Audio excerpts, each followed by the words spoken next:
Hello, hello, hello. It has been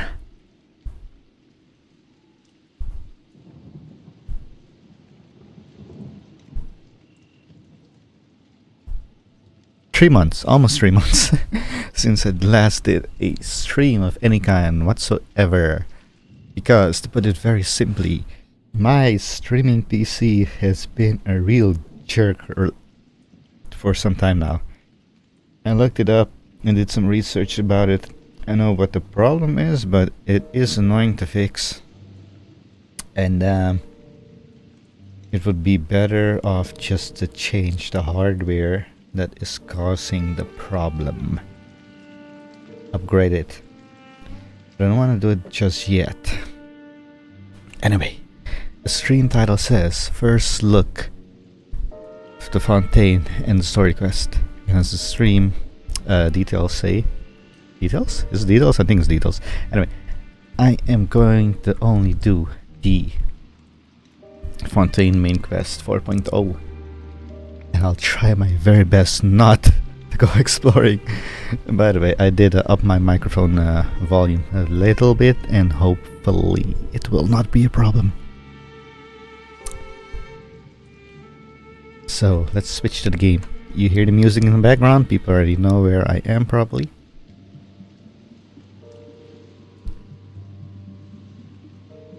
I am in Enconomia, and I really love this new background thing that they have going in your character party setup. Love it. Well, this will be the party that will be invading Fontaine, I guess. That's one way to say it. I don't know who to go with. I was thinking of maybe going with these guys, but nah. And then I was thinking of going, not you guys, them, but then I was like, nah, not yet. Maybe them for exploring or something, I don't know. Anyway. So yeah, I am in Enconomia at the moment. And where am I? I'll tell you where I am. I'm at the top of the sun in Enconomia. I never climbed up here before, so I did that, and I'm all the way up here. And I never knew that this NPC existed. I don't know what he does.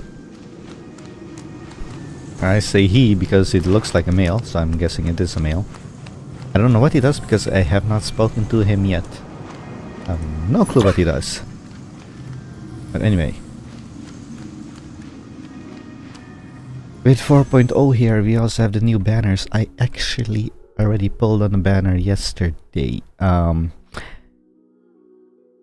speaking of the banners. 2023 Summer Paradise event. I did that. I did a recording. But it was about 12 hours 45 minutes long. Because I went looking for all the chests and what else not, and so I basically did everything in there. And YouTube only allows a video up to 12 hours and 256 gigabytes. Well, since my video was over 12 hours long and was about 220 to 30 gigabytes, I had to shorten it. So it's now 11 hours 59 minutes and 22 seconds long. However, yes, it is in 4K 60 FPS at 40 Mbps. I think it was 40 Mbps. 40, 41, 42, something like that. It is uploaded. However, that was uploaded 2 days ago. And it's still processing to 4K. For those that know that my previous longest video was like 9 hours something. I don't remember how many gigs that was, but I did do that. That one got processed within 2 days. And this 220 gig one of almost 12 hours instead of 9 is still processing after 2 days. After today it will be 3 days. So I don't know when that one will be done. But that is about the summertime event, Summer Paradise of 2023. And I pulled for Kokomi and then I got her. I got Jean first and then got Kokomi. but I still had some resources left over. And with those resources and with the Star Glitter exchange that I got from failing pulls and whatnot, eventually I got 70 pulls and I got Linné. And I got 3 Lynette and some of those guys. I don't know if I will pull for the weapon or not. Probably not. I don't know. Depends how well Linné does with the weapons that I have. I did the test run with him. I like him. He's strong. Nice skills. I like him. He's not Ganyu level strong, but I like the pyro thing. Anyway, Fontaine. I will be playing in English 4.0. Reason for that is I really like how well the EN voice acting has become over the course of Sumeru 3.0 onwards. I really like that. They really stepped up their game. Thank goodness, because in my personal opinion, the EN voice acting was quite bad and sometimes even god awful. If I had to 1 to 10, I would say it would probably be like... If you're not sure what to do next, how about I take you on a walk? I would say it was maybe around a 4. Like, at its best, maybe a 5 or 6, but definitely majority was around a 4 for me personally. Your mileage might vary. Anyway, so we are at a new update and we have a new Cat's Tales, by the way. The new Cat's Tales challenges are absolute garbage. Everything is against you. I hate it. I know I need to sneeze, hang on.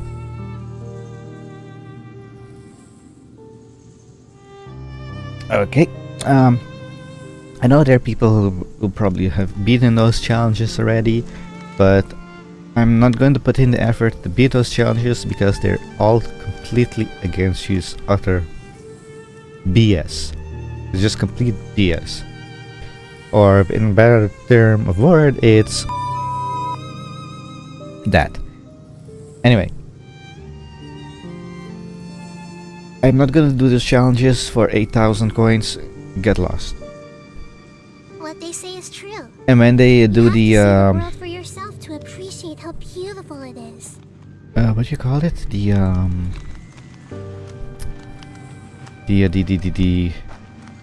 man, I forgot what you called the thing. The survey, that was it. When they do the survey for 4.0, oh, I have something to say about a bloody Cat's Tale thing. The challenges that they did. Anyway, I still have to do the Abyss thing as well, but I'll do that at my own time. Anyway, we're here for Fontaine, which is... Let the magic begin! I like her voice. The Ian voice for her. I like it. It fits her. I don't know why. Anyway. I already did all that. Not sure, I don't care. This thing. This is what we will be doing. It's nice and all, but your quest starts here-ish. If you're not sure what to do next... Is there anything else I want to say before we start? Oh yeah, I might have the characters, Linné and Lynette, but I can't upgrade them yet, and yeah. So it will be like maybe a month or something before they're ready for combat. And yeah, there's that. Any advice what weapons I should be using for them? I want to try out this, not this one. I want to try out this weapon for her. And for Linné, I don't know how to pronounce his name, but I have no idea what we're about to use with him. Don't say his bow, because I probably will not pull for it. Probably. Well, not. I probably might save up, because the next banners that are coming I will not be pulling. Zhongli or Child, sorry. I'll be skipping that one completely and save up for whatever comes afterwards. Wait a second. I already know what comes afterwards. So Hojiverse already showed it on Twitter. On Twitter X. Anyway, let's go do what we're here to do. And that is a main story quest. Let's go. Yes, I know our girls in Sumeru. Let's go.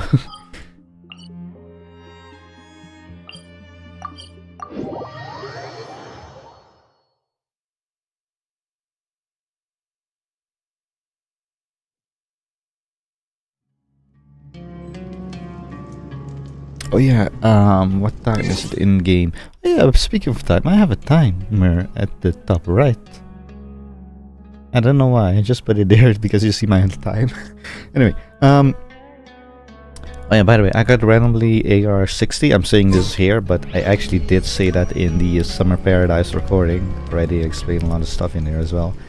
But since that bloody video is not completely 100% processed yet, I'm saying it here. I randomly got AR-60. I completely forgot that I was close to it. I got it like almost a month ago, I would say. But I got it. Right, I was thinking about the time here. What time is it? Okay, it's gonna be morning soon. Okay, I think then we'll probably be at Fontaine's thingamajiggy here. I have to say, the 4.0 Fontaine is small. Look at this. I know it has a lot of underwater stuff and maybe cave stuff, but it is small. It's a little bit bigger than this, but only a little bit. Like, Jesus. It's tiny. I have no idea where it will expand to, but we'll see. Man, I have a little bit of cold. It's annoying.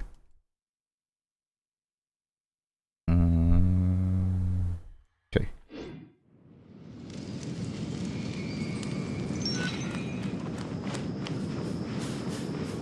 Oh yeah, speaking of which, what does the background look here?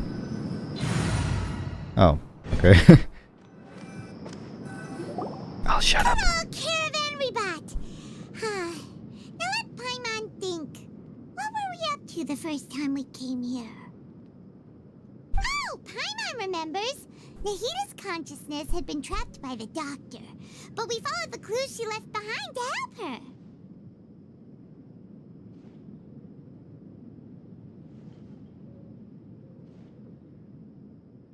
So much time has already passed since then, and it seems Sumeru's changing for the better now that Nahita's in charge, right? Paimon just hopes this peace A Fontaine person! long time, and then Nahita won't have any more new problems to deal with.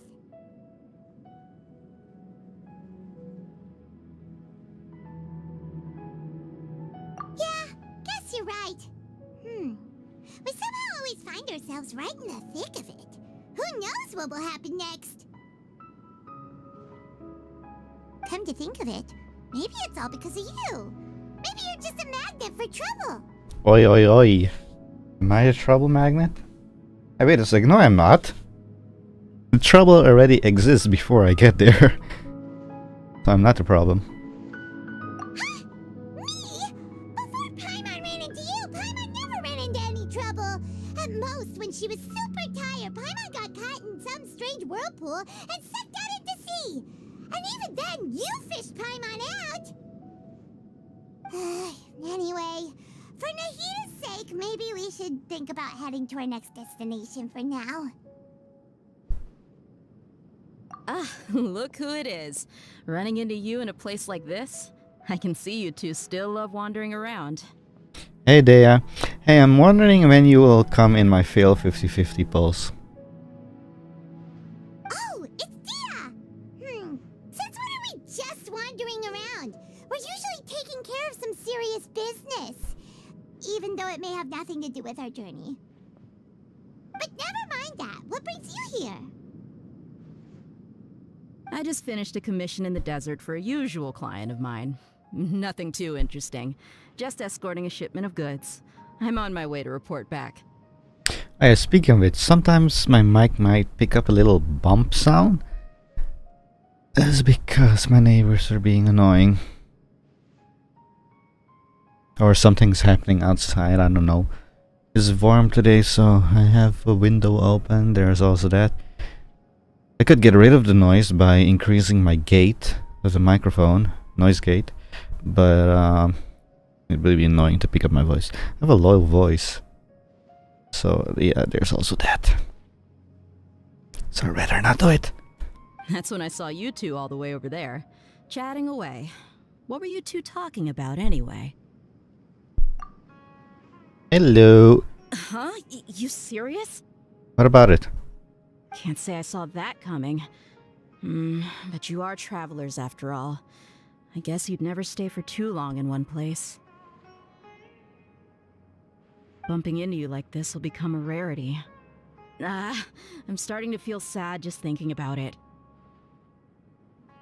Hey, how about I gather a few mercs to escort you to? What do you say? How about you appear in my pool? Thanks, but no need.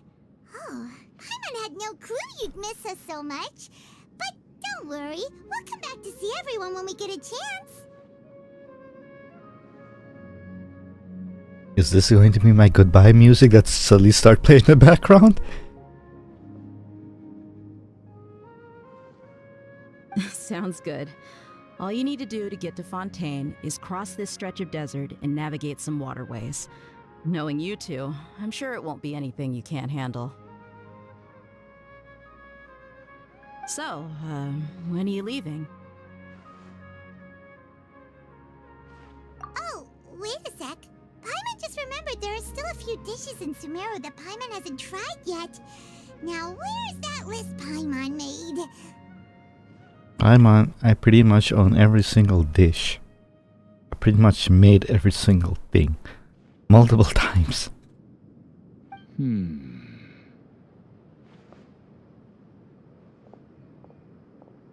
you be any more sketchy? I see. Guess you won't be needing a going away party or anything. It's sad enough to see you go like this. Though, now that I think about it, Sumeru wouldn't be what it is today without you. Seems true heroes always prefer leaving quietly. By the way, should we go say bye to Nahida? Oh, good point. Then there's no need to bother her in the real world.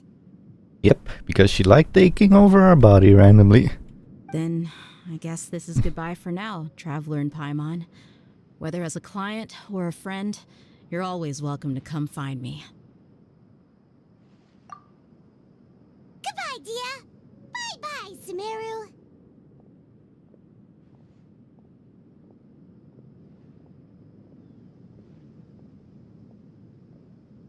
I wonder if I'll see Dia walking here. How far is she gonna walk? Let's wait a little bit. Oh, she's there! Right down there. Where the mouse is. Hello! After settling matters in Sumeru, you approach the border with Fontaine.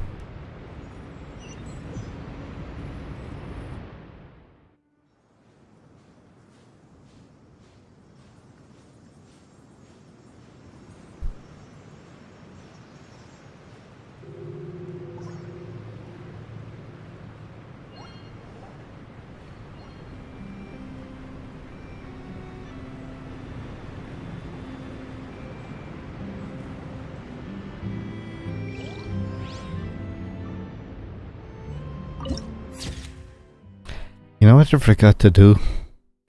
I forgot to start my recording. Because how sketchy my streaming PC has been. I'm gonna record as well now on my main PC.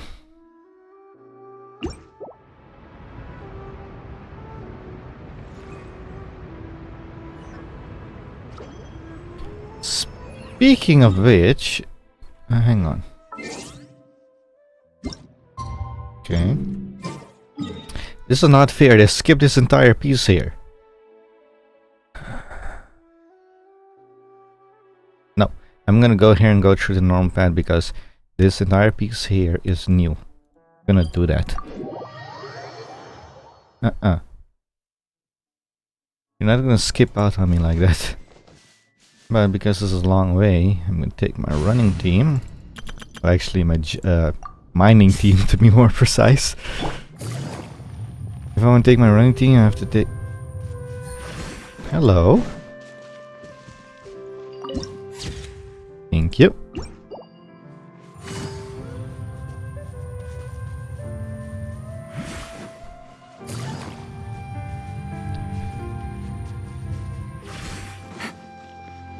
My Actually, the running team is with Sayu and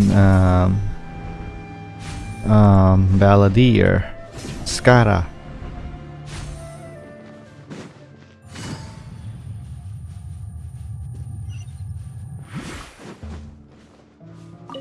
There we go. And there's a challenge in here. No!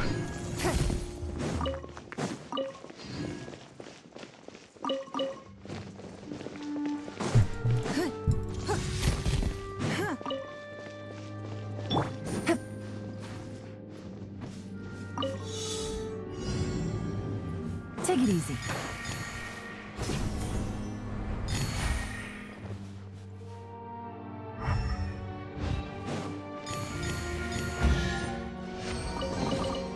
Treasure.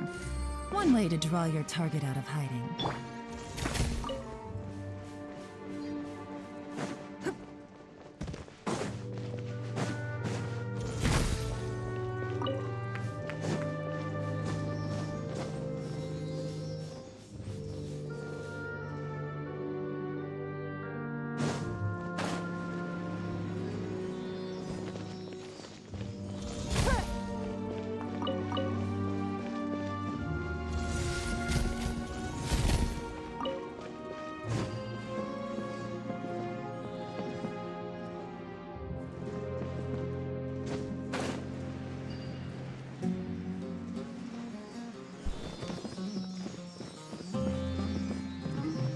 You know what? Wait. I'm gonna do this first.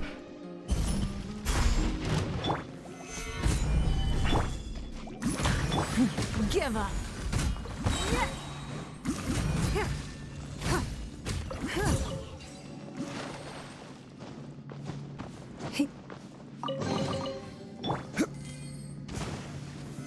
Stabilize.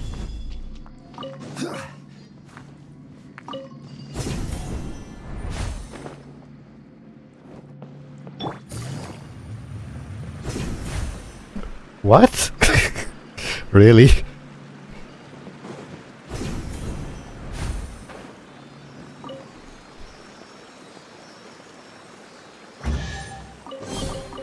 A chest full of valuables and a trove of potential clues. Solidify. Everyone hold hands. Don't waste my time.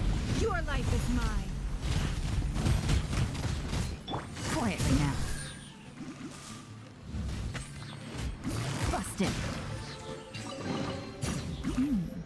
Easy money.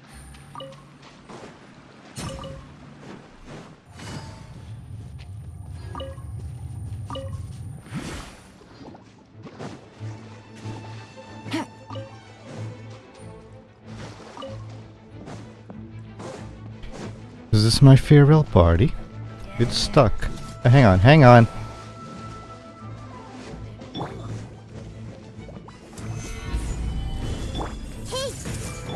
It's nothing. Ah! Don't waste my time.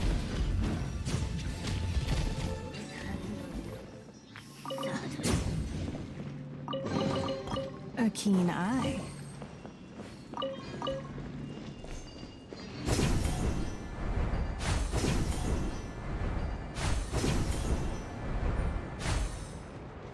And this is where they should have shown the cutscene. And not just randomly teleport me all the way over here.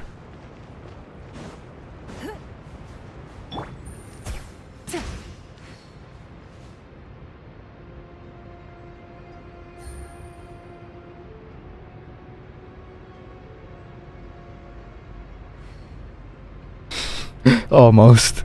Okay, where do I go?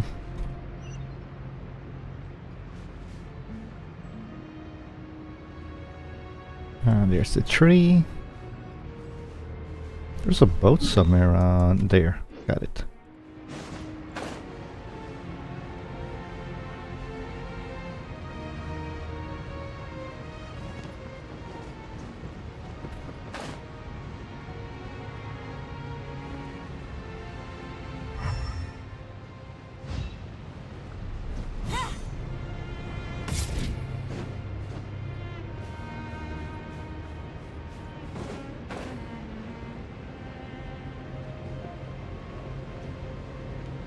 Hey, that goes down. Oh. Interesting. Take it easy. Take it easy.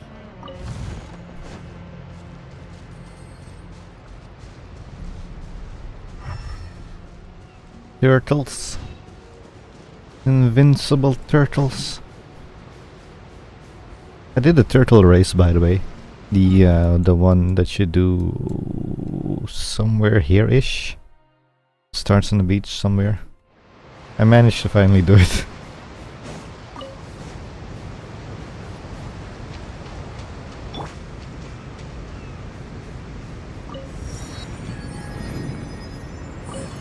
What the? This is even more closer than I thought. It's right there. I thought it looked much farther from up there. Oh.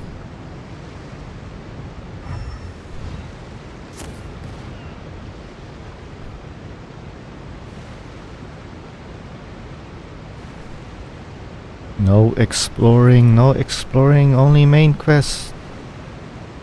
I really want to explore over there. Or get on the ships. Oh, what? Ooh, I want that. Okay, if we see that, we're gonna get that.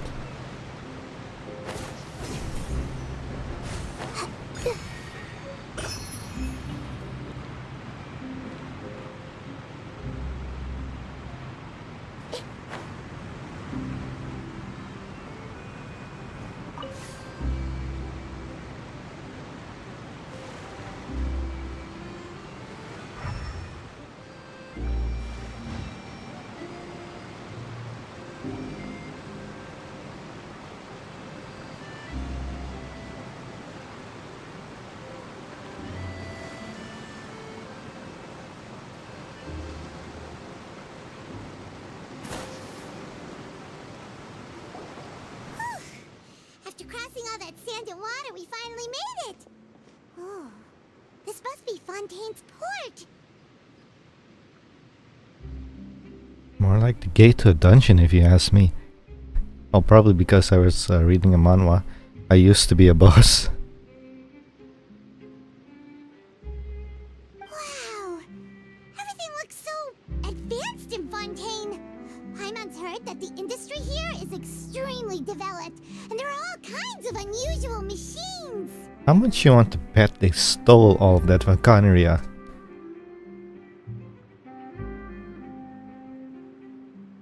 Just seeing the sights as a tourist is nice, but maybe it would be better if we found something to do. What do you think? Good idea! Nahida gave us loads of useful information. Seeking out the Seven is probably still our best source for information at this point. I and my sibling. The more we can learn, the better. Yeah, in Sumer we hardly did anything sister-wise. Now that I think about it. In Azuma we did absolutely nothing sister-wise. So, I want to see more about our sister, come on. like? Will we get along? Nahida said that she has a very unique personality, whatever that means. To learn about a nation's god, start with the nation's people. There seems to be some locals talking over there. Let's go see if we can join the party. Okay, so what I know about this Archon, well, I know what she looks like. Thanks a lot. From what I know, story-wise, she is a new Archon. Not that old, apparently. Apparently, the Hydro... what are they called again? Were banished after she became the new Archon. What are those things called again?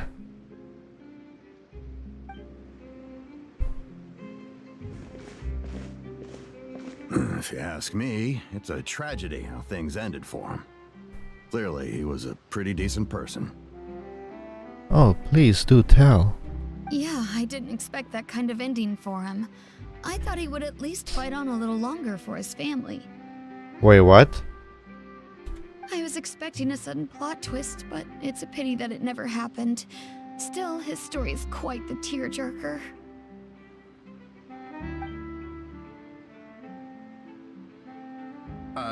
Excuse me. Can I help you too? I couldn't help but notice you standing Hey, there Lynette! listening. Hey, Lynette! I tried you out during a test run. I like your playstyle. I can't wait to build you, but it's gonna take a month. Sorry about that. Hi.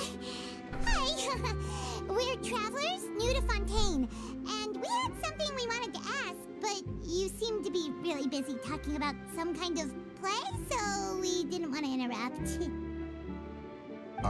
Play? Oh, no. We're talking about something that really happened. In fact, it's a case that was just heard a few days ago. Really?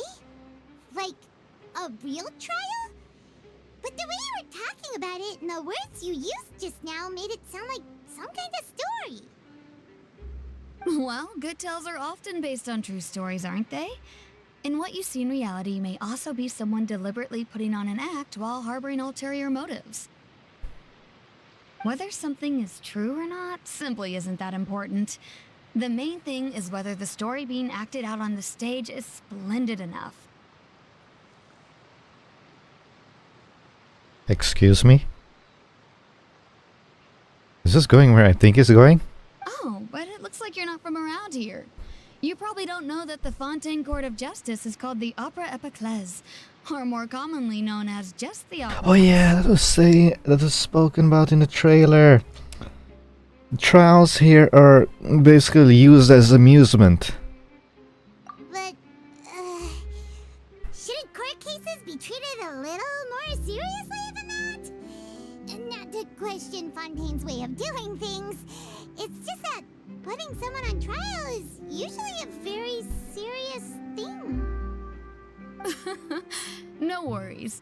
Other visitors to Fontaine have wondered the same thing. You could say that we just don't want to waste the moving stories behind those cases. And as for your worries about whether the cases are treated with due reverence, we have the absolutely just and honorable Chief Justice Neuvillette.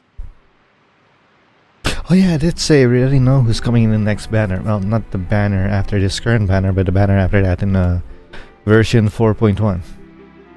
As well as the Oratrice Mécanique d'Analyse Cardinal, a machine created by the Archon. Between the machine and the Chief Justice, false charges and injustice are a thing of the past now. Yeah, but here's the thing, you can manipulate the machine very easily. Even more easily than a living thing, and I think I see a machine right behind us. Right there.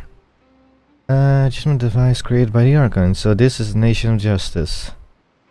Wait. Judgment device created by the Archon, so they're biased for the Archon, I guess.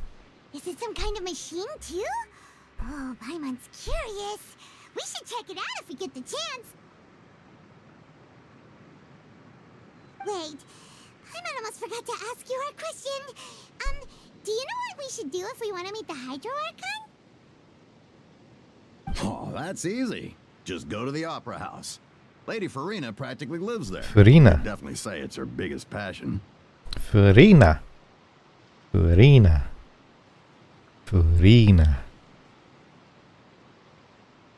I think what they mean is that they wish to speak with the Archon personally. Yep. In that Oui, case, oui. I am afraid it's going to be a tad more difficult.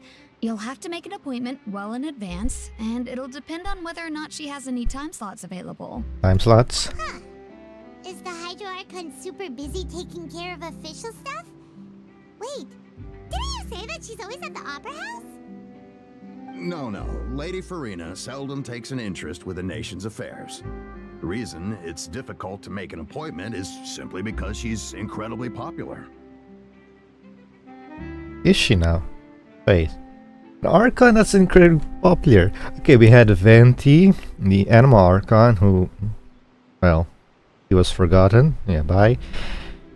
We have Morax, or Zhongli as we call him. The Geo Archon, who... is known and he retired. We have Raiden, the Electro Archon, who secluded herself. And let a puppet and other factions do the thingamajig, the government stuff. Then we have Nahida, also known as Rukadavata, a part of Rukadavata. You could say it is her child or something like that if you want to, or family. Who was locked away because of dumbass people. And they tried to make her very unpopular. But here in Fontaine, they're saying that Lady Furina, the Hydro Archon, is very popular.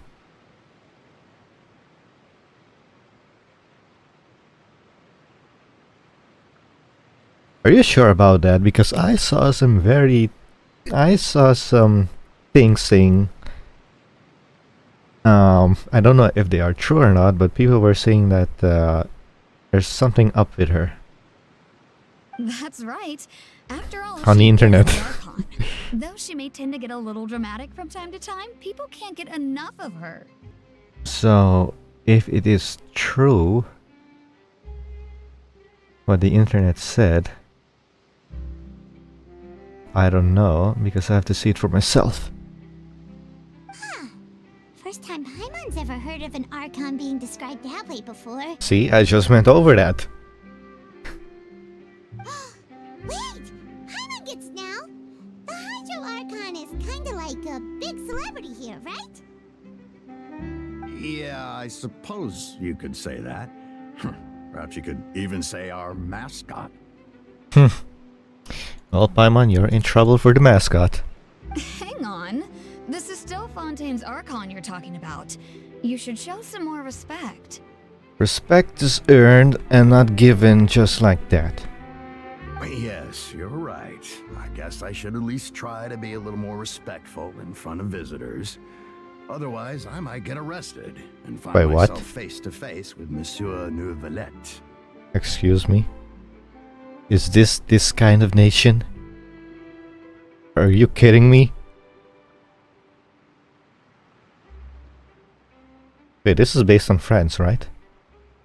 Which century France are we talking about? Come on. Sure, there's a lot of laws here, but nobody's going to be arrested for saying something disrespectful about the Hydro Archon. Alright, I think we get it. Thank you! At least we now know that we can find the Hydro Archon at the Opera House. But Oh my god, it's getting nighttime, damn it. Appointment will take. Guess we could have a look around the city in the meantime. I wanna go talk to Lynette. Hey, what are you looking over there for?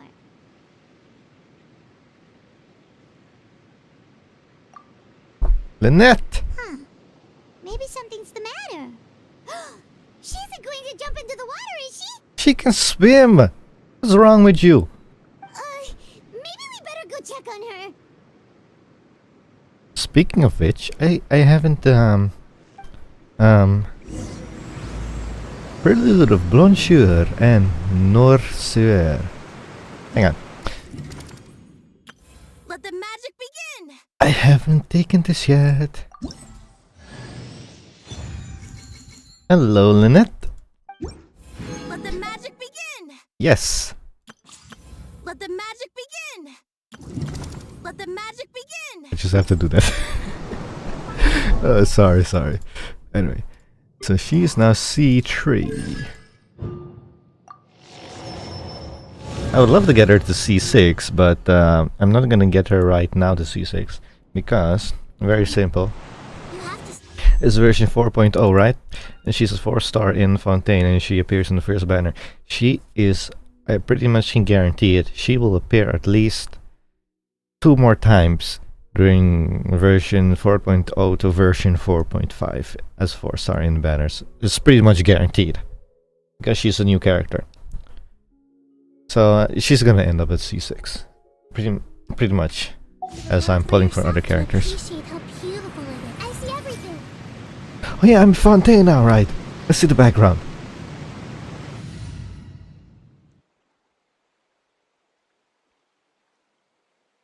Don't mind me taking a screenshot.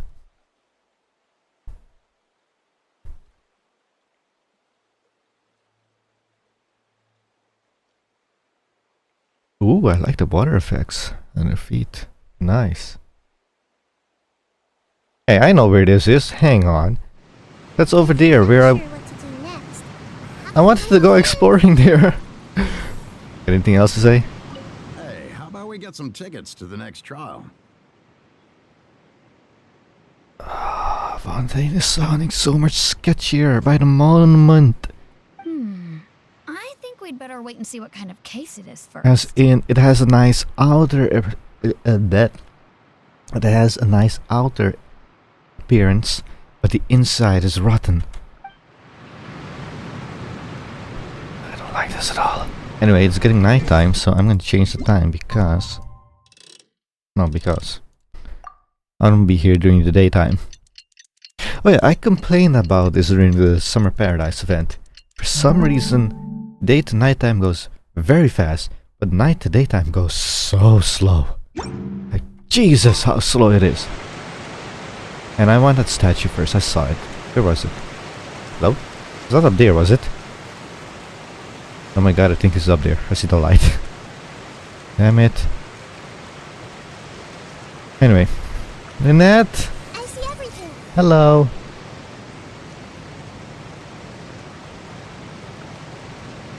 What happens if I do this?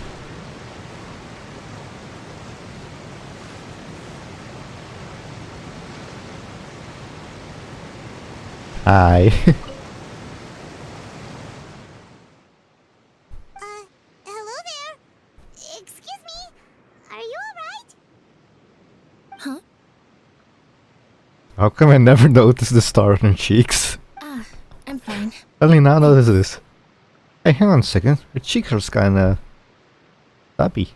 Oh, okay then. We just noticed that you seem to be worried about something. About many things, actually. But there's nothing I can do but just keep my troubles to myself. I was just reminiscing about a place my brother and I would play when we were kids. It was just atop that hill over there. See? Oh yeah, that is true. The water is getting higher. It was said in the trailer. You're pointing at the sea. Wait, are you saying that you and your brother lived in the water? No people call the waters around Fontaine a sea. It's actually just an inland lake that's filled with fresh water. Is it now? And though I can still see that hill clearly in my memories, now it's been completely submerged. He would skip and jump, tossing sand in the wind.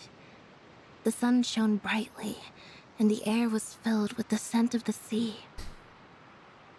But now, the water is gradually swallowing our memories. Mm-hmm. Sea levels rising. It won't be long before it swallows us. Sorry. Paimon doesn't really get what you mean. I don't believe we've had the pleasure of meeting. Are you Lynette's new friends? No, we are not. Oh, and you are? Thanks for looking after my sister. She often comes here to reminisce about our childhood, that's all. There's no need for any concern.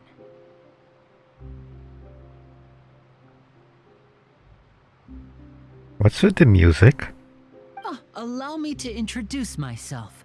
I'm Linny, and this is Oh, my Linny! sister Lynette. Not If I Liney. had to guess, I'd say you must be travelers from abroad.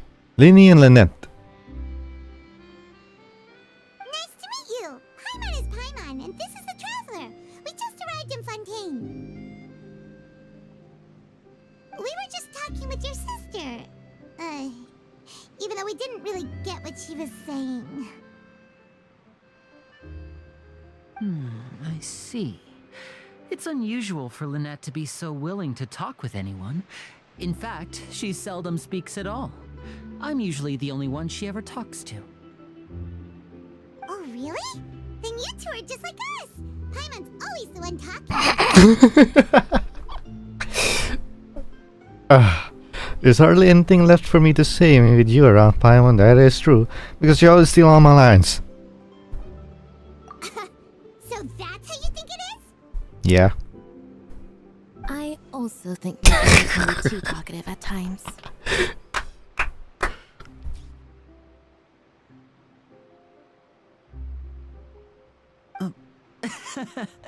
Seems you were right, Paimon. We are quite similar.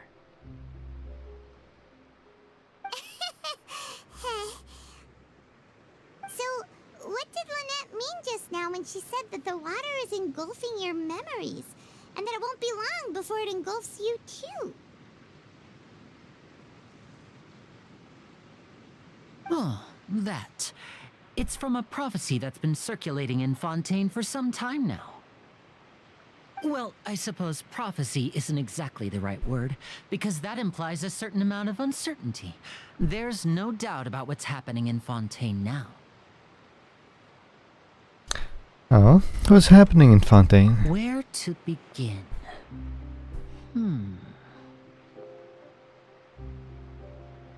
Let's put that question on hold for a moment. We still haven't formally greeted each other yet, have we? Yes, you did. You said who you were. You introduced your sister. We introduced ourselves. We did greet each other. He's dodging the question. Did all the introductions earlier not count? Yeah. That's what I was saying. Hello, traveler. Are you sketchy as well? Oh my god, he is. And hello, Paimon. Where's your hand? Hey! Why didn't Paimon get a handshake? You're Wait, are you blind? Paimon, are you? Please, don't take offense. Just consider it a sort of etiquette we have here in Fontaine when making new friends. You should remember it.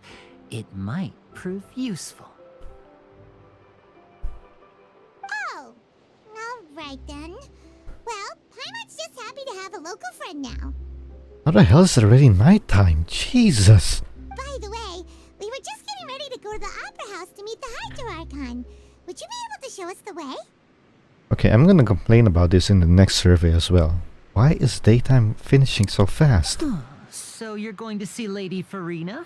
No problem at all. In fact, I was planning to go to the Opera House later myself. I'll gladly take you once I finish things here. Please follow me.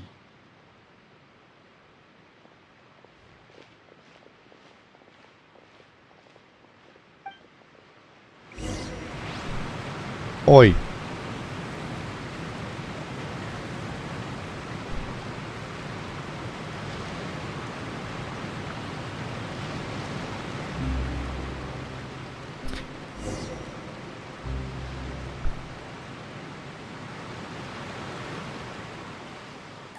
You said you were going to see Lady Farina?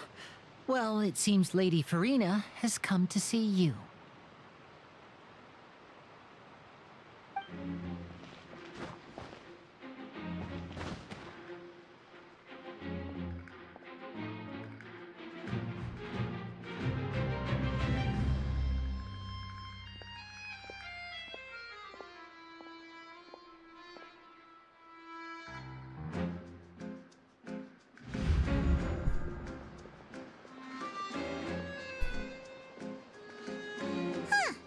So, she's the Hydro Archon?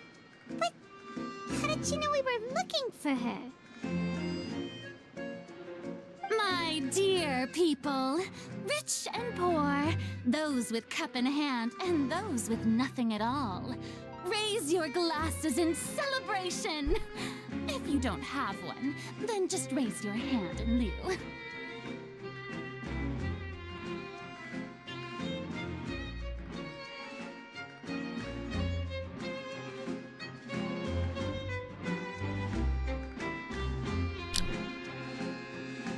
I'm sorry, but why am I getting vibes of France in the old time of the French Revolution, where the king and queen were basically like, ha ha ha. not gonna lie, that's the vibe that she's giving me. And with what we heard so far with Fontaine, what I've heard so far about Fontaine from those NPCs a little bit, it sounds sketchy. Then this line here, that it, the hell?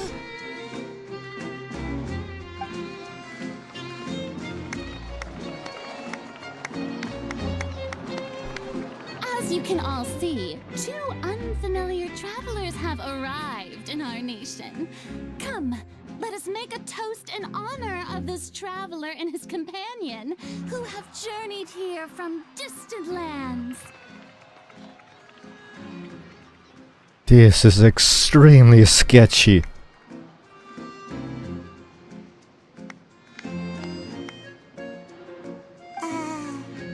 Is she talking about us?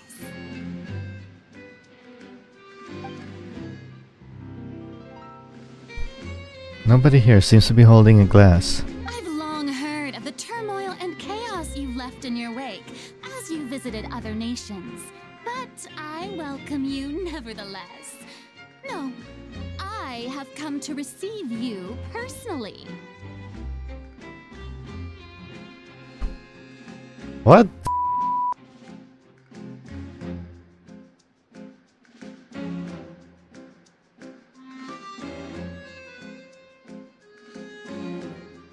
Okay, in my description for this stream, I put in, will I like her, will I hate her, will I don't care about the Hydro Archon. I am heavily leaning towards hating her.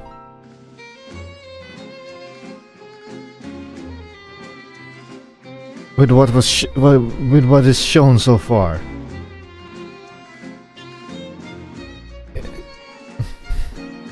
Fear is for insignificant cowards. I am a god, and I will never entertain the notion of such meaningless wariness. You can be rest assured, I see clearly your sincerity. Of course, seeking an audience with me is the most sensible thing to do. It will allow you to truly behold my power and witness my authority. Intelligent people always gather under the correct banner.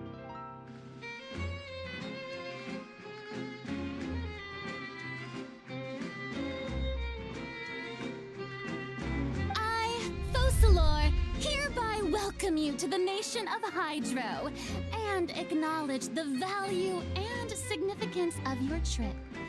Now, you may rejoice in this.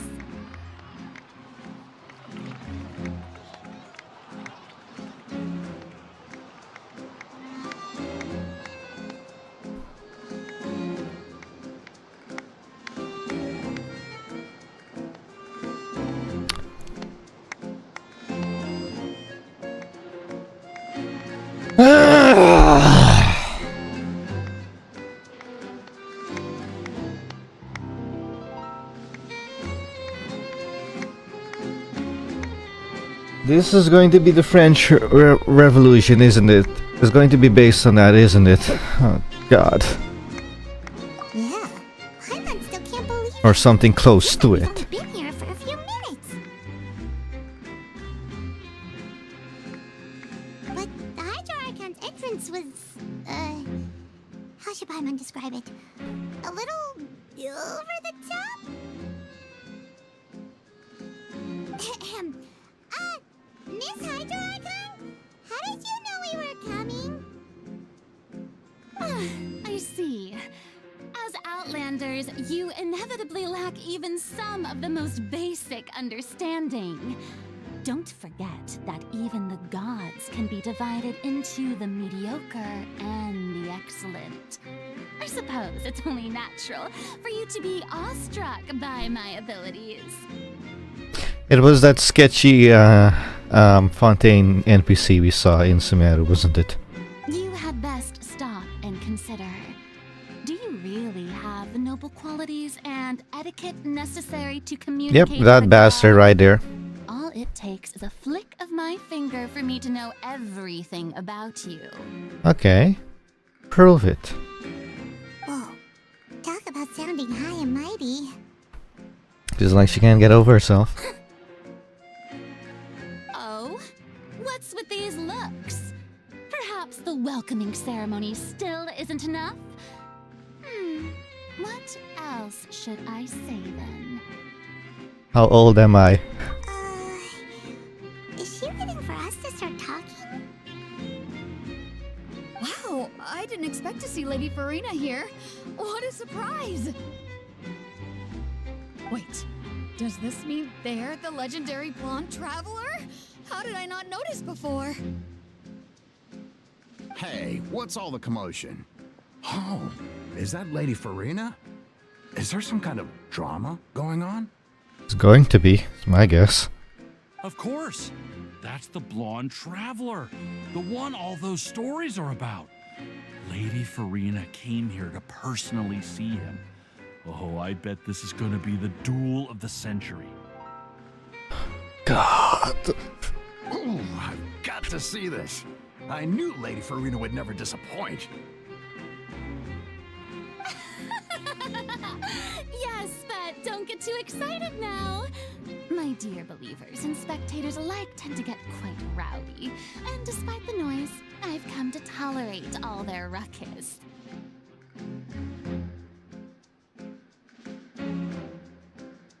You may consider this my reward to all of you. I have determined that there will be an epic duel between myself and this traveler from another land, just as you were hoping to see. Now she wants to fight? Aren't we getting a little ahead of ourselves? Fighting gods, I've got to resume.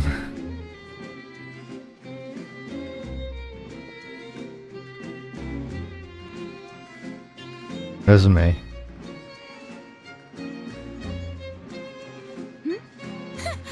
Are you not afraid? Might I remind you that this is a duel against the divine?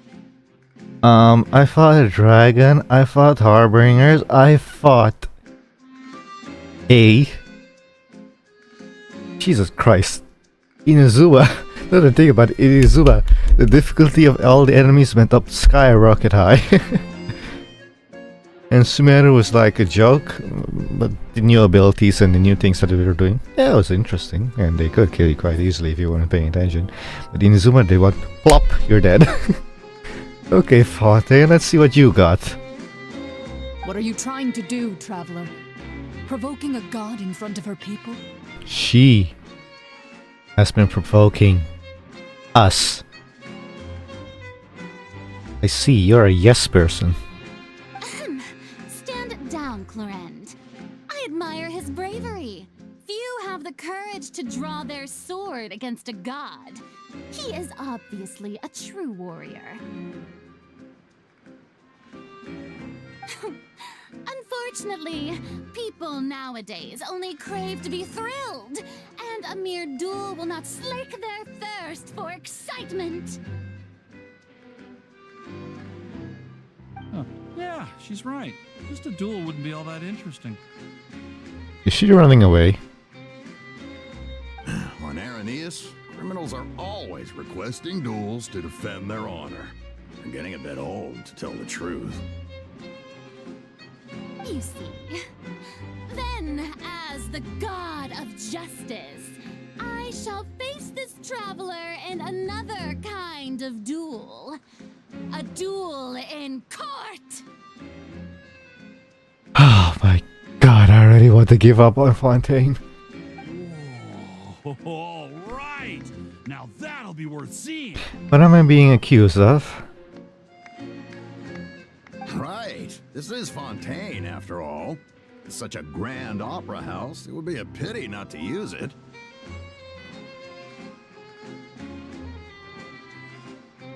Why do you care so much about the crowd's reactions? Seems you've spent a little too much time in the opera house. Besides, how exactly do you plan to have a duel in court? You mean you're going to put us on trial? We literally just arrived there. Oh, we have reason to put you on trial. It's obvious, isn't it? Oh yeah, why? According to Fontaine law, no one is permitted to release any flying objects within Fontaine city limits during the first 3 days of each month. You are clearly guilty of violating this law, no? Yanfei, can you come over here for a moment? Oh, so that's what they've done wrong. That's Because that law probably doesn't even exist! No one knows the laws of Fontaine like she does. You call that obvious? What kind of law is that? Wait, flying object? You mean Paimon? Let me guess, she's jealous that she can't fly herself. I'm saying it, I'm calling it right now. Precisely. Now, if you two have no objections, then in the name of the Hydro Archon, I have objection, show me the law. Rest. Show me where it's written right now. Hello? My apologies, Lady Farina. I don't mean to spoil the fun, but if you would allow me to interject, I don't think that Paimon here meets the definition of a flying object. You tell her, Linny! Finally someone who's not crazy. How could anyone call Paimon a flying object? Ah, great magician Linny, my beloved citizen. I'll permit you to object, but how exactly do you plan to prove your claim? Hello, Ivan. She is the Archon though. Yes, that it's true, but there's so many red flags. We literally only just arrived. Minutes! As a magician who just rained on your parade, And considering how she's the behaving, responsibility of saving the she's show. very sketchy. Everything that she could be saying is a complete lie because... So, with such an audience gathered here, allow me to perform a trick for everyone. Oh, I would like to see this trick.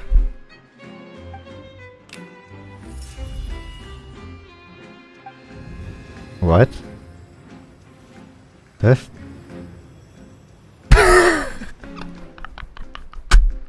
Oh my god! I get it, I understand the trick.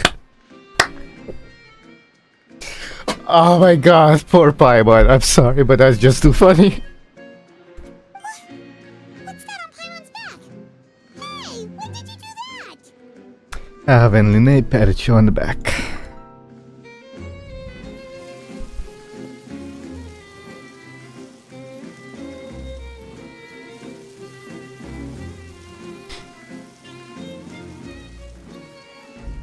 There. As you can all clearly see, Paimon should be classified as, well, something like a balloon. This rope has Oh, been in the Linnae, traveler's hand I all like you. along. It was just that no one could see it before. Huh? You call that magic? You've got to be joking. I thought it was pretty good. Nice one. Huh. I'm not sure what to think. It seems Lady Farina's charges no longer hold water. Now what, Miss Farina?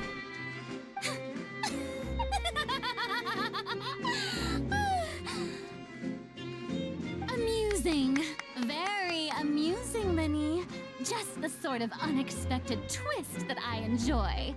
With you here, today's performance can finally be called complete. Performance? You see all this as a performance? This is not good. In which case, consider the matter of your trial resolved. The god of justice will not bring charges against an innocent person. But when there are valid grounds, I will not only judge travelers from abroad, but even the gods of other lands.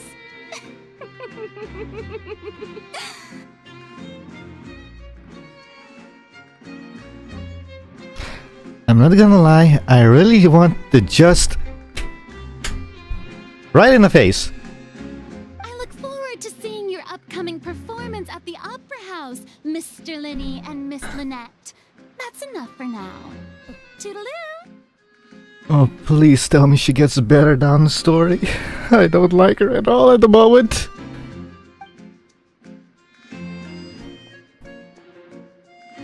But I do like the outfits. They look nice.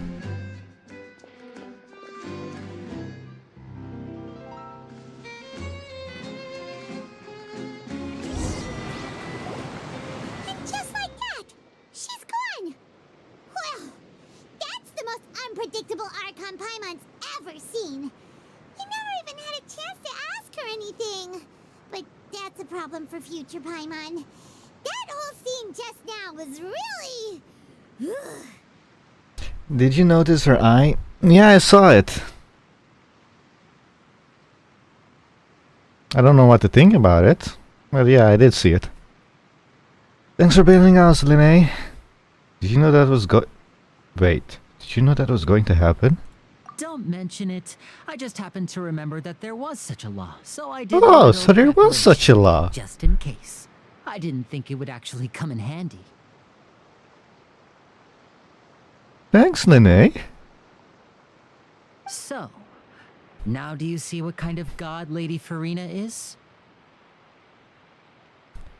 Yeah, a child. A bratty child. She can be a bit confusing at times, but she is still amenable to reason. Yeah, I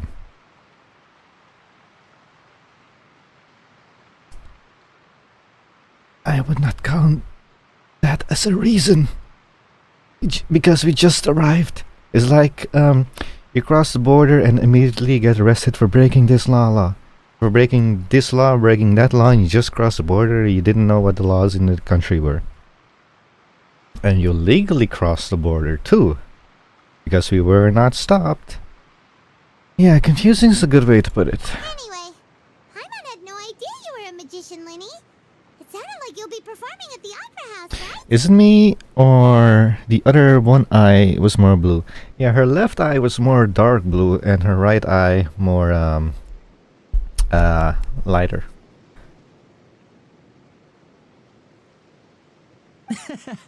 I just know a few simple tricks I use to make a living. Lynette is my assistant. Spoilers, do I want to know something? No, I do not, because I plan to do the entire 4.0 story during this stream. So, no spoilers story-wise, please. Where was I? Oh, right. It will actually be my first time performing on the most prestigious stage in Fontaine, the Opera House. But isn't the Opera House where criminal trials are held in Fontaine? When there are no public trials being held, the Opera House hosts a variety of other performances. To the people of Fontaine, the line between a trial and a performance can be a little blurred. I think it's very blurred. I don't think they believe in trials. I think they believe everything to be Speaking opera. of performances, I would be remiss to forego this opportunity gifted by fate. Might I invite the two of you to see my performance? Yes, please. My brother's always excited to make new friends. Man, your eyes are beautiful, Lynette. Oh, sure. We don't really have anything to do now. I don't know why, but I like purple glassy eyes. A lot, I don't know why. I mean, it's not really a big one about the story, it's just the attitude of her. Oh. Yeah, sure, go ahead. Because I think I've seen her attitude enough as it is. We go together. I'll show you the way. I just have something to take care of first. Is there any way I can help? Oh, you really mean it? Then I'll take you up on your offer. This is a magical item known as a magic pocket. Perhaps you can help me distribute them to the people here. It looks like a bag. Huh? What are they going to use it for? About that... You asked me before about the prophecy, right? Let me start by telling you a little more about what it entails. She will become Annoying, I almost lost my mind? What did I get myself into? I'm not sure exactly when it began, but a prophecy has been circulating around Fontaine. It says that every person in Fontaine is born with sin. No matter how the Nation of Justice holds trial after trial, this sin cannot be absolved. Until one day, the water levels in Fontaine will rise, and the sinful people will slowly be drowned.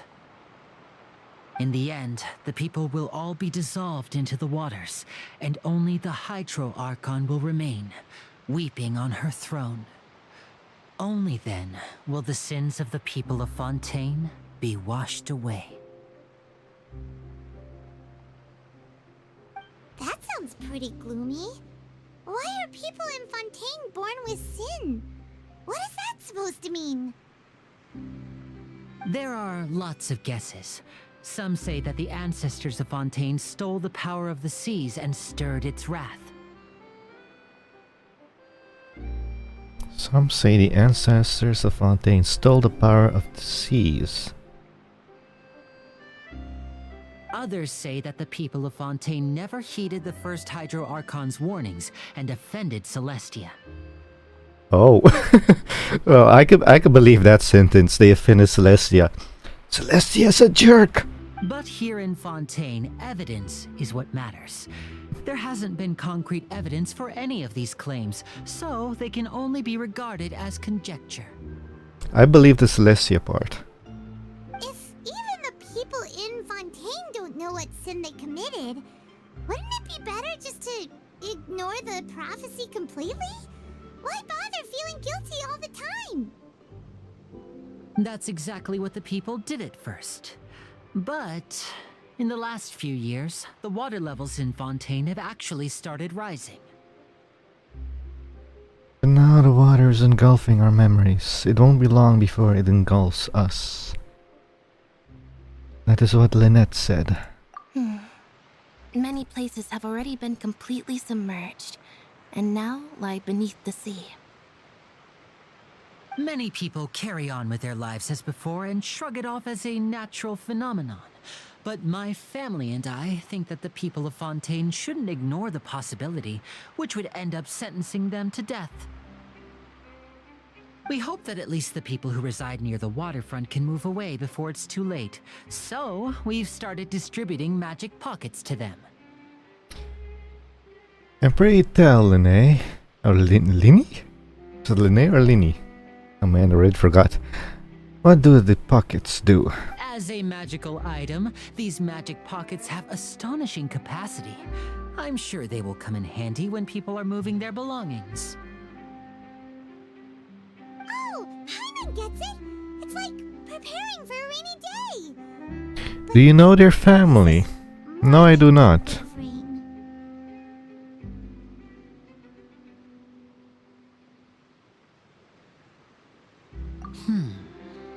Perhaps only absolute power could ever contend with such a catastrophe. But who knows? We're just tiny specks in the grand scheme of things. Now, if you'd like to help, then please give these magic pockets to anyone nearby. Be sure to convince them to take it, regardless of what they say.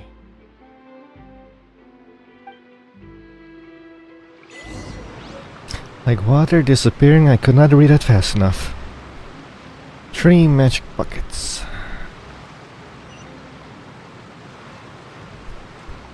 Hey, where's that robot? I saw a robot somewhere around. Hello?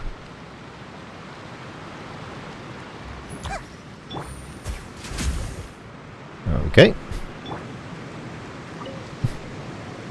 What's this? So you also believe in the prophecy.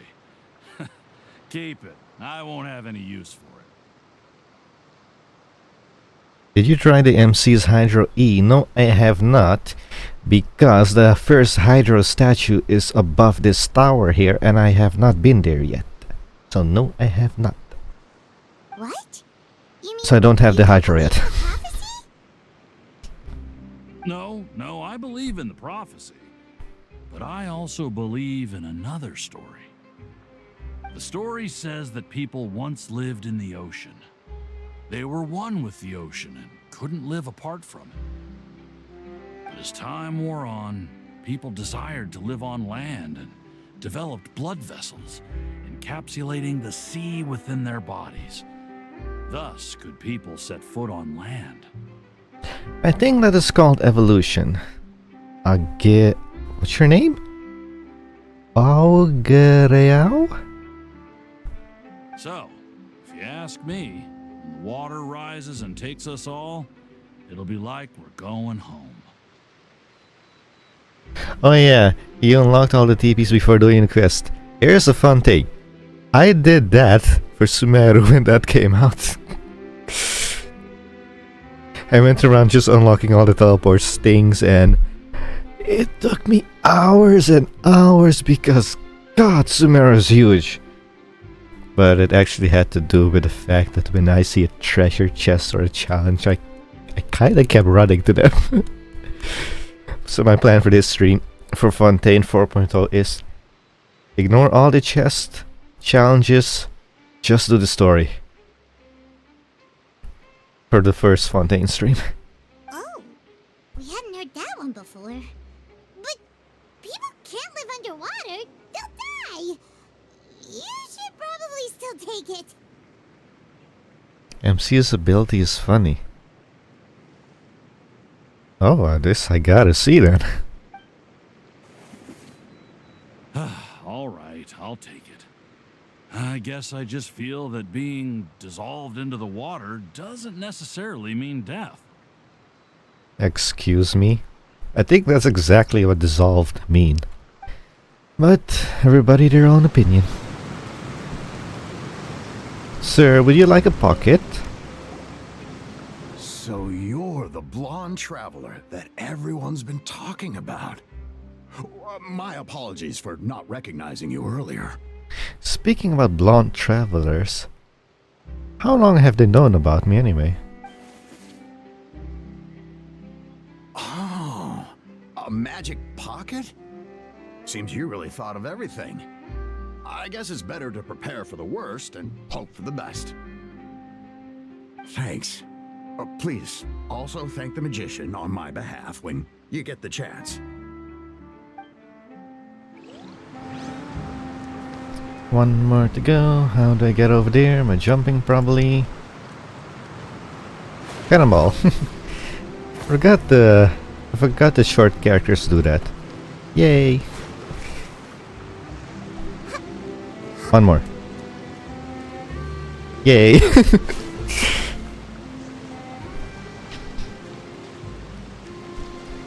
Or just you wait, you statue up there. I'm coming for you. Oh, it's on a boat.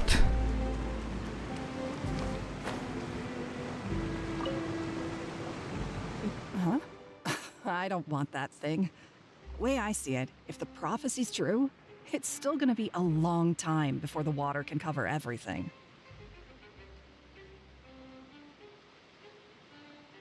Life is all about living in the moment. What use is there in worrying about the future all the time? We'll cross that bridge when we get to it. That's a nice thought and all, but you should be worrying about the future as well. You should still take it. You never know when it'll come in handy. Oh, all right, fine. Thanks. It's just that if I start moving, that means I've already given up on the life I have now. I'd really rather not.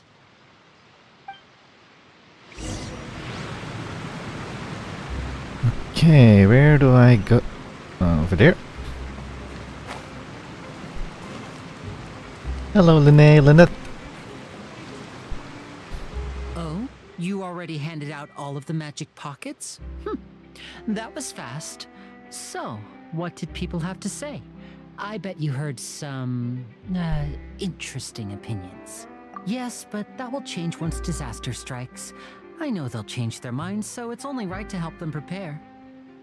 Is there anything else you need to do before we leave? Yes, one last thing. I have the magic pockets made by a workshop in the court of Fontaine. Since we're out and about, I was thinking about bringing him some more materials. So, you want to collect materials? Just tell us what the materials look like. Oh my god. No, don't talk about materials. I just remembered. Fontaine's materials. Oh no. Don't get distracted. Ignore them. Just to the story. Oh, that would be much appreciated. We'll need some Romaritime flowers. I remember seeing them near the waterfront on the east side of the harbor.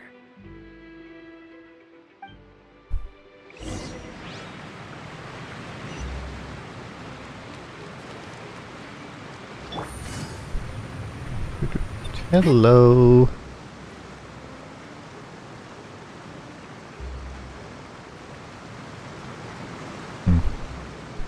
Speaking of, what kind of lumber is this? It's cypress wood. Or cypress. Whatever you want to call it.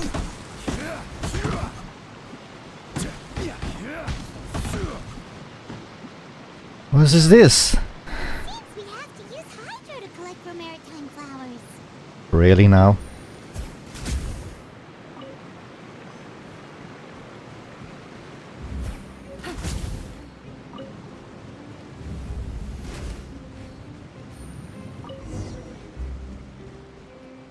Marcotte. Something. Oops.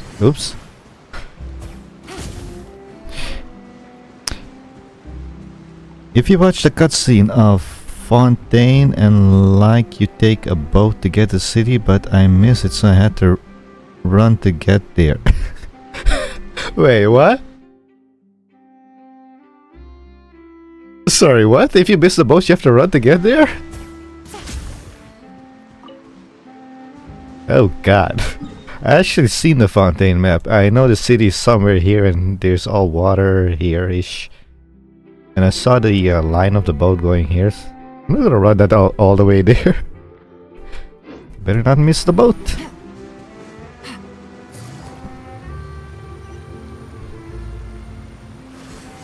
Oh wait, oh they're right here. You made quick work of that. I can tell you're an experienced traveler. I've also finished collecting a few here. Maybe next time you'll feel like helping too, Lynette. No way. I'm in power-saving mode today. Otherwise, I fear I may not have any energy left for the performance at the Opera House. Fine. Though the performance is still a long way off. Now that we're finished here, we should get ready to head back to the court of Fontaine.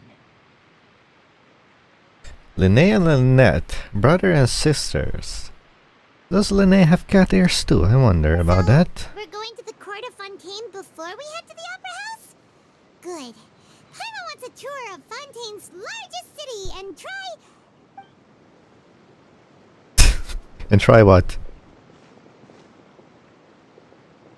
Wait, shh. Have you noticed that person over there? The young girl. No. Huh? What's wrong with her? Paimon didn't notice anything. She's obviously a thief. Magicians and thieves practice similar methods. We divert attention, and a distracted audience is one that won't discover what you're really doing. Watch her movements carefully.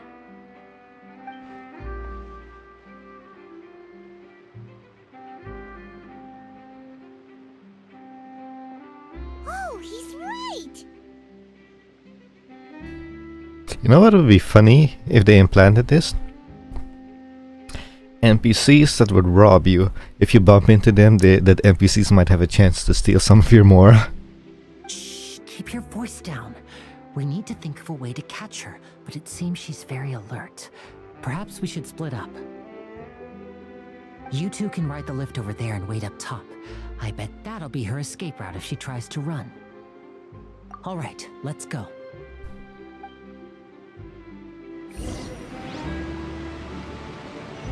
How do I... what? Okay, I guess we just go to the lift.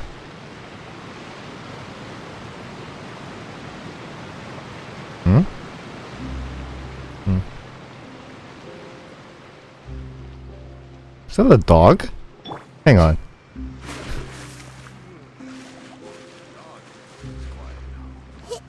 Baguette. Harbor working hound. Harbor security.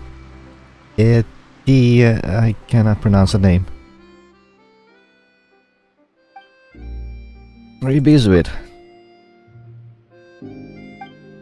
Very few people talk to me at work, and in case since Skagger inspection doesn't really involve the crew, and as you can see, that's what I'm doing. So in practice, the one inspecting things is my dog, Baguette. I'm just here to take care of her in return.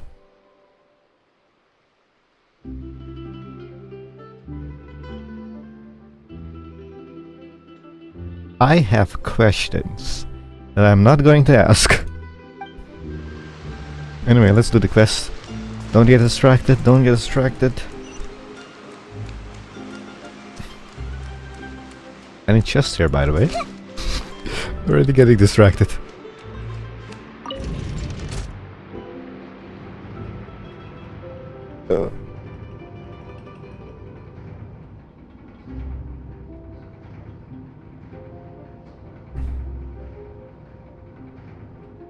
Jump? Wait, what? Something on your mind again? Let's work through it together. 2 heads are better than 1. Why do I need to jump? I can't even jump. There's walls around me now.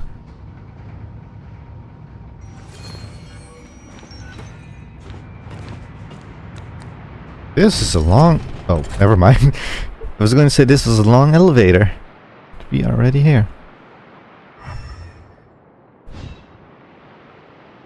Okay, statue. Let me see what you got.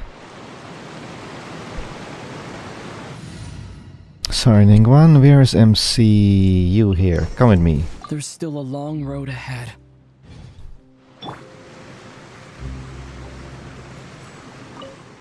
The world will open itself before those with noble hearts. Hello, Fontaine. Well, hello, a piece of Fontaine. 1, 2, 3, 4. Teleport. I need to shoot you.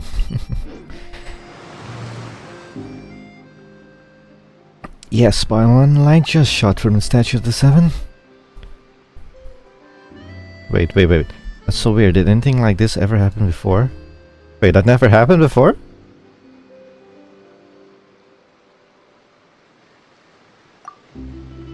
Did you feel uncomfortable at all?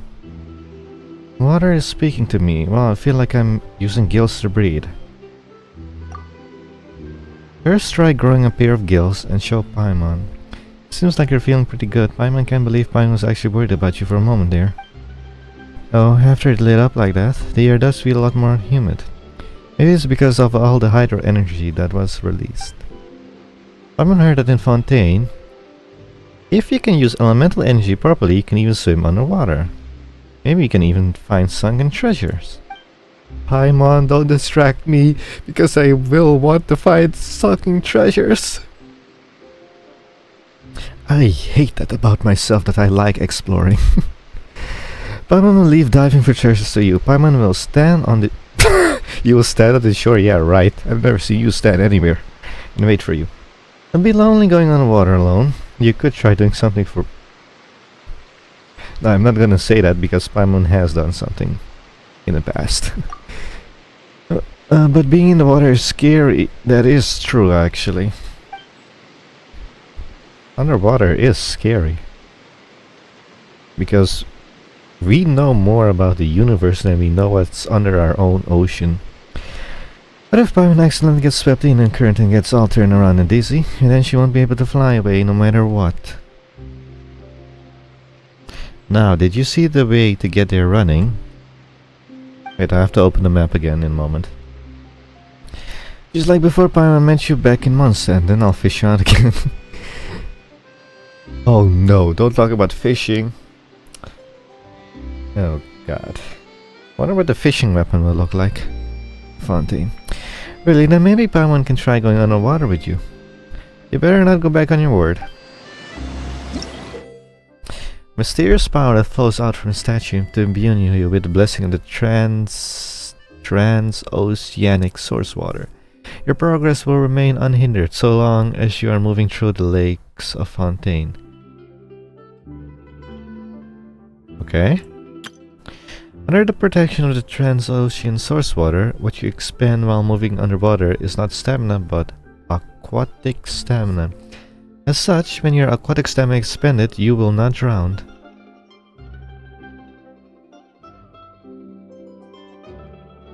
So you cannot drown at all in Fontaine? Is that what they're saying?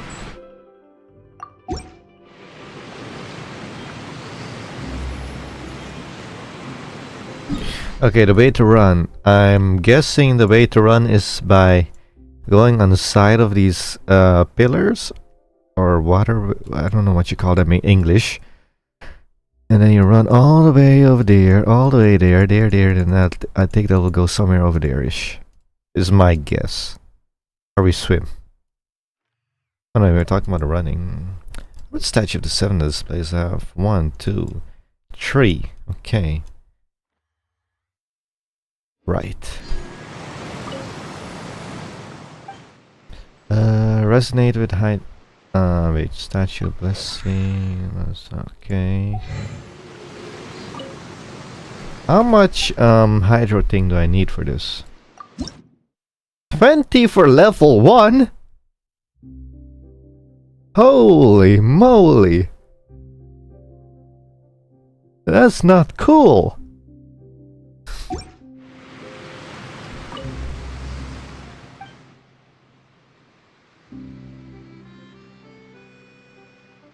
Resonate with Hydro, please.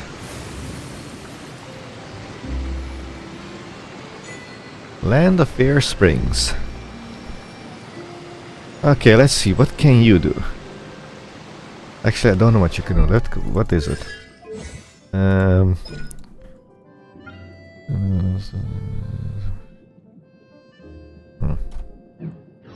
Wait, did that say HP? Hang on a second. No, it did. Wait, what? HP? Oh, okay, let's see. Here we go. 1, 2, 3. Excuse. Wait, what?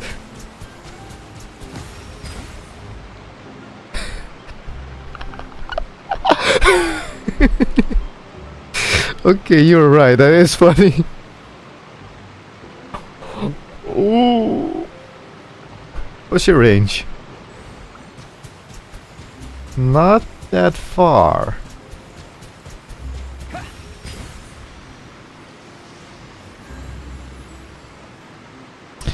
I cannot use a skill yet because I need energy for that, which I do not have, sadly.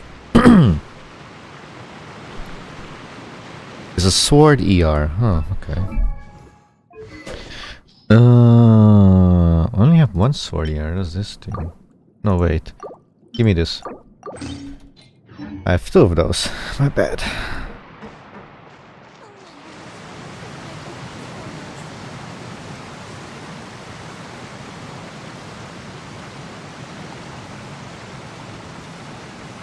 Well, hello. New dog.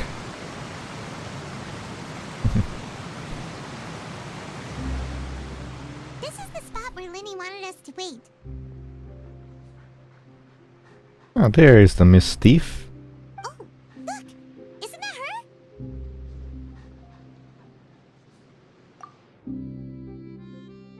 Oh no!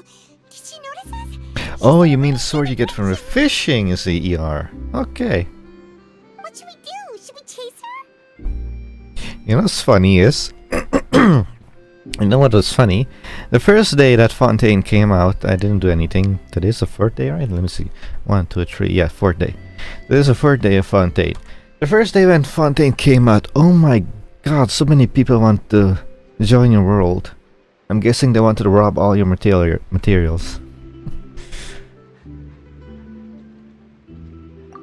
You're right.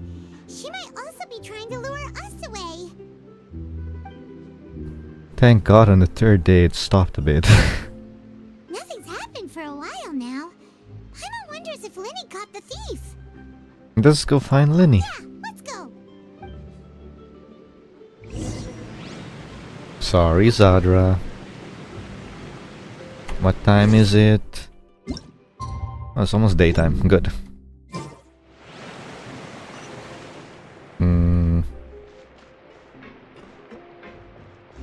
He has not. Are you sure that's all she took? You should check to make sure you're not missing anything else. Screenshot.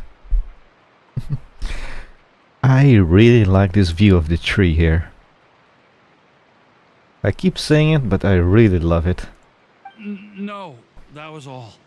Oh, I can't thank you enough. I didn't notice a thing earlier. I just went AFK so they can go take what they needed. You know what? I did actually let a few people in my world while they were trying to material steal. But they immediately left because you know why? I did not have Fontaine unlocked yet. The teleport points. I have nothing. I guess they were too lazy to go there themselves. Anyway, I should be going. If you want to rob my Fontaine world, at least put in the effort. Oh, were you returning what the thief had stolen?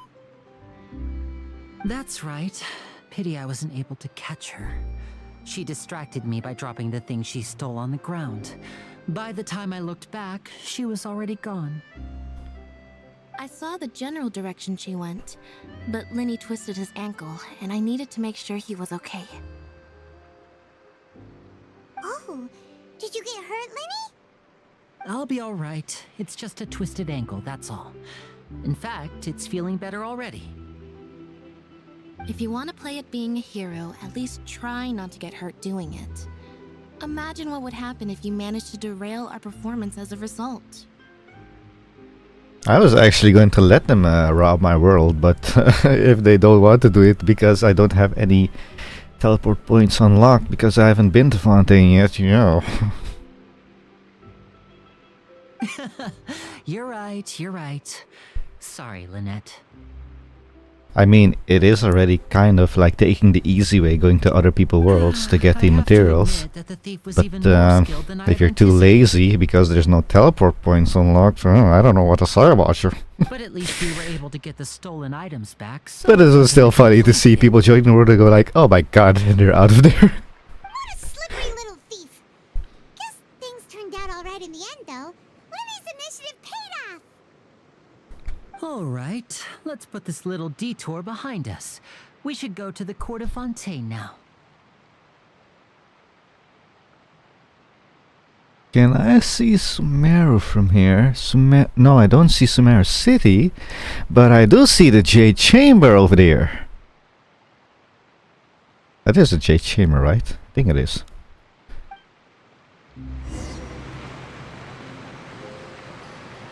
Where was it?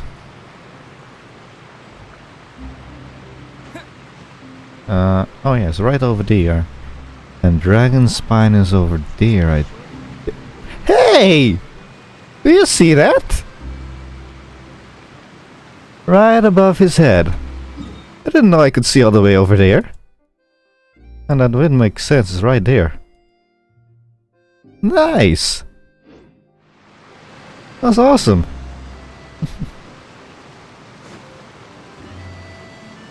Okay, there's a hydro thingamajig somewhere here. Damn it. I wanted the hydro thing first.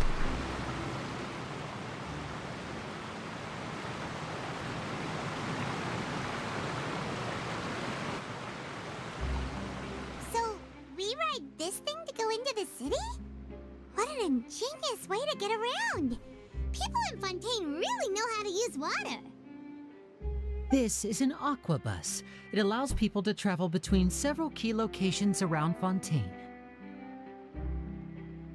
Why the aqua bus? It's a boat. Just call it the aqua boat. It's pretty convenient, but the ride can become a little dull after a while. The scenery is always the same. That's why it's better to travel with friends. So you mean it's still boring even when I'm riding with you? Oh, Linnea. No, that's not what I meant. It's just that, well, you don't really talk that much. So it is boring. Besides, it doesn't really feel like a real trip when it's just the two of us. It's the same as being at home.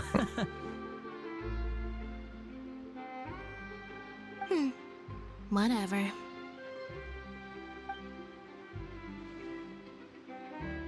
Guess that's what it's like to be an older brother.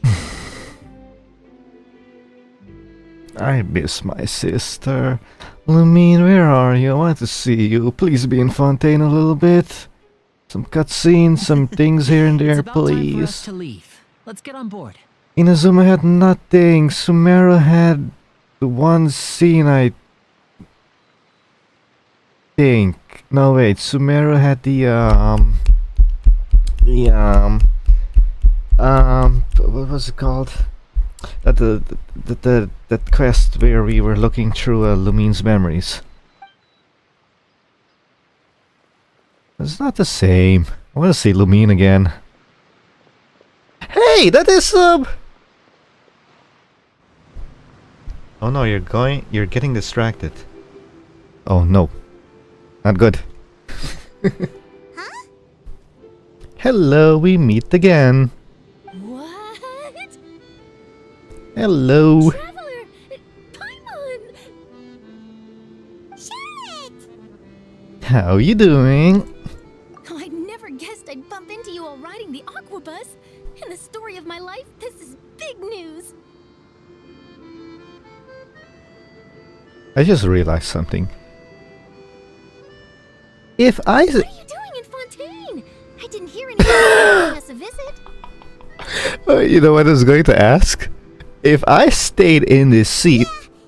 If I stayed in this scene and don't continue the text, will I reach the city? Because the boat is still moving, but the text, the dialogue is continue automatically and it's not an auto mode, so it's being forced automatically because I'm not pressing anything. Hydro Archon knew about us. Oh, let Paimon introduce you to our new friends. I don't want to press anything. I want to be forced like this. No need for introductions, Paimon. I would recognize the great magician Linny and his assistant Lynette anywhere. You know what I recently found out? I think it was yesterday or the day before. I did not know that Charlotte here had a vision. I did not know that. It's on her hips or legs or whatever. I literally did not know that when we did the Summoner's Duel event. From the Steambird, huh? We've often relied on your paper to promote our performances. I don't know. They removed your freedom. It's an honor to meet you. God, your eyes are so beautiful. Everyone knows each other. Fontaine suddenly doesn't feel like such an unfamiliar place. I want to jump off the waterfall, to be honest. So, what have you been up to? Hello, Leeway in the background. I can see you from here.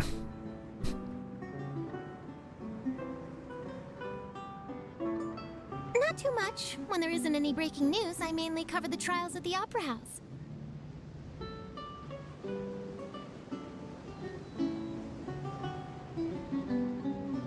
The music is nice. You can still manage to keep readers' attention as long as you tell things from a clever enough angle, even if it's the same old topics.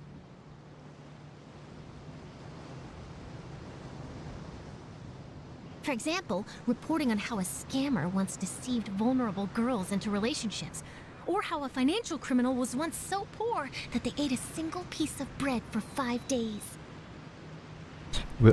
Oh, here's one. Will they force pick an option here as well? Or... let me see what will happen.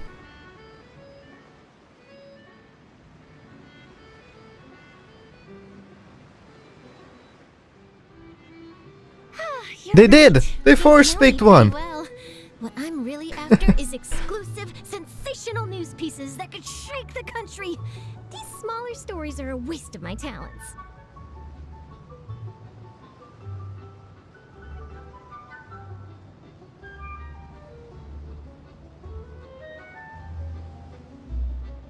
Oh, I just remembered. I've been following a case lately. Well, a series of cases, actually. Okay, I'm just gonna press. You mean the serial disappearances of young women case? That does not sound good. That's right. These stories are the talk of the town right now, and it's probably the most mysterious case we've ever seen. If I'm the first with a draft ready to publish when the case is finally cracked, and it's the headline story in the Steambird, oh, when that happens, I bet all the other reporters will shed tears of envy. I've already gathered all kinds of materials. I just can't wait for the truth to be revealed. So, what is the serial disappearances of young women case? You mean the culprit hasn't been found? Young women disappearance case. Wait a second. Missing girl case happened Lynette! 20 years ago. She disappeared in a trailer. Oh no. Ever since, after a period of time, That is not another good. girl disappears. What the cases have in common is that the girls are all of a similar age, and that they've all vanished without a trace. But the scariest part is that to this day, none of the girls have ever been found. Many suspects have been arrested over the years in connection with this case, but shortly after each arrest, another disappearance would always happen. Like her father? What does that mean? That is more than one criminal at work. Maybe there are copycat criminals. There are probably more Bird, I saw you. It's possible. But either way, I believe that every case has some precise truth behind it, waiting to be exposed. Yes, I agree. And at the very least, the family of those missing girls deserves some sort of explanation. I just imagined for a second what I would do if Lynette were to suddenly disappear.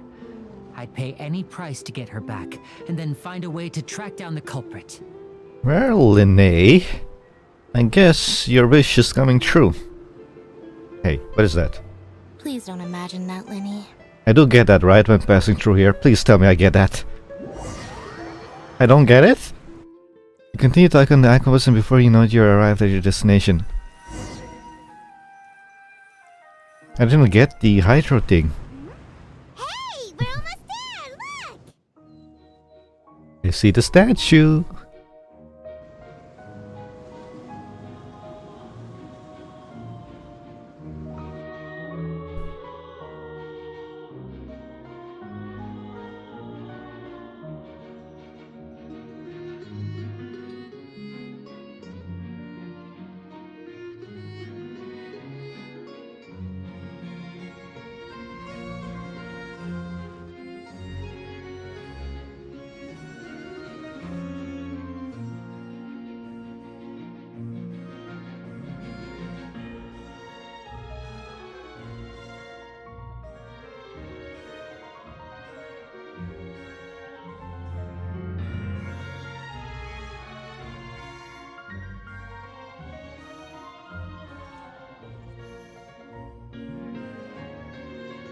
Well, I really enjoyed chatting with you.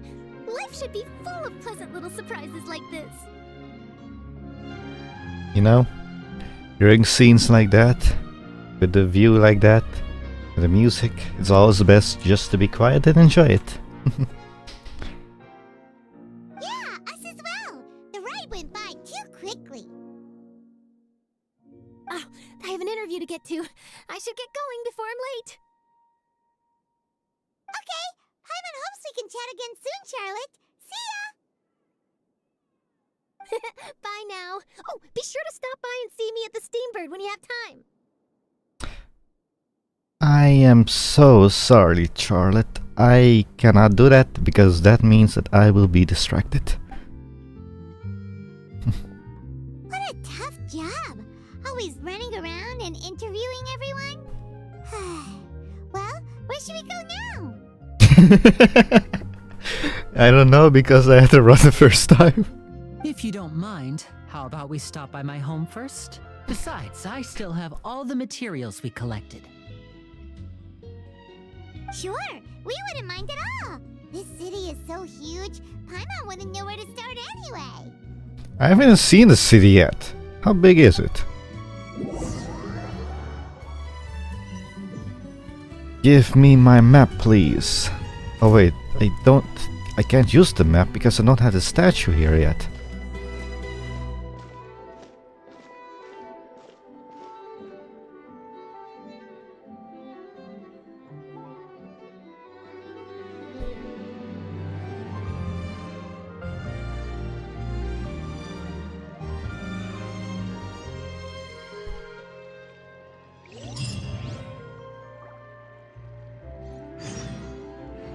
The City of Rains and Remembrance. Go to where Linny is. Well, I'm sorry, Linny. Where's the statue? That's the first thing I need to find here. Somewhere in my back. Not up there, is it?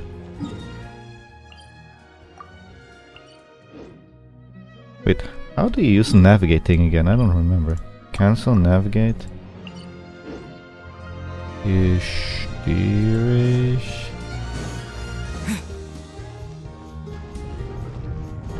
Wait, where am I?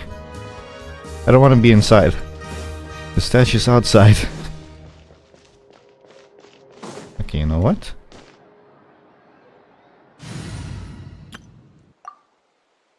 You guys, let's go. Swan Fury.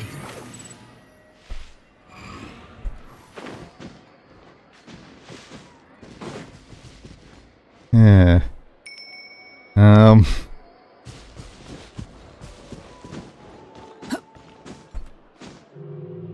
The wind rises. Oh man. I don't know where the statue is, but I hope to find it real fast.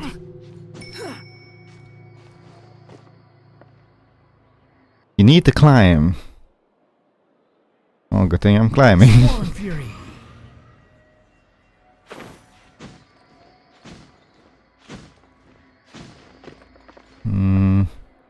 Oh, there it is. No. Chest. A worst enemy. Distraction. Take it and have fun. Behold.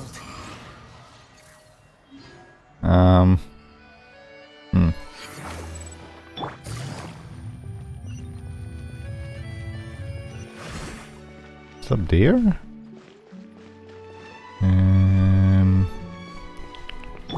Swan Fury. Oh. Damn it.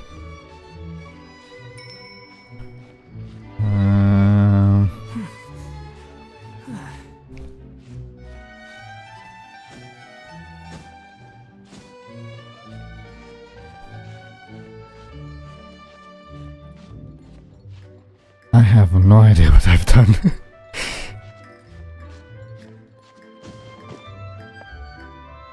Regen a little bit. The wind rises. I made it. I think. Oh. This statue looks fancy.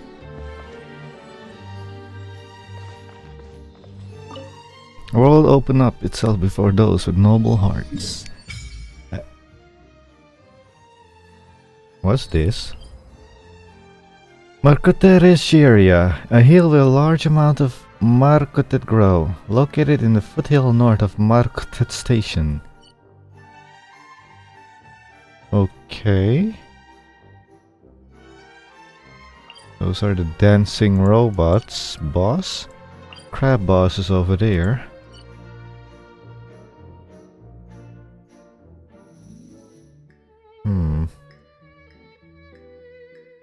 Okay.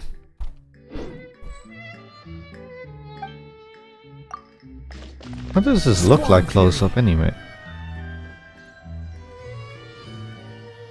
She looks tall here. Is she that tall? I'm gonna see from the... No, no side quest. No! Quit following me. Behold! Let's get out of here.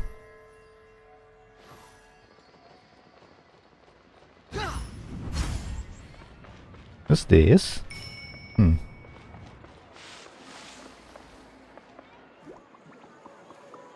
You're cute.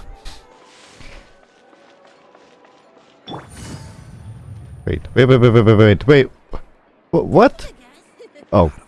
Take a guess. No What? way. I'm not guessing.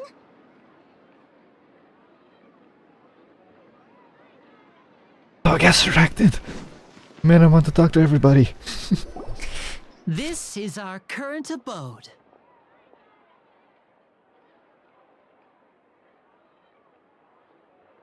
Ah, Fremine, you're home. Where did everyone else go? I have some Remine, new friends that I would like to introduce. the next 4-star character in the next banner. Oh, they all just went out a moment ago. I see. Everyone is getting busier now that Father will be returning soon. I suppose that can't be helped.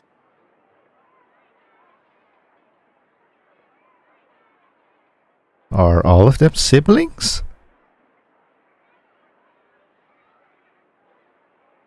Allow me to introduce you to my little brother, Fremine. He is They a are. phenomenal diver. Wait a moment. Whoa, hang on a moment.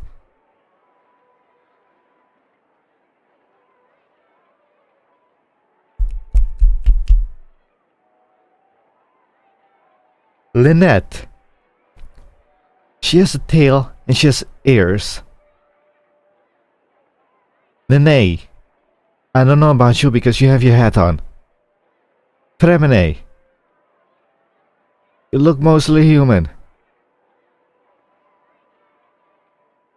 What are your father and mother like?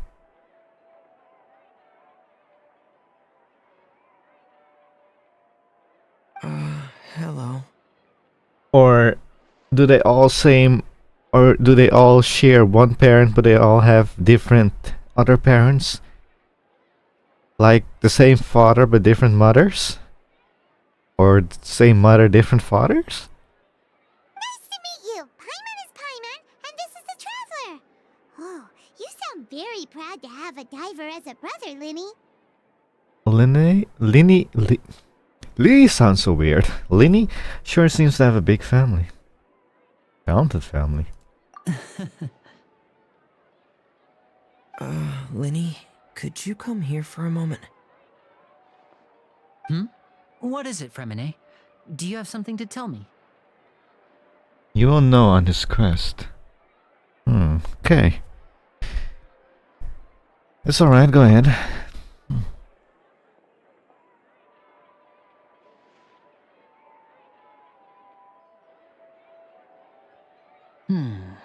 Okay, I see. Okay, please do tell. What did he say? Is everything all right?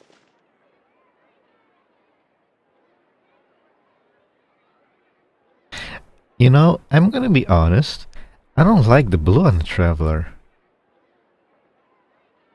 It looks like some kind of painted on. It doesn't feel like some kind of light emanating from him. Like Sumeru's green. That felt like light. And Geo's color as well. I don't remember what Mondstadt or Inazuma's one looks like. Since I've only really been using Geo and Sumeru's one. Oh, it's nothing. We were just discussing a little housework.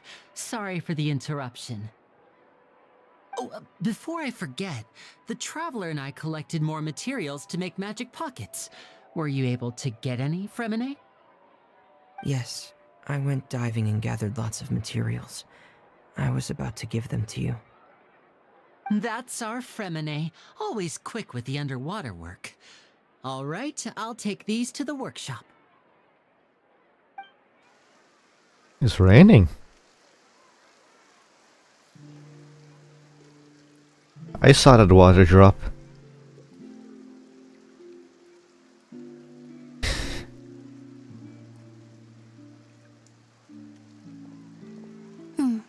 Looks like rain. Yes, it is. Oh, you're right. But wasn't it clear and sunny just a moment ago? Fontaine's weather sure is weird. It kind of looks still sunny to me. I'm afraid that's just how it is here. It often rains on days where there are trials being held in the Opera House, but don't worry, it'll clear up soon enough. So what you're saying is... this is Verina's fault. What's wrong, Fremine? There's a legend about the rain that I tend to believe. It's said that a dragon of water once resided in Fontaine. Though we don't know where the dragon went, every time it weeps, the skies will cloud up and pour out rain.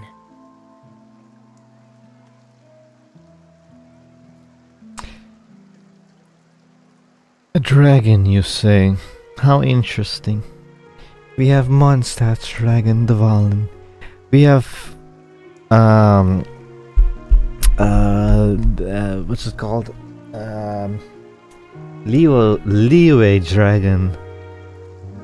What's his name again? I don't remember his name. Then we have Inuzuma's snake-ish dragon, whatever. That A strike down. Then we have Sumeru's dragon. I don't remember its name either. I am terrible with names. When I was a child, my mother told me that if I wanted to go outside and play, I should yell toward the sky at the top of my lungs. And now we're already talking about Fontaine's dragon. I wonder if Fontaine's dragon is alive or dead. Hydro Dragon! Hydro Dragon! Don't cry! Could that Hydro Dragon be the elemental dragon of Fontaine? Another one of the elemental dragons of Tevat. If it's an elemental dragon, then having the power to make it rain wouldn't be very unusual. Let Paimon try something.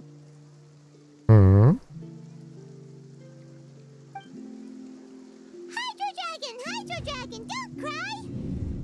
I swear, if we suddenly see a dragon fly over the sky right now... Teleport point.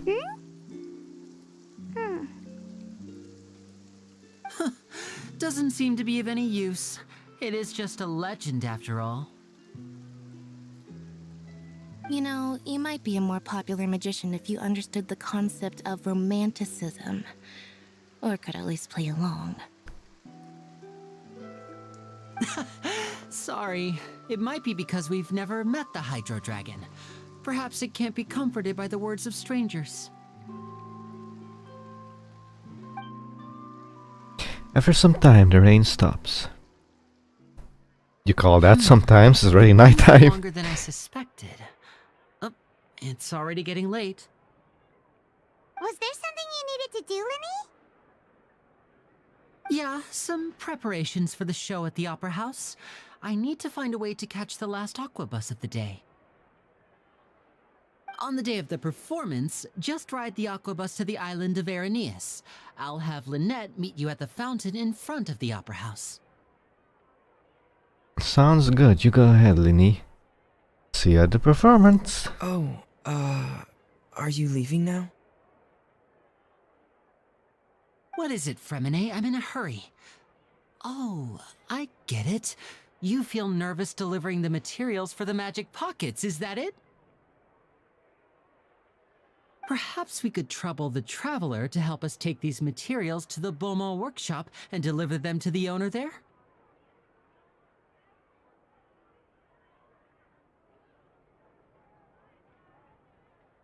I'm afraid that Fremine can be quite introverted, and the boss there tends to be pretty talkative. Fremine has always been a little afraid of her. Her, you say? No trouble at all. Don't worry, we're on the case. It's somebody that I know? Sorry for the inconvenience. I'm quite useless when it comes to such tasks. I'll think of a way to make it up to you. Oh, no need. This will be a walk in the park for us.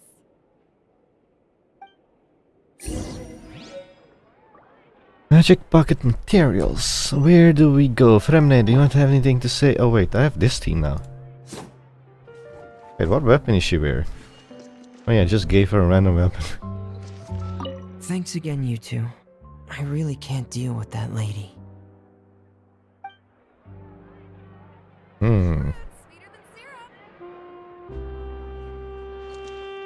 You will see someone that got lost, I think. Wait. Oh no.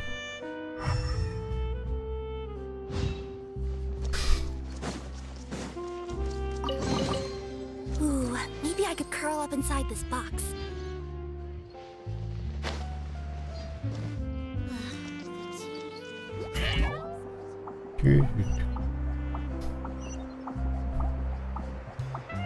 Oh, it's right there.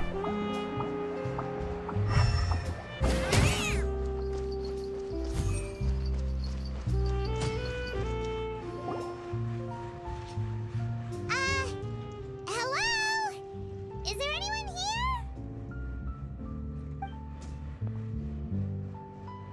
Oh, hello there. New customers? Looking to buy, or do you need something made? Or perhaps you're just looking for a chat with me.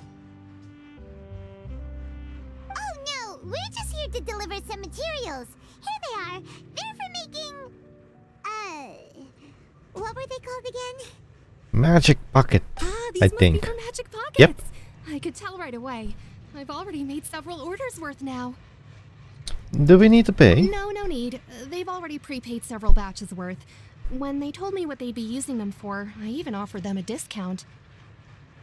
But they insisted on paying the full amount, saying that I had a business to run. It seems both their hearts and their pockets are made of gold. Whoa. So, is Linne actually loaded?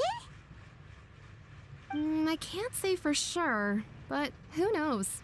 Maybe there's good money to be made being a magician in Fontaine. Hey! Is this machine what you use to make stuff here? It looks really advanced. Why use your hands when a machine can do the work? It would be a waste not to use the latest technology, and wasting is a kind of crime. Is that also a law in Fontaine? Wasting things? But where does a big machine like that get its power from? Well, it's a little complicated. I'm not sure I can put it in layman's terms for you. But basically, everything we usually use here in the city is powered by indemnitium. It's a type of energy that's produced from trials. Wait, what? In the minium, it's type of energy.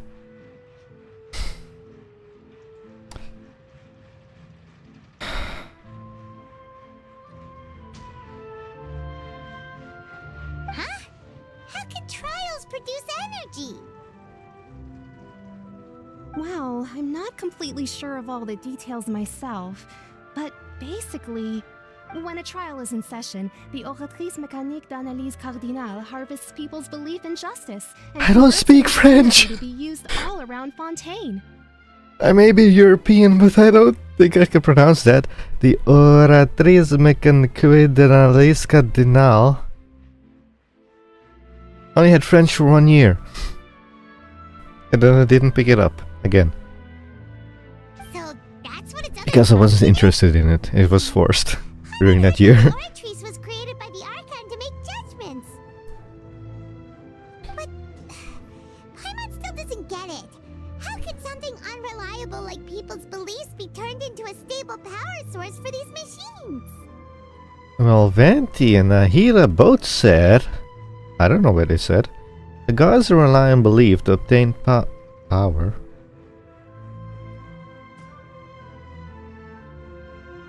Do they?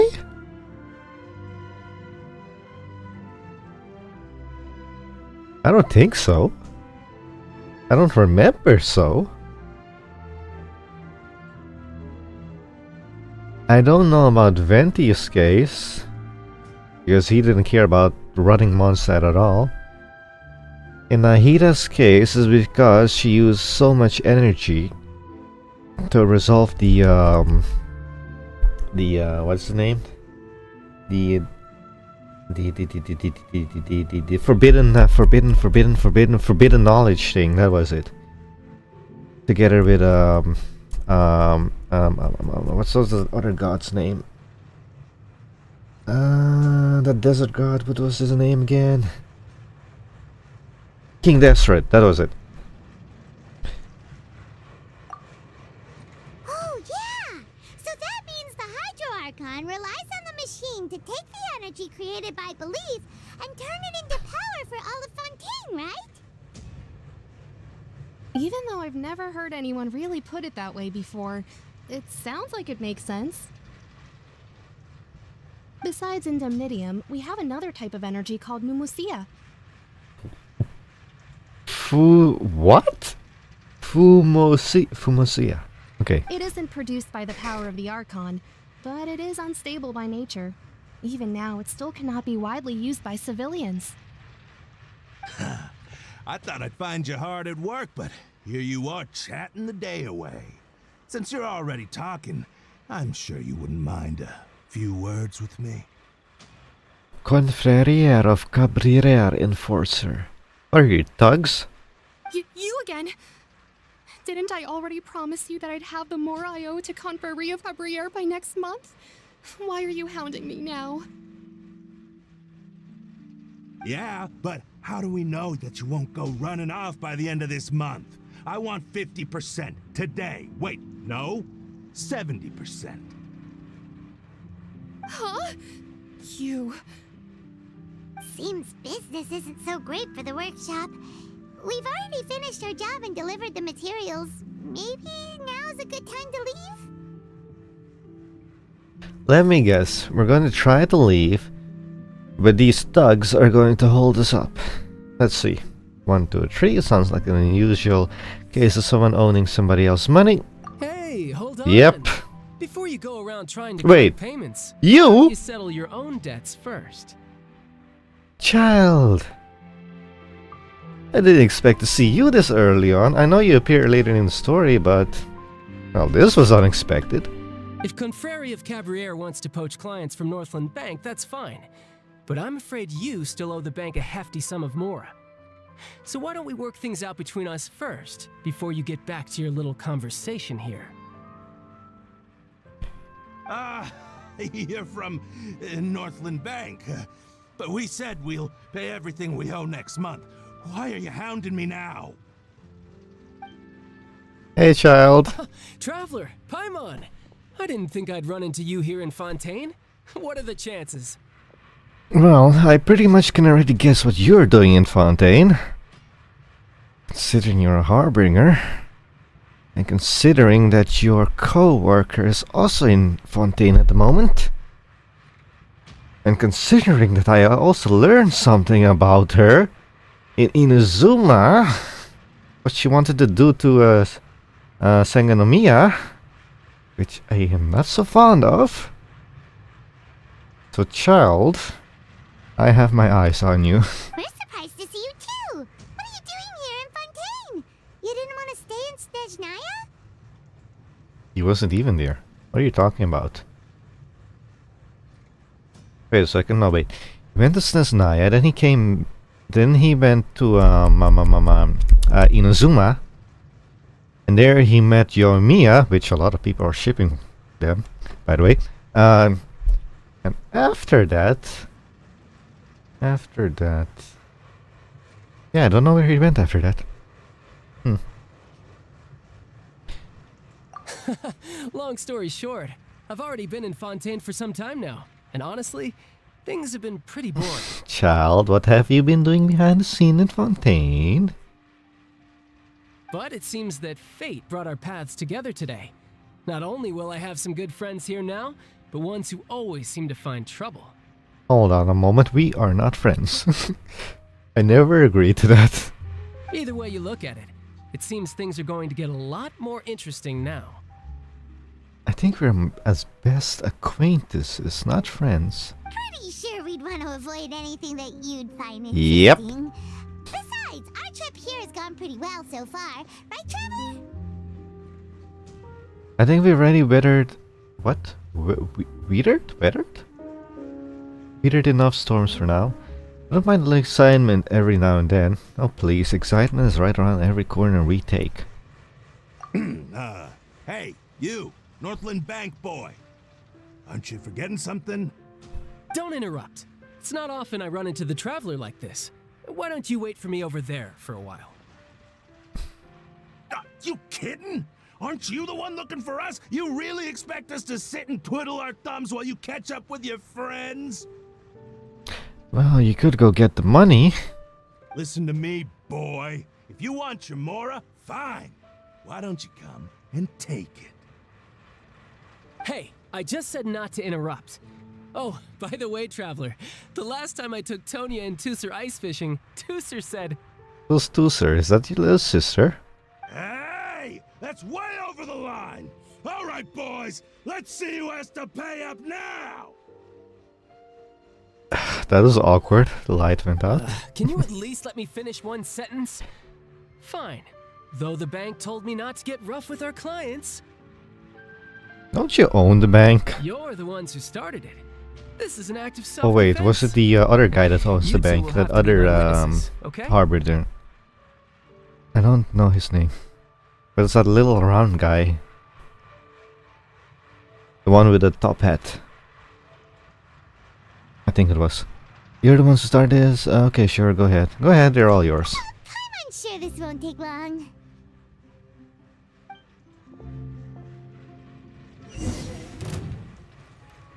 Oh. Hey. How do you fight like him again? I don't remember. What was that?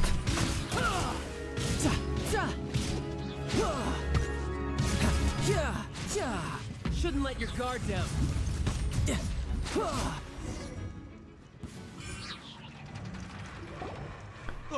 What's your deal, Brad?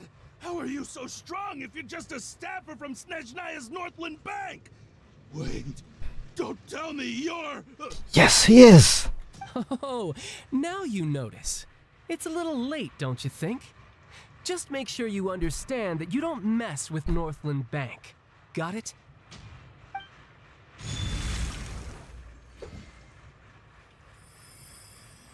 Huh?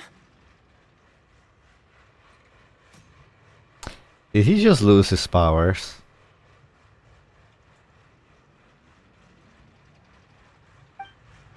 Did Furina just interfered?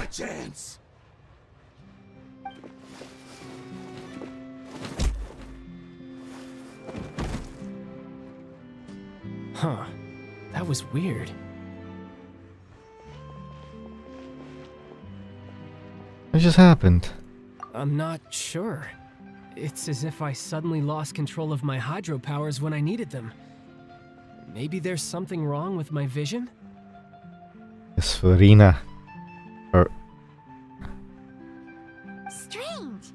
How could that happen? First time Paimon's ever heard of someone losing control of their vision. Never mind. It doesn't matter. If I want to stay sharp, I shouldn't be relying too much on my vision anyway. Besides, I always have my delusion in case I need it. I don't have a vision, so don't ask me. You better not use your delusion too often. So what are you doing in Fontaine, child? I don't see its work for Northland Bank. Yep. Because the Fontaine 4.0 trailer, or the Fontaine, whatever you call that trailer, again, already pretty much spoiled it. Well, I guess it's because I've been in a bad mood lately. Okay, explain. Huh? What kind of reason is that? Wait, since when do you feel down about anything? I don't know. Maybe I still have a lot to learn about myself. But recently, there seems to be some sort of restless power stirring inside of me. And I don't know why, but every now and then I feel like I'm in a terrible mood. Does that have to do with your hydro vision?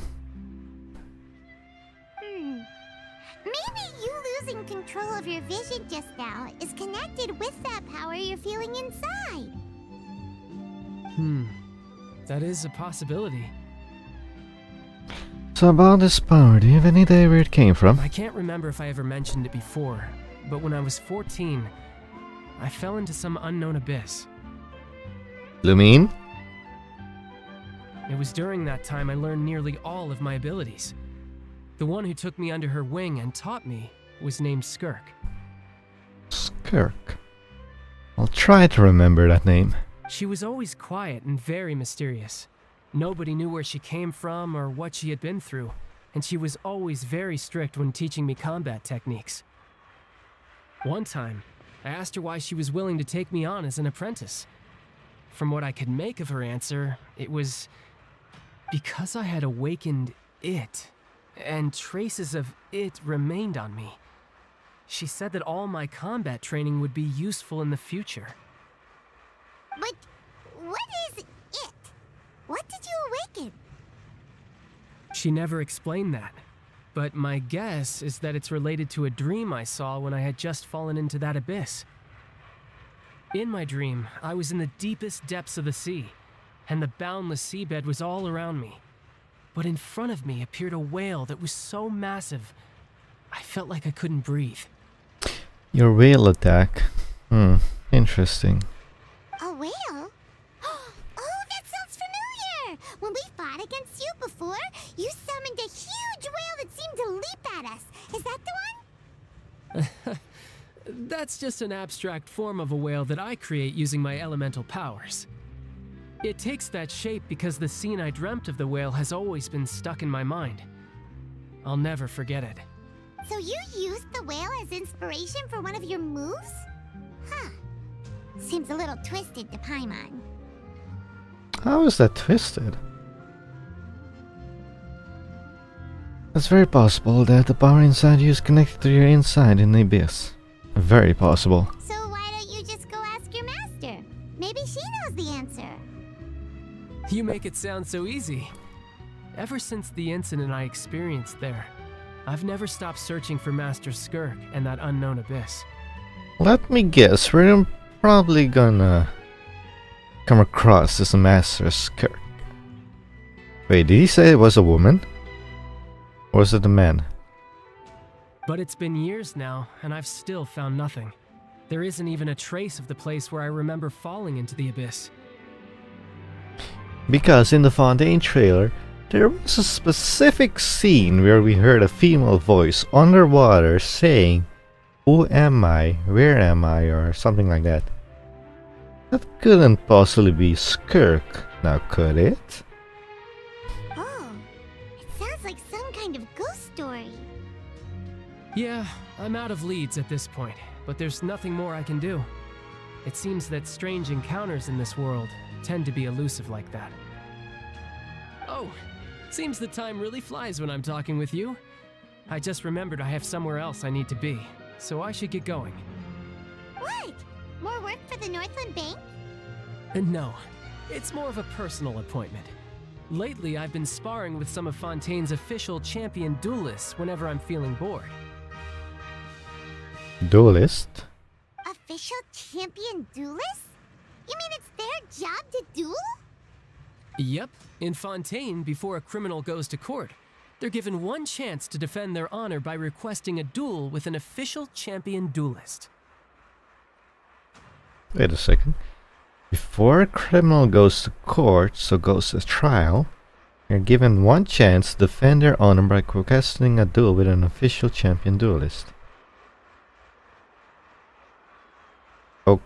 Okay, so if they win, they defend their honor. If they lose, they did not defend their honor, but they still have to go to court. So what's the use of the duel? The champion duelists are all powerful fighters selected from among the nation's best.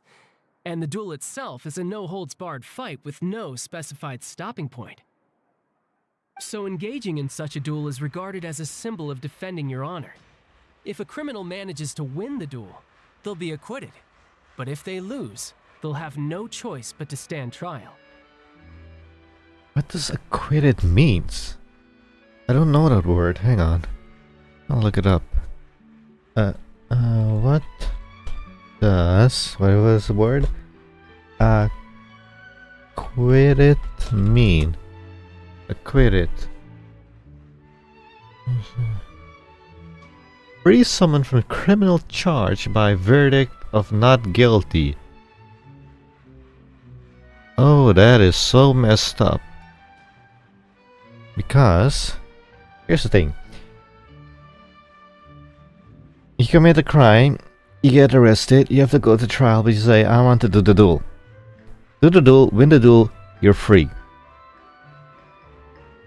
Go do another crime, get arrested again, request the duel, win the duel, no court, you're free again. That's a big loophole right there. And the worst case scenario is that you're simply killed in the duel. Oh. Okay. Though it's rumored that Fontaine has a death penalty. From what I can tell, no one has ever been officially sentenced to death. So really, the only people who opt to duel are those who have suffered a grave injustice in being accused, or those who greatly value their honor. Otherwise, why gamble with your life? So, do many people actually get out of their trials by winning the duel? Apparently, it's exceedingly rare for anyone to actually win. Fontaine probably enacted this system as a way to show that the nation respects the honor of its citizens. Besides, none of the champion duelists are to be trifled with, which is exactly why I was itching to face them as soon as I got to Fontaine.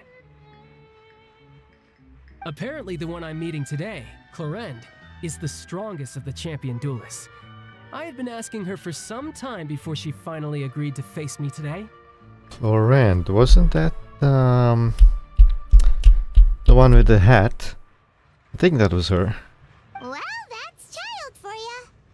Paimon feels like we heard that name somewhere before. Yeah, that was her. Clorinde. I'm terrible at remembering names.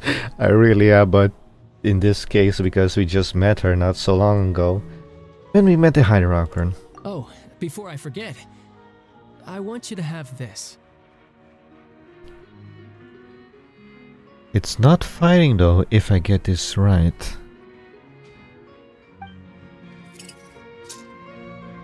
Huh? Your vision? You're seriously just giving it away? Explain yourself, child. I'm just worried that it could become uncontrollable again.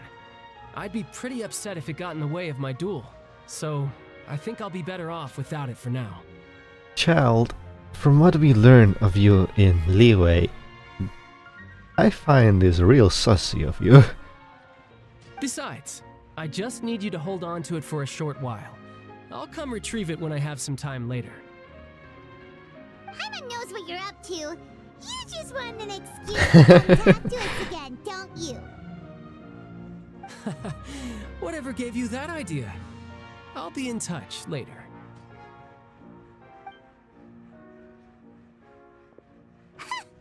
That sneaky guy. He said he's been feeling down lately, but he seemed the same as ever to Paimon. Yep. Well, since we don't have much to do for now, we might as well walk around and see the city before Lenny's performance. Yeah, Paimon, I'm not gonna do that because that is exploring, and I will get distracted extremely easily. Under Paimon's aid you as a leadership, you walk all around the court of Fontaine. Wow! Who could have seen that coming? The reporter who was barely around for most of the story was the murderer all along! His rude spoil a mystery for everyone else. Sorry. Paimon was just surprised, that's all. Whew. Paimon never saw that twist coming. The murder mystery novels here are amazing. Never thought I'd see the day when Paimon would enjoy reading.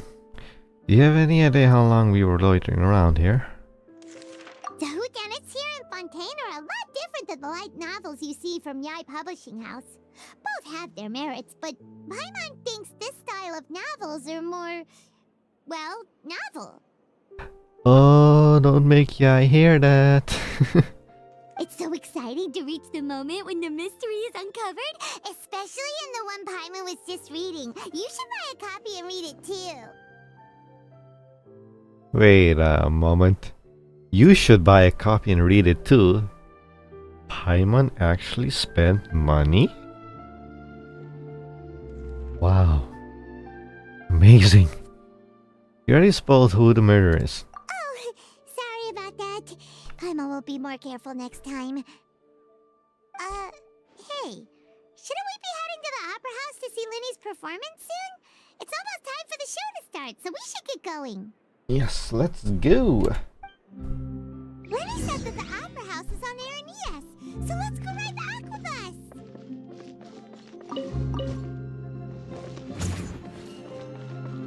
We're up there.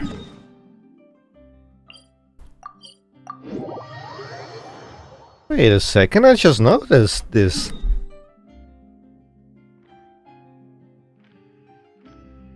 One, two, 3, 4, 5, 6, 7, 8-ish?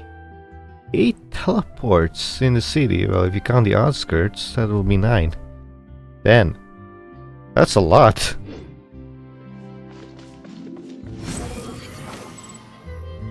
Oh wait, that's the door that I can open!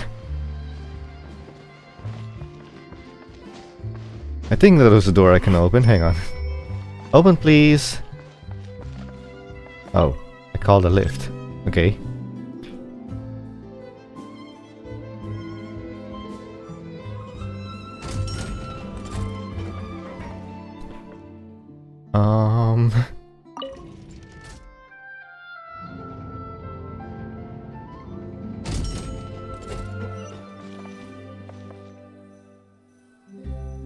I am going to get confused with that lift. I'm already saying it right now. Hey, can I freeze this water?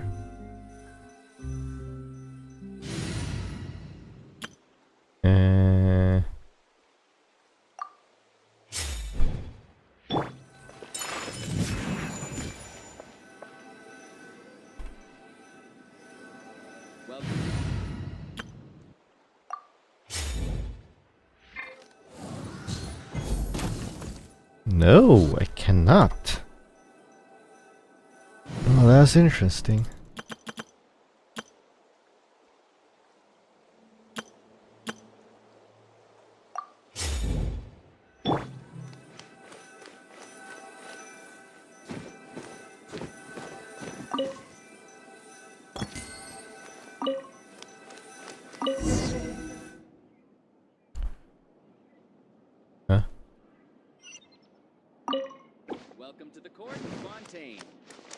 How do I get on this thing? Oh, okay.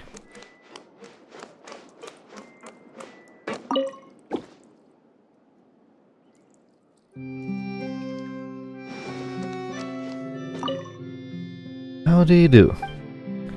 When does... Immediately.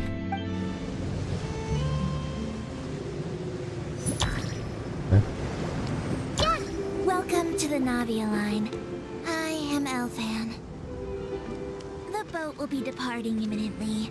Please do not stick your head, hands, or other body parts outside the boat. The Aquabus operator is not responsible for any accidents or injuries resulting from doing so. Also, please remember to buy the Steambird, though I don't read it myself. The destination of the current tour is Aeneas.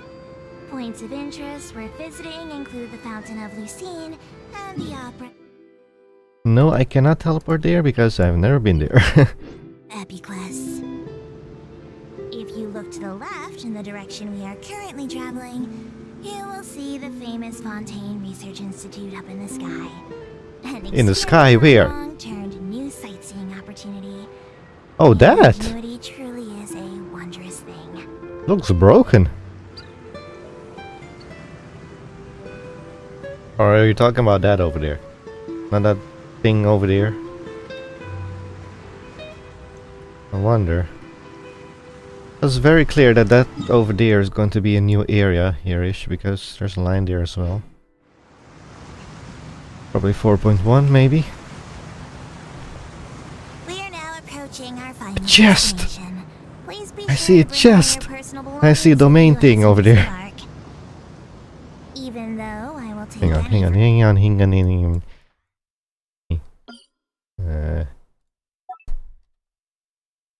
I'm not going there, just putting a marker for later. For when I really do explore. Got items to the lost and found. The paperwork is rather annoying, as Melusine hands are not suitable for grasping pens. Please be careful when disembarking. It has been my honor to be your tour guide this trip. Thank you.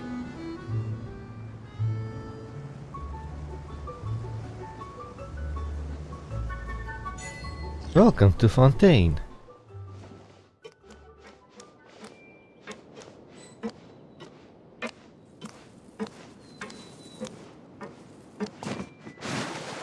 Damn it.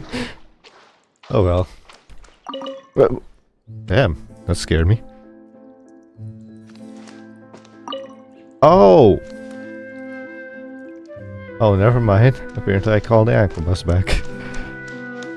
Okay then, we are over there somewhere. Teleport. So over there.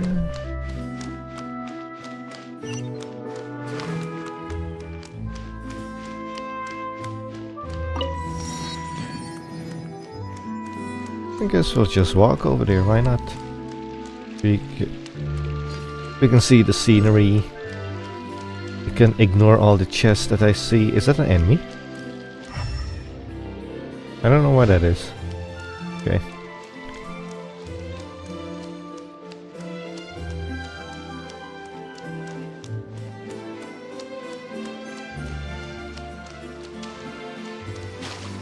Oh, whoa, I did not even notice that.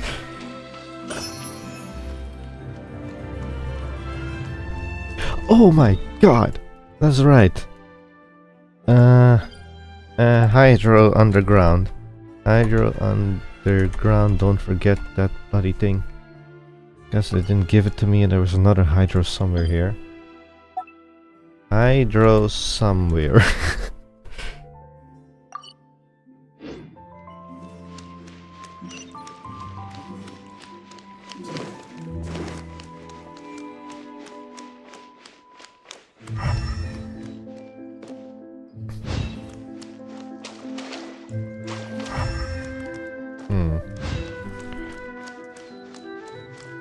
There's another chest.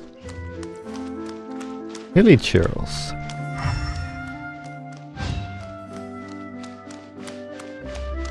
Celestia. You jerk.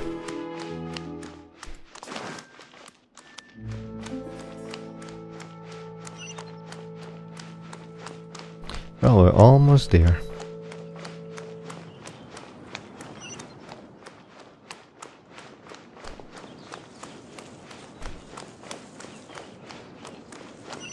Fancy dog with armor. Which might become an enemy later, I don't know. Seems like the stories here never have a happy ending.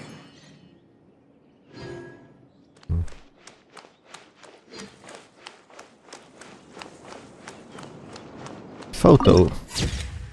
Oh, that is pretty.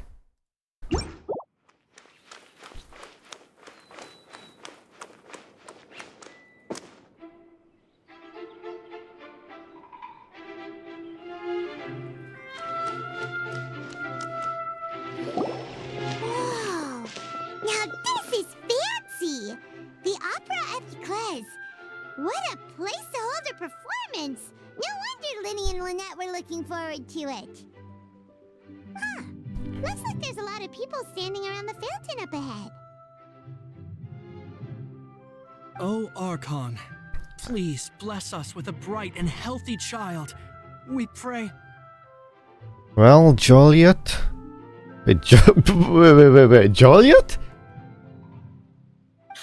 I don't know why you always feel the need to ask so much. I'll be happy as long as our child is healthy and lives a peaceful life. I was thinking about Juliet and Romeo, but apparently not. I guess if they're our kid, then there's no doubt they'll turn out smart.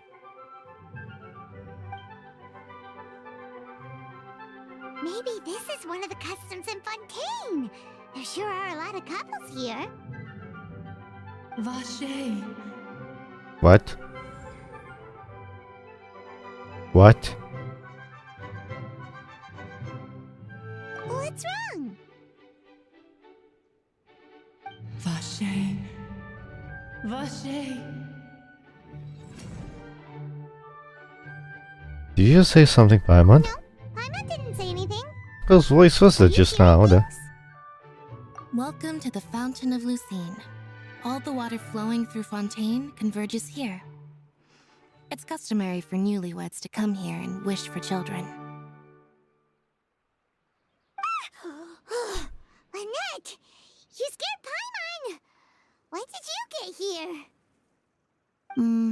When he asked me to wait here for you, remember?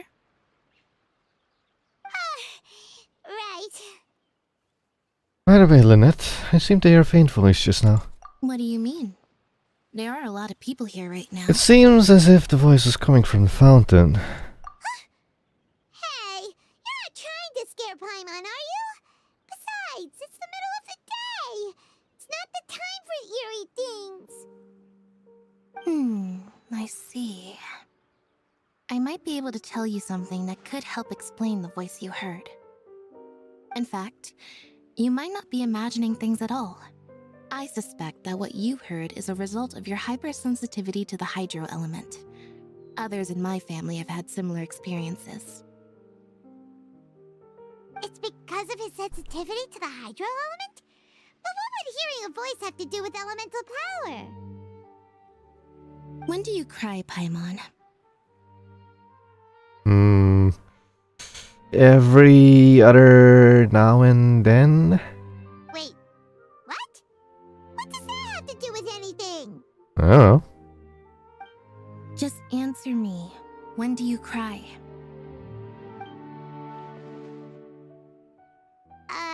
When Paimon's really sad? Oh, and when Paimon's super happy. Oh, and also when Paimon's really, really scared. Then you should understand that tears contain your most intense emotions. Like I just mentioned, the Fountain of Lucine is where all the flowing water in Fontaine converges. Even the tears that fall to the ground will eventually gather here. So maybe what you heard was the intense emotion coming from someone's tears. Not sure I better buy it. So, what did the voice say? It seems to be calling out someone's name. Vacher, Vacher. And I saw materials in the background. Oh no. Paimon wonders what happened to them. Rather than worrying about them, we should worry about my brother first. Why is that? Don't let that calm look of his fool you. He tends to get pretty nervous just before a performance. So chatting with Linny might help him relax a little before he goes on stage. Oh, right. That makes sense. Let's go in and see Linny.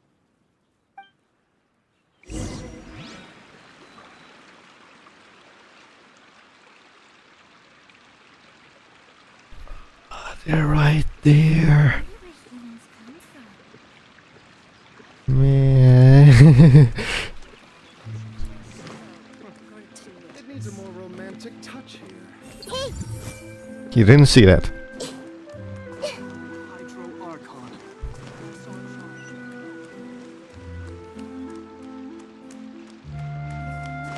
No two cases are alike.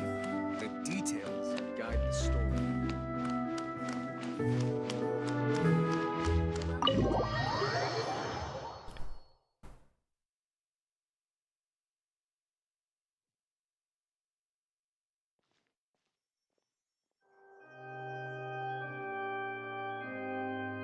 Traveler and Paimon, good to see you.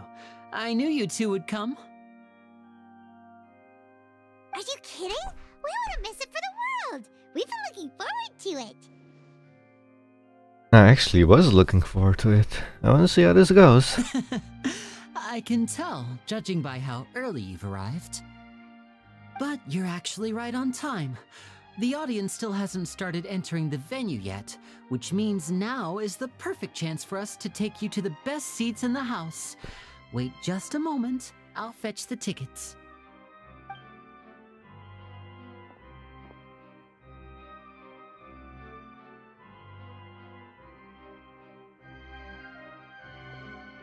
The Opera House has assigned seating, so you always have to make reservations. I've already reserved your seats, and here are your tickets. Ooh, front row seats! Thanks, Lenny! Don't mention it. There's no need to keep thanking me. I prefer middle seats than front row. Hey, Lenny! Could you come over here and take a look at this? Oh, I'll be right there. Seems there's an issue with the stage props over there. That's Cal, my assistant, calling me. I'll go lend him a hand. Let's get busy. Let's go to our seats. You go ahead, Lenny. Okay, the blue looks nicer with this dim light. Okay. So we have to go there, but I wanna go up there. But that means I will be distracted once again. Oh, I really wanna go up there.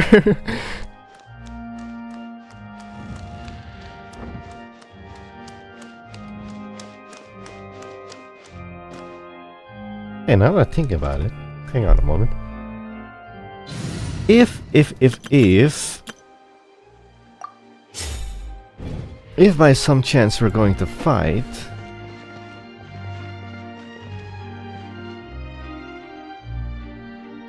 oh, but then again, there's one problem. All these things are level 1. Darn it. I actually want to try out the skill.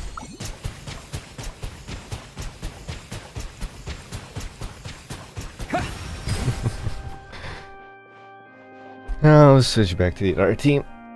I don't want to get killed. So yeah, there is that as well. Right. Where's my seat? Over there.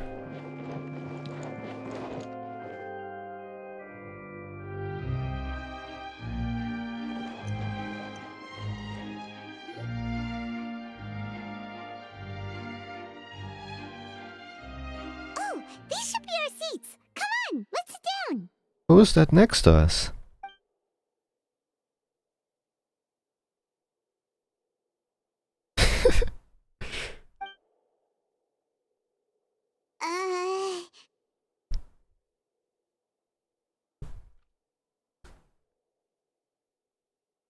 They will fight, no fight, I mean. This part is fun. We'll see. I wonder how Lumine would be reacting to this if I had Lumine.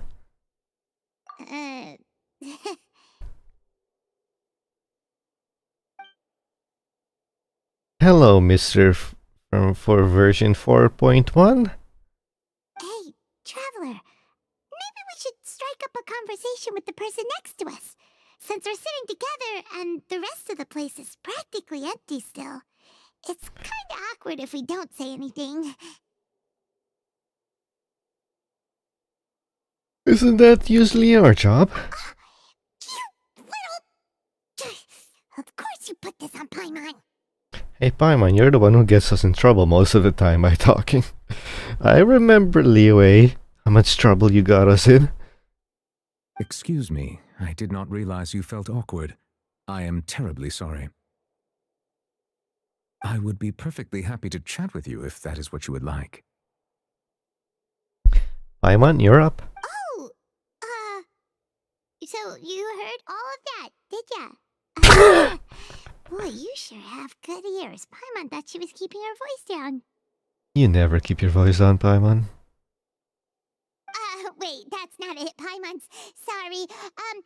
Paimon's the one who was being rude, talking under her breath like that. So let's talk, but, what should we talk about?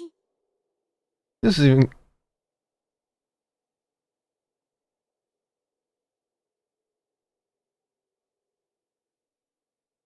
What kind of opera hall is this? I only now notice the seats, how they are arranged. What is this big ass space between the seats?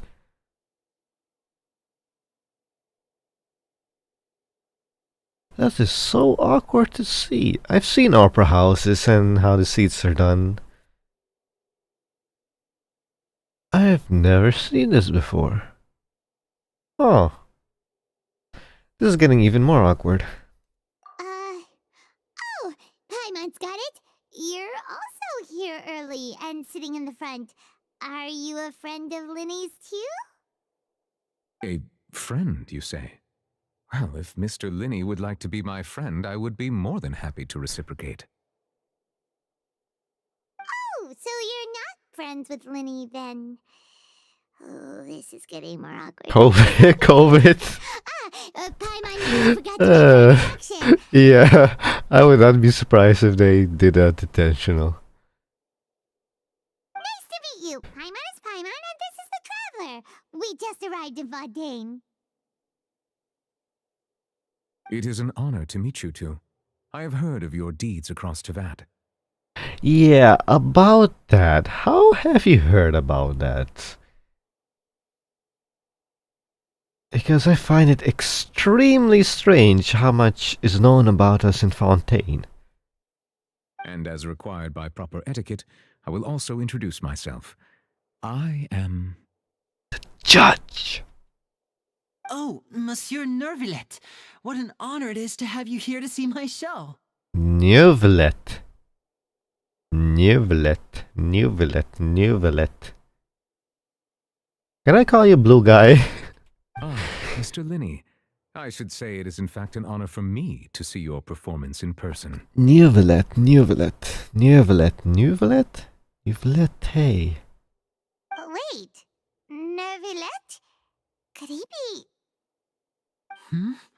I saw you all chatting just now, but it seems you still don't know who Monsieur Nervillet is. Yeah, I kinda do now. Well, I didn't know his name, but I do know what he does. Allow me to introduce you to Fontaine's Chief Justice. That seat is always reserved for him. It wouldn't be too much to say that he's the symbol of justice and honesty here in Fontaine. Yeah,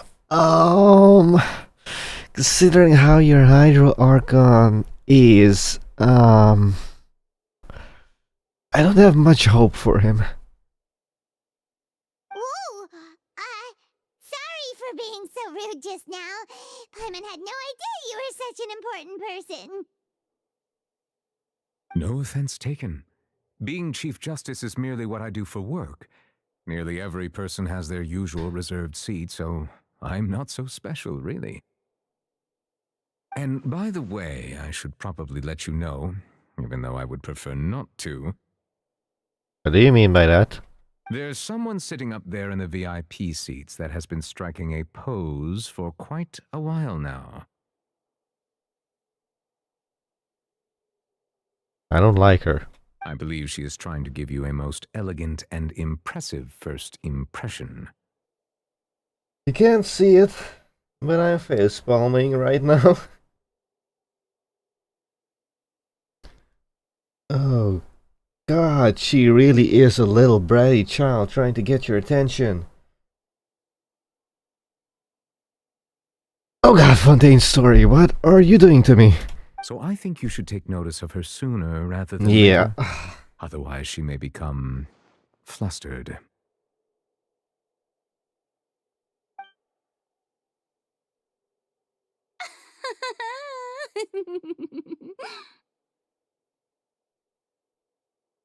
Did you see his gameplay? No. I block every single spoilers from third parties as much as possible. I only look at the official Hojoverse releases, so the Hojoverse Twitter, Hojoverse videos. I only look at that. I do my best to completely ignore everything from other people's that are spoiling things. I extremely hate it. If the official company does it, because they're showing here's what's coming, no problem. But I hate people that go into the game files and try to find every single bloody thing and spoiling it for you.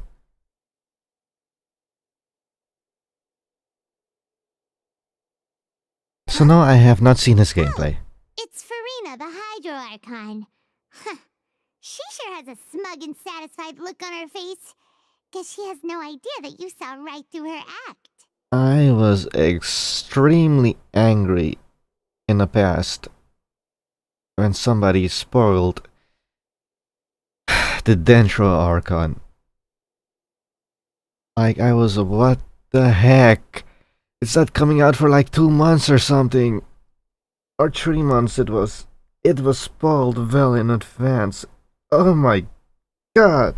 You know how much that can ruin your fun for going to a new area, a new country in Genshin?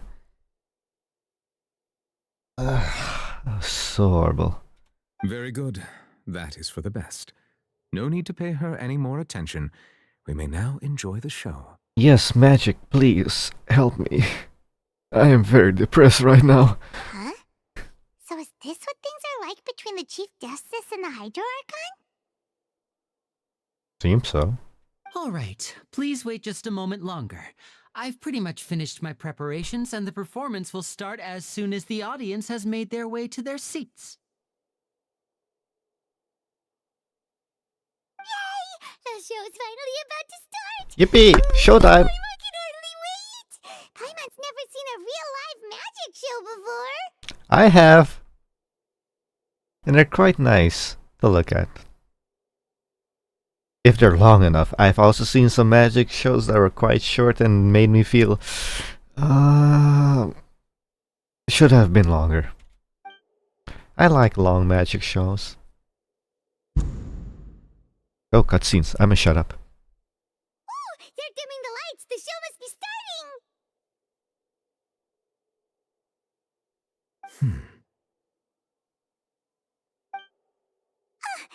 Sorry. Paimon will try to stay quiet.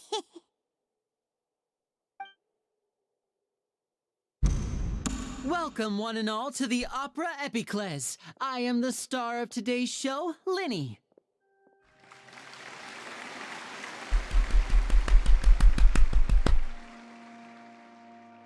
And over here is my sister, Lynette, who will be working as my wonderful assistant.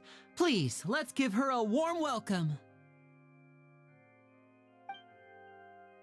Hello, everyone. I don't know if my clapping picks up or not, but I'll do it anyway. I know she may seem to be a little sleepy right now, but that's just a sign that she's nervous.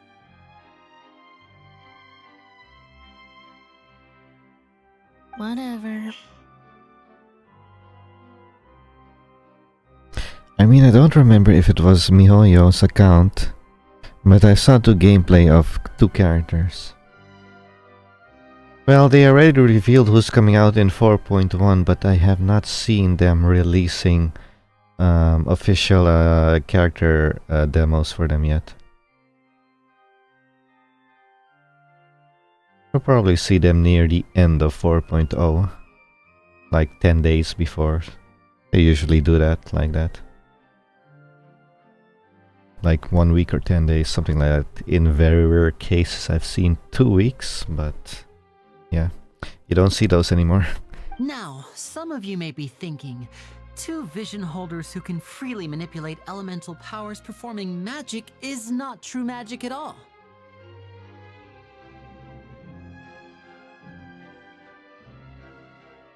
So, I would like to take a moment to assure you that elemental powers will have nothing to do with what you will witness on the stage today. I am excited!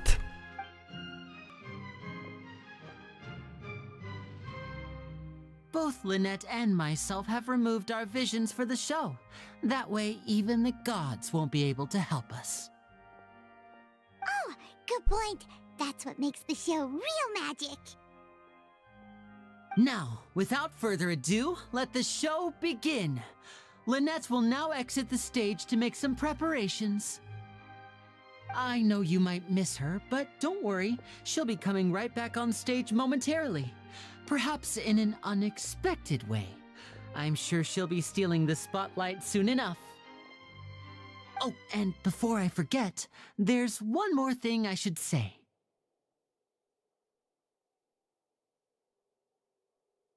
Okay, this is a bit awkward. The NPC is to the right. Where's my mouse? Yeah, here, to the right. They're not even looking at the stage. They're just looking forward. You never know what can happen in the blink of an eye.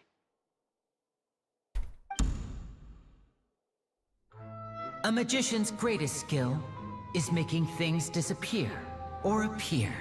The possibilities are endless.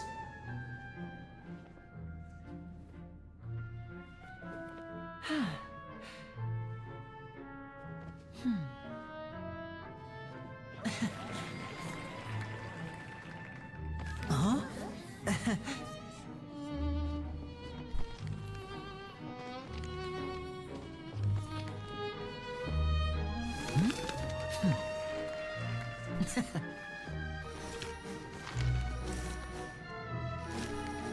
But this isn't what you came for. These little tricks, you've seen them all before. So it's time for something truly extraordinary, don't you think? This one's a little tricky.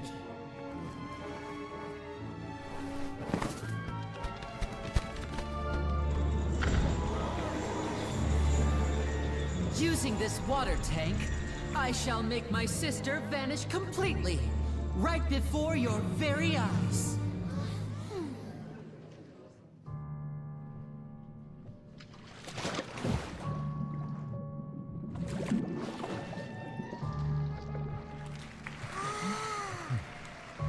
It's actually quite simple.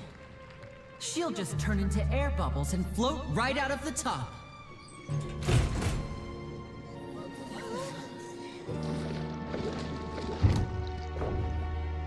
Oh no!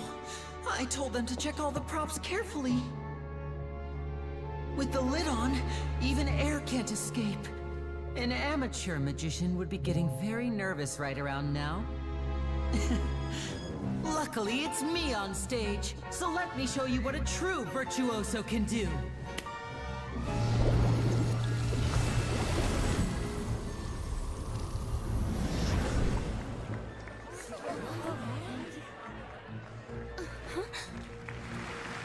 Lynette, are you still there? Don't go too far. We don't want to use up all our magic. Hi, I'm back. Uh-huh.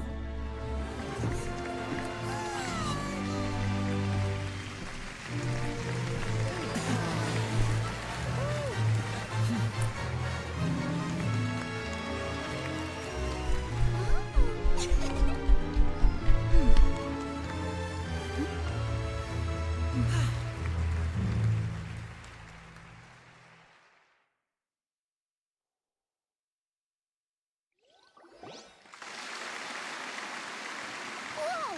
What in the world just happened? How did he do that? Paimon didn't see him do anything. Wasn't Lynette inside the water tank? How did she disappear and then reappear out of nowhere? Where is the famous magician? If he could see easily through his tricks, then that would mean that his skills are still lacking. To appreciate magic, you should focus on the show happening on stage, rather than getting caught up in trying to see that which has been intentionally hidden. Guess you're right. Paimon couldn't believe her eyes when Lynette reappeared. Amazing! Thank you everyone. I'm glad you enjoyed that performance. But our magical journey has only just begun. I've prepared even more astonishing surprises for everyone here. The magic of transformation and disappearance can go far beyond what you've just seen. I'm sure many of you are thinking that escaping the water tank was impressive enough, but Lynette is still my assistant after all. In which case, I have ample time to make all necessary preparations. So, for my next trick, I will require the participation of one lucky audience member. Not it. Please, if my assistants could bring out the magical boxes now. There are 2 boxes and only 2 boxes. One is here and one is there in the aisle among the audience. I'm sure many of our clever audience members have already guessed our next magic trick. A swap. Our lucky audience member and I will each enter a magic box.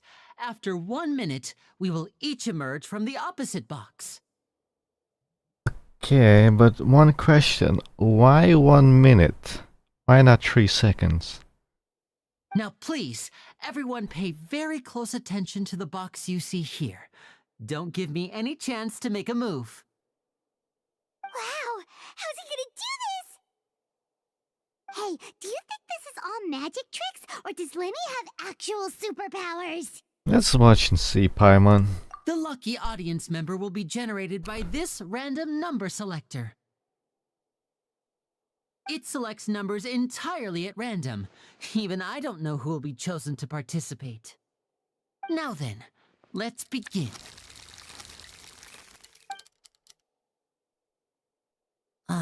Let me see. Oh, row 7, seat 3. Congratulations! Wait, You now have the chance isn't to that... experience magic firsthand for an entire minute. Wait a moment, isn't that a thief? Lenny? Lenny? Are you making this show into a trial?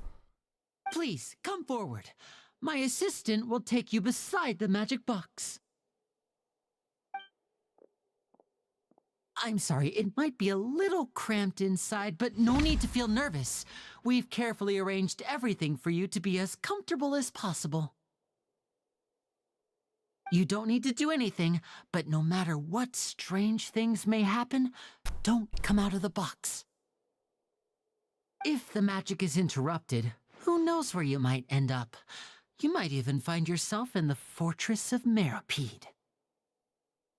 Oh, okay. All right. Before I enter the magic box, there is one more thing I need to ask the audience to do. Could you all give me a countdown? Like this. 60, 59, 58. Just keep counting down. You can go a little faster or slower if you like. I won't be able to see anything in the pitch black box, so I'll be relying on your voices to know when time is up. Oh, and no tricks now. If you quickly count from 60 in just 30 seconds, then I'll be in a tough spot. Ooh! Paimon kinda wants to count faster after hearing him say that! The whole crowd got there. You couldn't even if you wanted to. No, that won't do. I can see it in your eyes. You still can't be trusted. Let's practice together. Come on, repeat after me. 60, 59, 58. 60, 59, 58! That's right, perfect. Keep it going. All right, I'll see you all on the other side once you've finished counting. 54, 53, 52? That's too fast, Paimon. Why aren't you counting, Nervalet? I am counting in my head. I think things are exciting enough in here as it is. Merely a consequence of my identity and personality.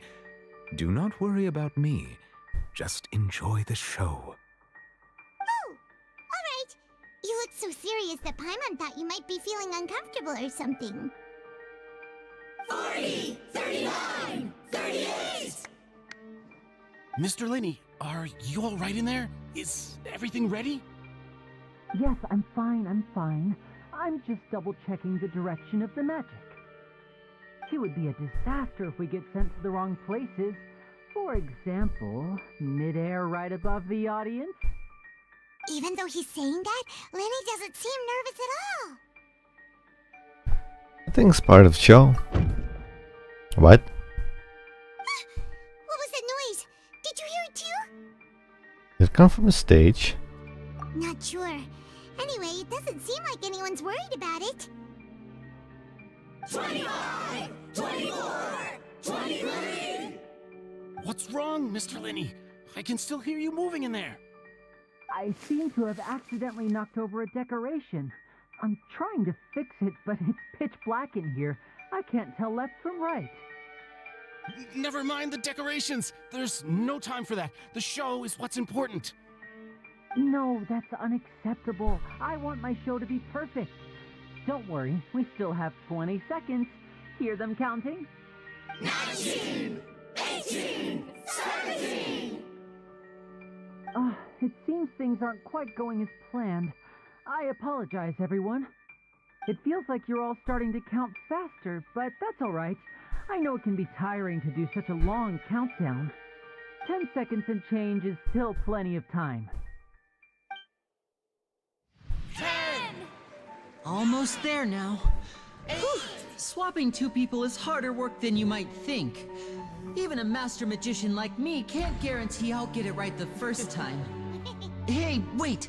Is this the back one? I can't tell. They both look the same inside. Huh? No, that's not it. I'll try again. 7! Hey, slow down! Honestly! 5! 4! 3!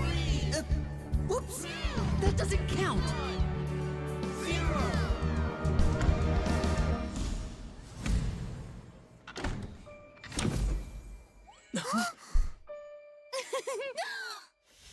Ta-da!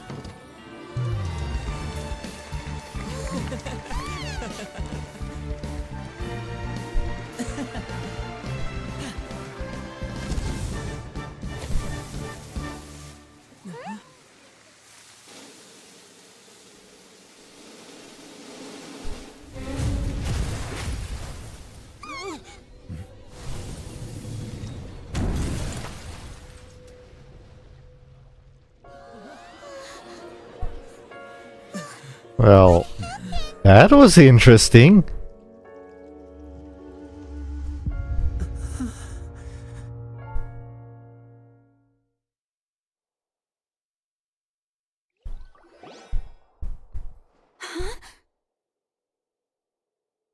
Why are you acting so Why are you acting so surprised for Miss Farina, Miss All-Seeing Archon? Yeah, your words, not mine. Is this part of the show? That voice does not fit you at all. Mr. Linney, you're going to use magic to fix the stage now, right? What happened?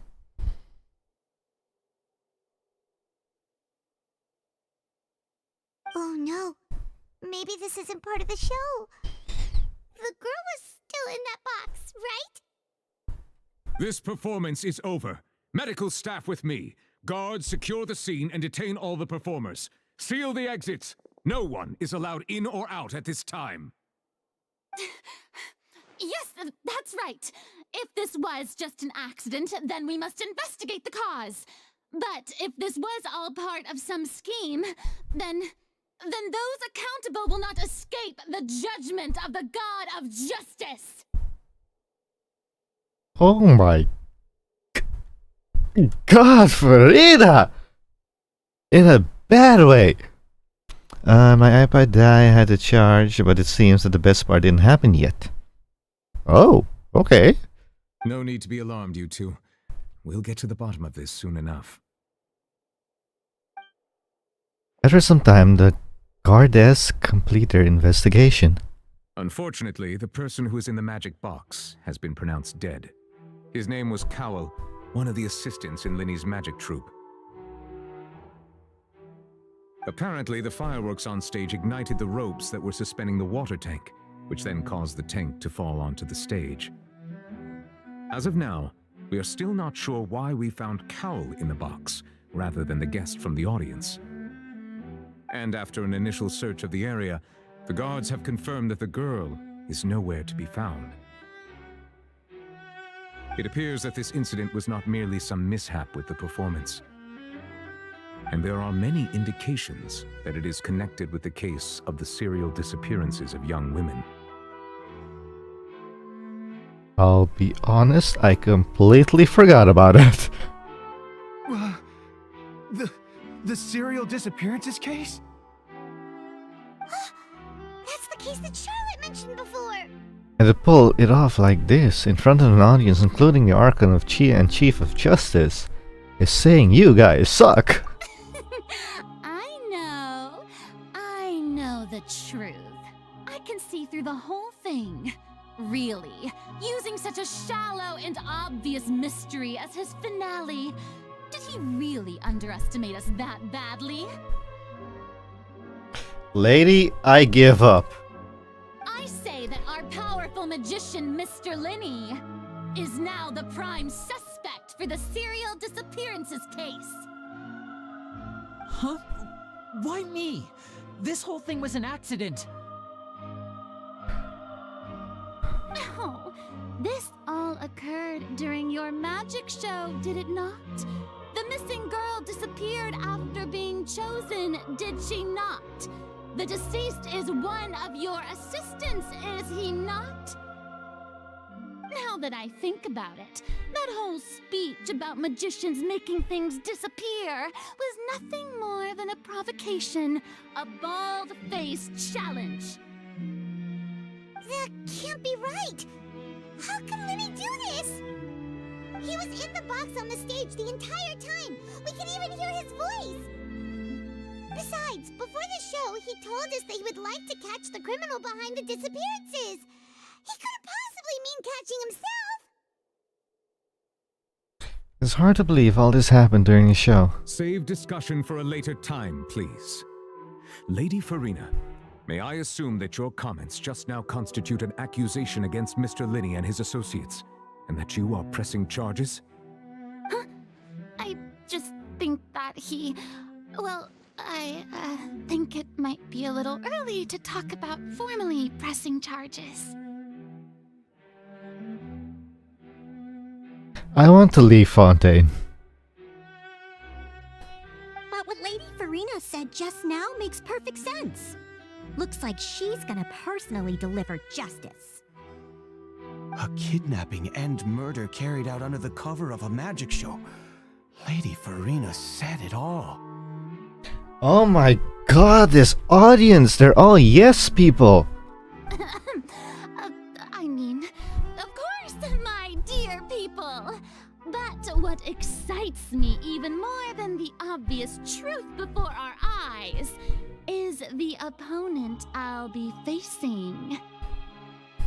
That's right. I mean you, Traveler. You'll support Linney, won't you? After all, he was the one who helped you the first time we met.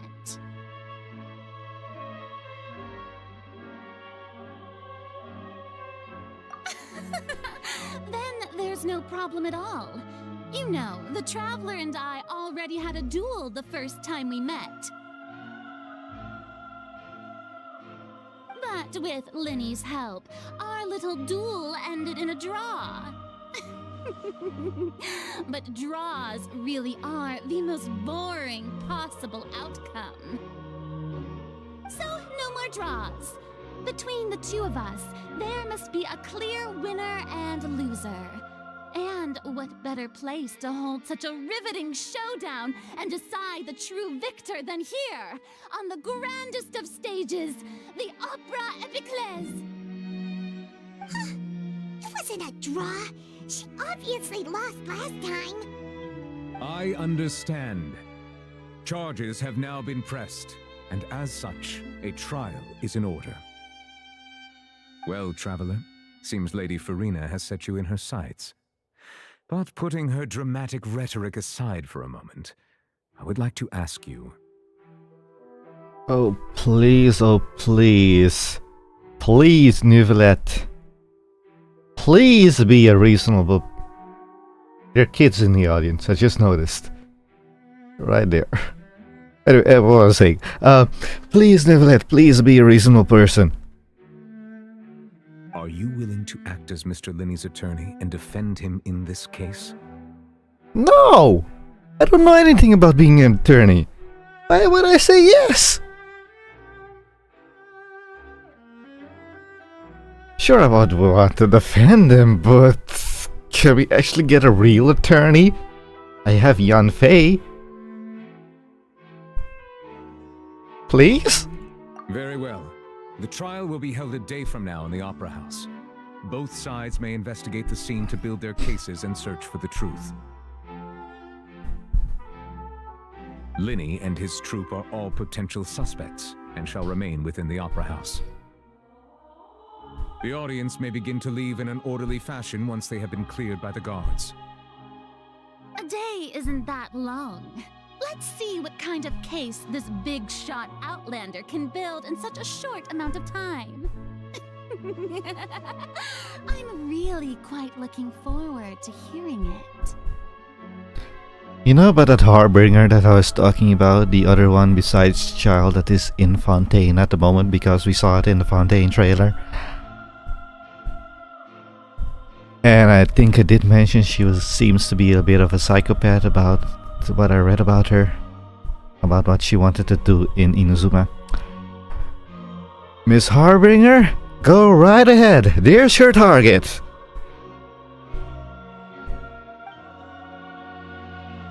Everyone is dismissed and the audience begins to leave along with Farina and Neuvillette. Sorry about everything that happened just now. Were you frightened?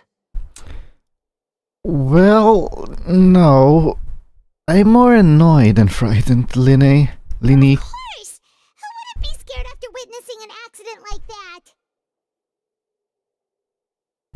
Yeah, I'm a little shaken up myself. How could this happen? And poor Cal.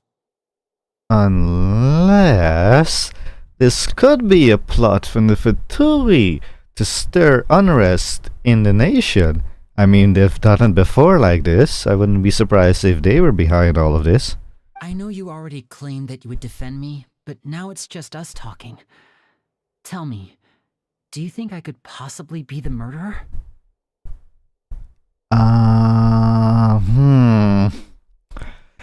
Linny, what do we know about you so far? Let's see here.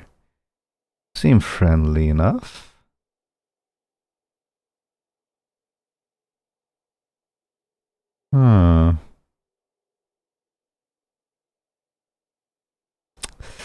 Linny, I have literally no reason to suspect you, so my answer is I do not think you are the murderer.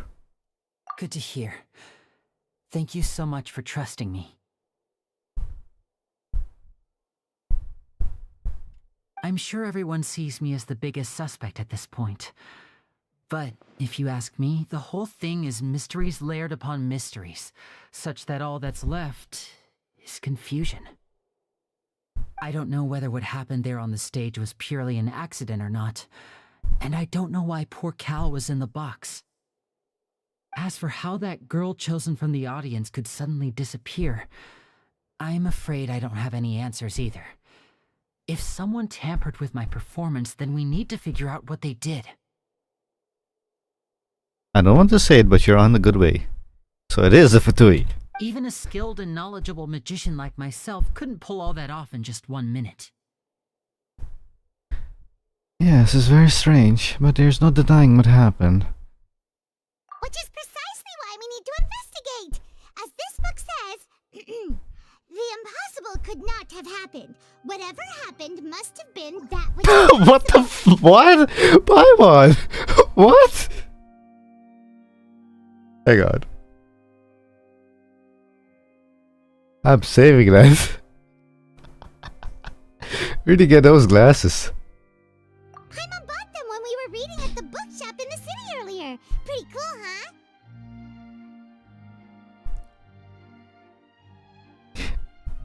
I don't know why, but it really fits her really well. Don't worry. Paimon used her own savings to buy them. It wasn't from our travel funds. I think they look cute on you, Paimon. Yeah, they actually look good on her. I'm not gonna lie. You have good taste, Lynette. That's the right attitude. Feeling depressed isn't going to help me now. I need to get back to my normal self. But with the guards watching our every move, it's going to be especially difficult for Lynette and I to prove our own innocence. Good thing you agreed to be our attorneys. Thanks for that. We'll be counting on you. Yes, thank you so much. I'm used to this sort of thing. No, you're not, you liar. You're used to getting framed a lot. But not being an attorney. I won't let you down. Yeah, just leave it to us. Oh, since we're going to start investigating, Paimon has a question first. Where did Lynette go during the performance? Yes, where did you go? Oh, well, I'm afraid that would involve some of our essential trade secrets as magicians. The secrets behind our magic are past saving, Linny. I suppose you're right. The truth behind our tricks is going to be important evidence that will be weighted during the trial. The trick is the same? 'Tis truly a pity. As a magician, our magic show is a work of art. We've poured countless hours and spared no effort in perfecting it. But if revealing our secrets will help you uncover the truth behind what happened, then it will be well worth it. We should go somewhere else if we're going to discuss our magic tricks. We'll go speak with the guards, and in the meantime, you can go investigate the stage and the seating areas. Alright, let's go have a look while the investigation teams are still here. Detective Paimon is on the case!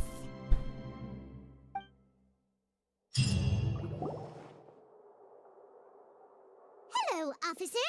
How's the investigation going? Linny and Lynette's attorneys. I see. You must be the traveler that Lady Farina mentioned. Listen, I'll be perfectly honest with you. I'd avoid getting mixed up in this whirlpool of a mess if I were you. Huh? What do you mean? Come with me and you'll see. The deceased is one of Linny's assistants, named Cowell. Even though he hadn't joined the troupe long, he was hardworking and everyone generally liked him. The assistants are usually in charge of setting up and inspecting the props, as well as assisting with the show and keeping the crowd engaged. As you probably saw when you were in the audience, the water tank suddenly fell and smashed the box with Cowell inside it. But why was Cowell inside? This is the real mystery. We've already searched the scene and were unable to find any traces of the girl. However, if you look carefully, the box was positioned directly under the water tank. The ropes holding the tank were then burned by the pyrotechnics on stage, causing them to snap. All these factors lining up so perfectly makes it hard to see this as a mere accident. If anything, the more logical explanation is that the whole incident was intentionally planned, and Linny is the most likely person to have access to all these areas. But he doesn't have a motive! Are you both good friends of his? Nope.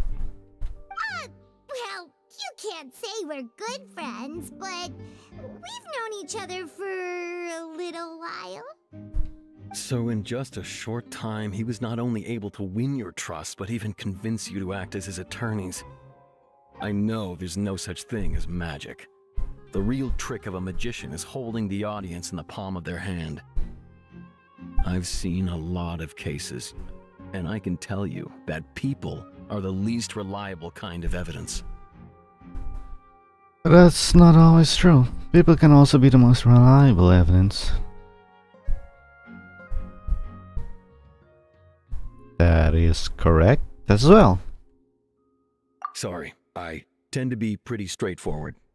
Just know that I'm warning you for your own good.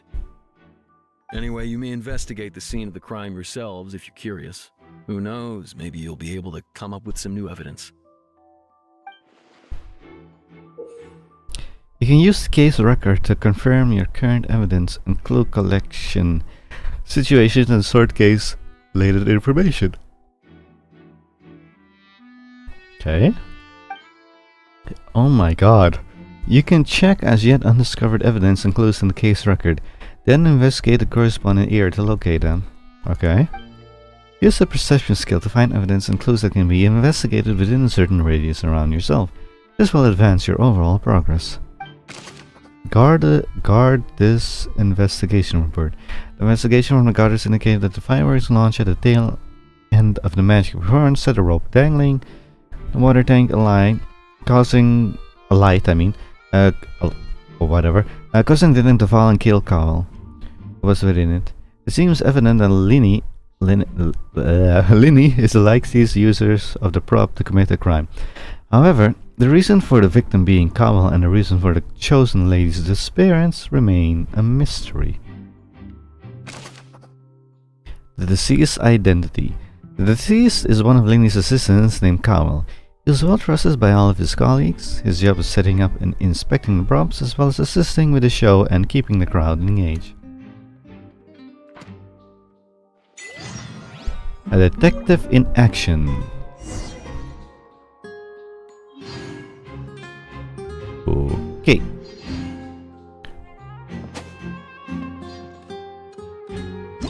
Oops. Ah, damn it. Why did I do that? Whoever the murderer was, they must have made preparations well beforehand. Whoever the Okay, what is this? Opera house? Something. What is this? Why would it be him? How strange. Oh my god, I have to find 8 things? Okay, let's do this.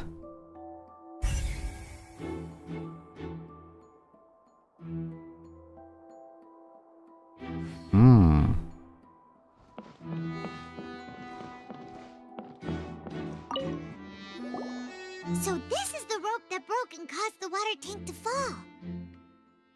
The rope looks pretty durable. How can it be burned through so quickly by fireworks? It wasn't. Why are you suddenly so serious, Traveler? It was cut, wasn't it? I'm just looking at where the rope snapped. Whoa! Look! This bit is made from different material! Most of it was burned away, but there's still a little bit of it left. Seems flammable. So if a rope meant to hold something was made with that kind of material in it, then that means... Wait, why don't you write all this down? Let's take notes. Special rope. This rope was used to suspend the water tank. It suddenly broke when the fireworks were being launched on stage. The investigation has shown that the location where the rope snapped was made of flammable material.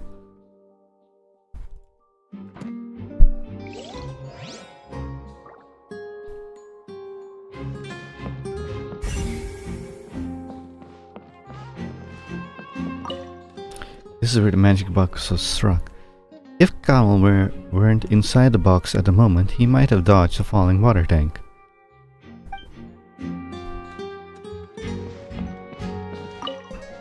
The broken magic box was left on the stage after the guards completely completed their investigation.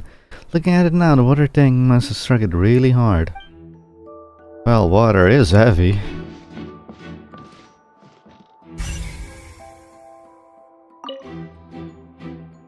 Go ahead, have a look around. In the end, we're both after the truth.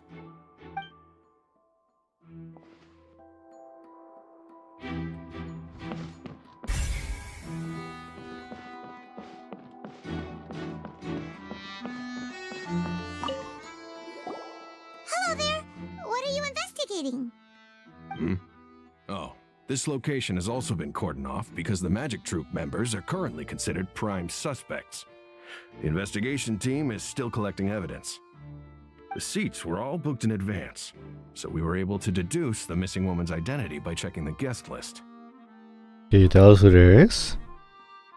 Sure, it's not like this is confidential information. We will publish it later anyway when we petition the public to help us find the missing person. Her name is Halsey. She's a painter from Fontaine who's made a bit of a name for herself. Apparently, she wasn't a regular at the Opera House, but she'd been feeling some pressure with her work lately, which made her decide to come see the magic show. The Magic Troop members all claim not to know her, and we have looked into her social connections. It seems that she has no personal grievances or conflicts of interest with the suspects.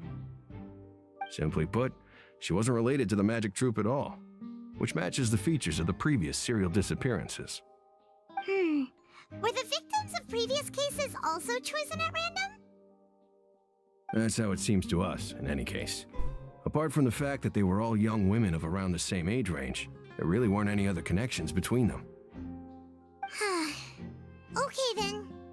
Thanks for letting us know all that. No need to be so What is this in the top If right? you do happen to see the missing girl, please be sure to contact us. Click on it, what would happen? Nothing apparently.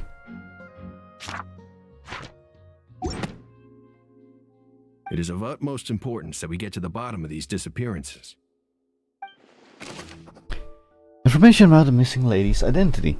Halsey is the missing person. She's a famous painter and came to watch the magic show in order to take a break from her own creative work.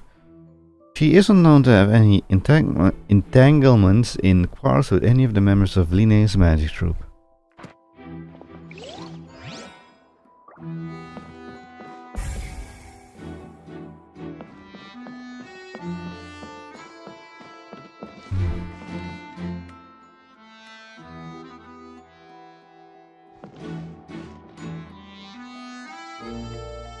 I just realized something. Okay, so we were down there when we were talking to something, what's his name? There is no way that we could have seen Furina up there. I cannot even see the seat from here.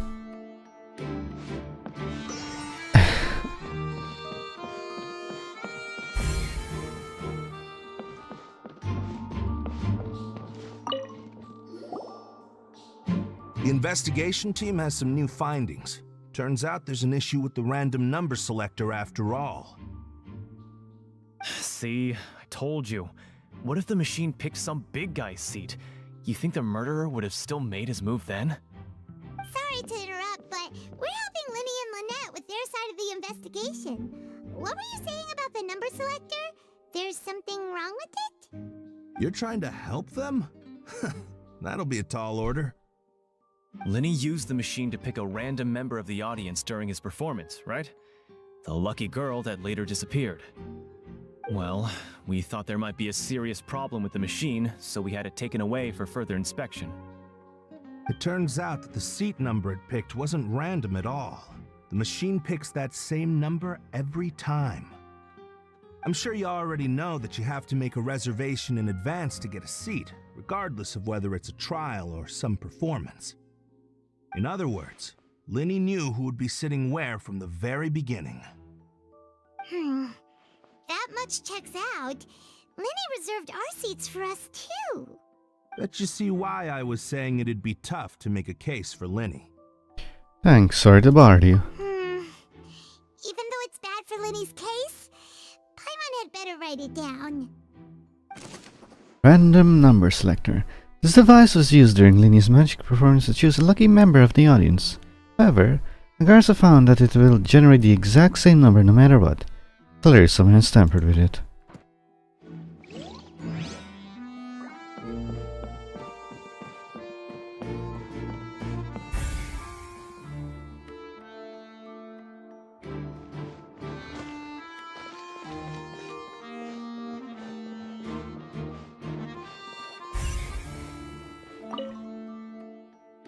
This looks like an ordinary box, but Linne somehow moved instantly from stage to being inside of it. How did he do it?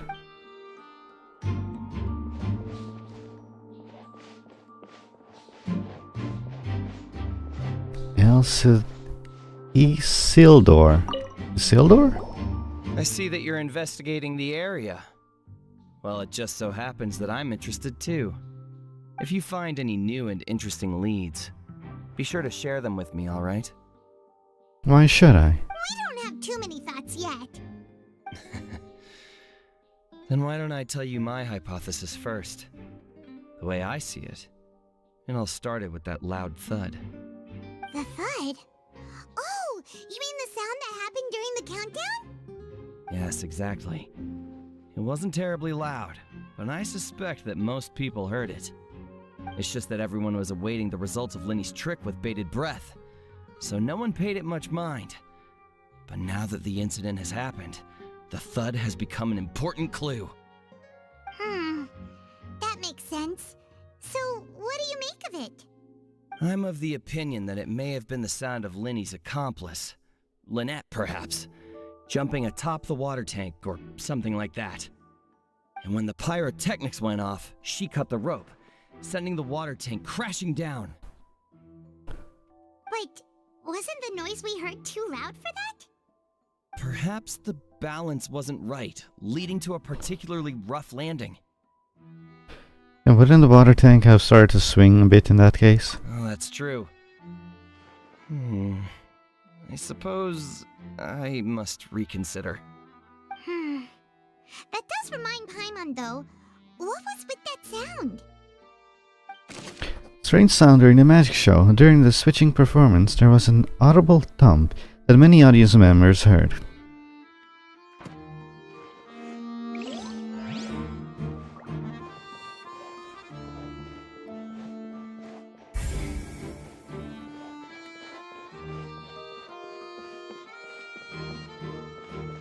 Why are we going all the way back there?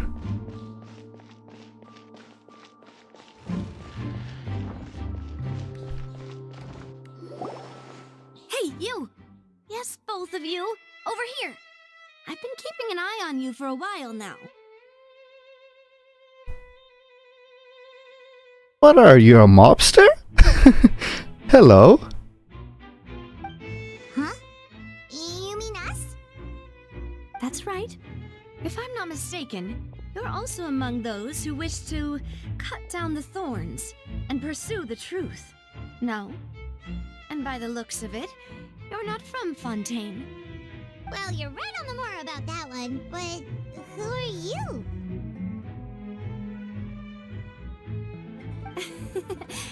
Have you never heard of the Spina di Rosula? No? From mediating disputes and providing protection to solving conundrums, you name it, Spina di Rosula does it. So you are the mob. And I, Navia, have the honor of being its renowned president. Though those who play by our rules call me boss. She is part of the mob. I'm Silver, her attendant. Pleased to meet you. And I'm Melus. Demoiselle's various daily needs and affairs are under my purview. Huh? Boss? Demoiselle? What gives with the names? Well, it's French, so good luck. Well, I am the second generation president. Melus and the others are still used to my previous title. My apologies, Demoiselle. Should you prefer, boss, I will endeavor to use that instead. No, no need. You don't have to call me boss. Just Navia is fine. Okay, Navia. Wait, Navia? Oh my god, you sound like Navi. Okay, if you say so. Not that we're members of Spina di Rosula anyway. Spina di Rosula. All merely trifling details. Never mind. Now, back to the situation at hand. Do you want to investigate as well? That's right. I've always kept an eye on the serial disappearance cases. My interest stems from a matter... Jesus! What the? Something stands out really, really big about her. Do you know what it is? I just randomly saw it. Her legs, her thighs, what the hell they're thick? Man, that corset must be killing her. Judging from the look of things, I find Linny an unlikely mastermind. I like the hat though. Really? We think so too! That's why we're looking for clues now. But how did you come to that conclusion? Intuition, naturally. My unparalleled intuition.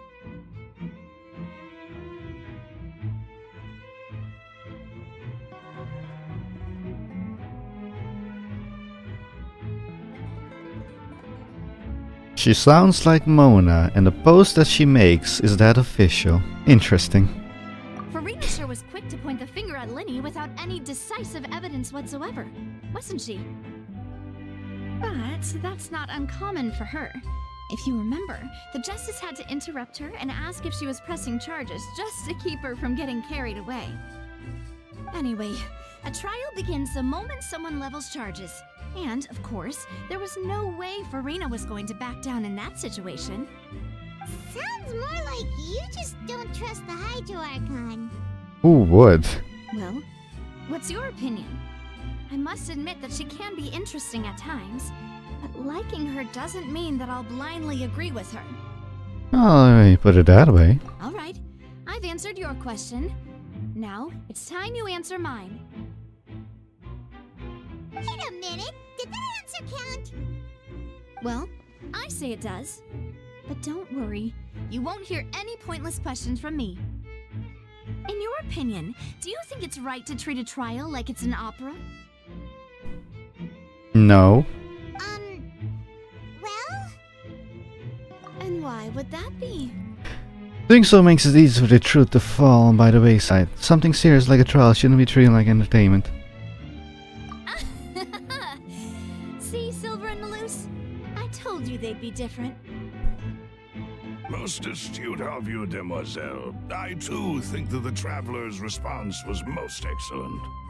No matter how wonderful the script or how fervent the audience's expectations may be, the trials that go on stage here must be based in fact. And if that can be done, boss, then... All right, that's quite enough, Malus. Anyway, I like your answer. You passed with flying colors. Now, I need to make some preparations, following which our joint investigation shall commence. You two shall be my assistants.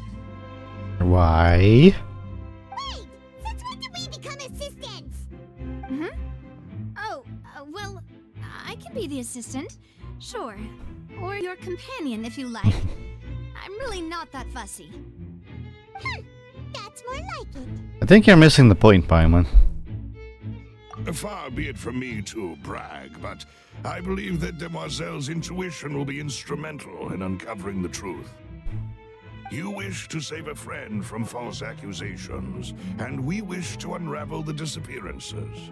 In this sense, our goals are aligned. That is true. You have a point. You're quite the talker, aren't you, mister? What are you looking at me for? And what about you over there? What do you think? You seem like you've got something on your mind.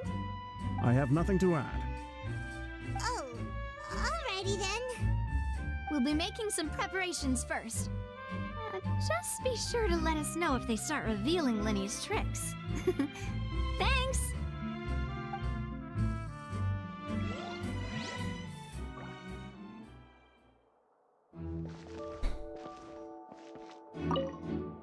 Speaking of that, I think magic shows would be very popular in Poisson. I can see that. Maybe I should try to learn some magic. If I could make things disappear, cleaning my room would be a cinch. You need not worry about such things, demoiselle. That falls under my duties. Oh, right.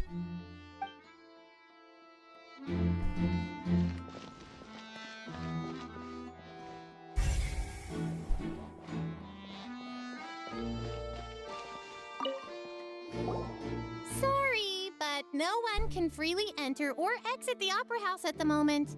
If you wish to leave, you must register your identity with us first. No, we're not leaving. We're representing Linny and Lynette as attorneys, so we're investigating the case. Were you always guarding this entrance? Yes. After the Chief Justice gave the order, everyone coming in or out must undergo a strict inspection. So, the missing girl couldn't have left from here. At least, not from that point on. What about during the show? I doubt there was much opportunity then either. So it is possible. How can you be so sure, Well, because I was in charge of security near the entrance at that time. I couldn't see Linny's performance from here, which was quite a shame. Just my luck. But still, I did not abandon my post, and I stayed put no matter how loud the applause was. If someone had so much as even approached the door, I would have noticed it, let alone if they had tried to leave. We Melazines are good at that sort of thing, you know. Okay. So, it's safe to say the girl couldn't have left through here. Alright, thank you for your help. This will be useful info. Entrance and exits to the Opera House. No one left the Opera House during the magic show, and after the incident happened, only those who had their identities cleared by the guards could leave.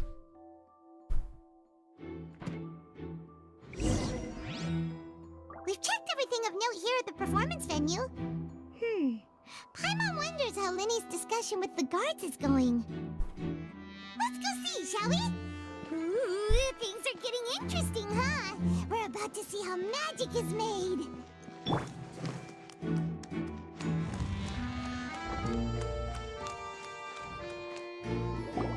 Understood. Then I will be going with you. Just so you're aware, I will be monitoring your actions and making notes as necessary. Very good. Thanks for being so agreeable. I'd pull a rose out of my hat as a gift for you if I could. You may spare the pleasantries. I'm just doing my job. You've arrived. Who's this? They're the mob, Lynette. The mob. Me? I'm Spina di Rosula's guardian angel. If you've got a problem, I've got the firepower. Sorry, I got a little carried away there. Call me Navia. I'm a partner of theirs, and will be helping investigate this whole situation. And these are my companions. Would you mind if they join as well? Where's your vision located, miss? Fine by me. It's very clear that she's a playable character. Oh, new helpers? I would be most grateful. Well, let's just say we're tagging along. It's not every day you get to see the secrets behind magic performed on such a large scale. Hey, hold on a moment. Where are Lynette's and Linnea's visions? Did I get them back? Appreciate your kind interest. Come with me. We'll be heading below stage. Oh, they did. Huh? Below stage? Yes, a world of secrets is hidden beneath this magic box, prepared specifically for this switcheroo trick. But before I reveal everything, you should have a look first. Notice anything strange here?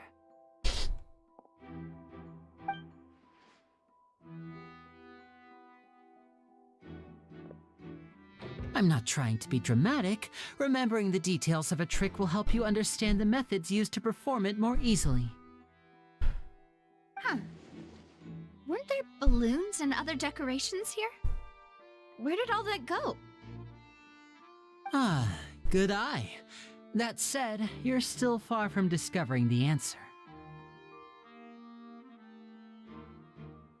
The back of the door isn't the same. The back? You mean the inside of the door? What's different about it? Paimon didn't notice anything. Very good indeed. I thought you might not be able to catch that, given that you were sitting in the first row. The back of this door was patterned. Those patterns are now gone, replaced by a smooth wooden board. So, if you put 2 and 2 together, what do you get? There's another box inside this one? I don't know. Exactly. All right, let's go. I'll tell you how it works as we head down.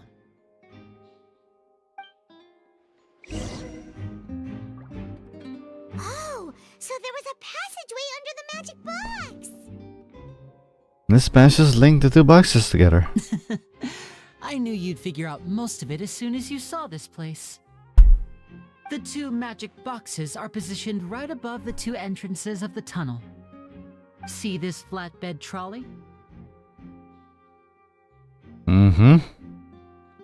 The box with the lucky audience member in it would be shuttled over to the other side using the trolley. This trolley can raise and lower and even rotate, ensuring that the box will face in the right direction. I see. So that's the purpose of the box inside another box. Precisely. The inner box would descend after the audience member was put inside and be moved along the trolley, all while the outer box would remain on stage as if nothing had ever changed. So that's how you did it! Once the box was lowered, the trolley would store some energy through this device here, with which it would complete the rest of the steps. The audience member would only be able to feel some slight movements in the dark, and by the time she walked out, she would already be back on stage. And what about the side of your trick? Right! You were talking that whole time, and you even came out for a moment near the end! Ah, yes. A phonograph operated by Lynette was used to achieve that effect. My assistant and I had already scripted our conversation beforehand. When the countdown began, I had already gone to the opposite box via a tunnel using that ladder. I will let you enjoy the quest. In the meantime, I will take a nap. I haven't slept. I'm tired a bit. Have a nice nap. And what about Lynette? Where was she? I was in the mezzanine space in the back of the box. Oh, interesting! That's how we were able to coordinate Linny's lines with the assistant. And, by the way, I was the one who walked out of the box at the end. I mean, we are twins. All it takes is a change of clothes and no one can tell who's who. And that's my favorite part of this trick. Only Lynette and I can perform it. So that's how it all worked! Wow! Every detail you revealed was more amazing than the last! I can tell a lot of thought was put into this. Lynette would briefly walk out of the box and then go back in, jumping into the tunnel and escaping before the box on the trolley could finish ascending. And then I walk out of the other box in the audience area, and the trick would be complete. The operative word here being would. But as you saw, Cal was in the box, not our audience member. She, on the other hand, mysteriously vanished. We really don't know how that happened. If not for that interlude, this would have been an astonishing trick. I probably never would have figured out how you pulled it off. Why was that flashing just now left of me? And yet, to think that someone was able to use this magic trick to commit a crime. Could we have a look around? I think we can come up with some more leads. This is the scene of the crime, so Linny and Lynette are not permitted to stay here. I'll escort them back up. Yes, of course. No need to be so strict now. I won't disappear into thin air, you know. Thanks, everyone. We're counting on you. The magic trick. Linnae gave a detailed account on how the trick was supposed to work. By using the box inside the box, the idea was for the box containing the audience member to be transferred across via tunnel underneath. Linnae himself would also use this tunnel to get to the other side. Meanwhile, having changed her outfit, Lynette and her assistant would take charge of onstage interaction. Onstage magic box structure. The magic box on stage has an additional layer to its rear, in which Lynette in Linnae's clothes remained hidden. She would appear at the end of the magic trick and lead people to believe that Linnae had been able to instantly move to the box on the other side. Audience side magic box structure. The magic box at the center of the audience stands has two layers, and beneath it is an entrance to an underground tunnel. This was how the lucky audience members was meant to have been transported without the audience noticing it.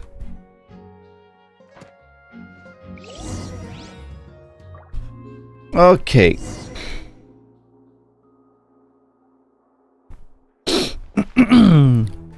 Okay, turn around. Audience here goes down here, get there, and transported up there. Lynette is in that box. Got it.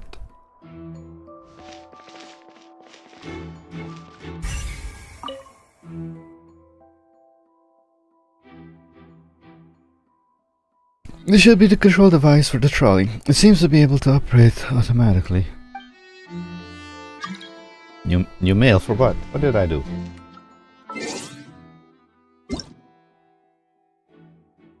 Aruzan, it's your birthday! Hello! If you received the letter means I was unable to come back before my birthday and cancel it. At the time I was writing this letter, I was planning to go to investigate some runs. Maybe fell into another trap. Probably did.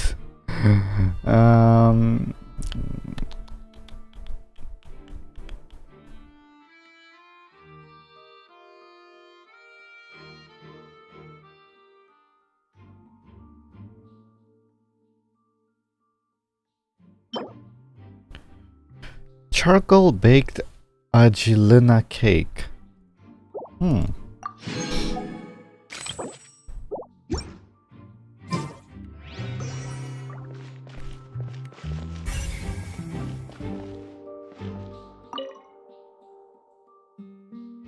Letters required in order to return to the magic box above.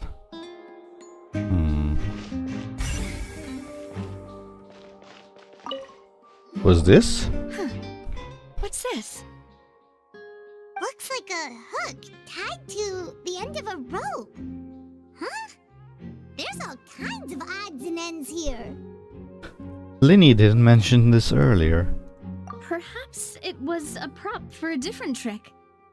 But why would it have been left here? Whatever it is, let's make a note of it first.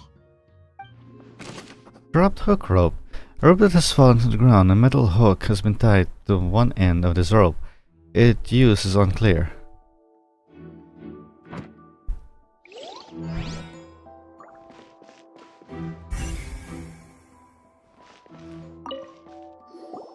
The floor is wet. Please be careful not to slip.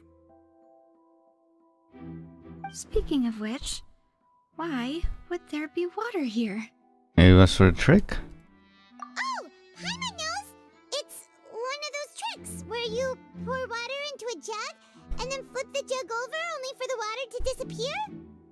And here's a broken vase. Huh. Did the trolley knock it down while moving?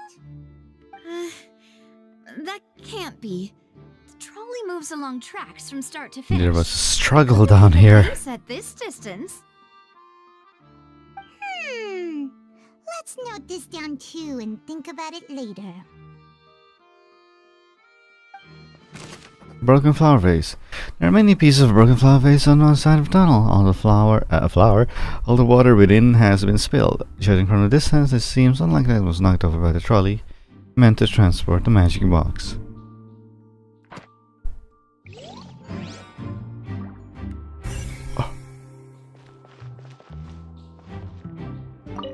Hey!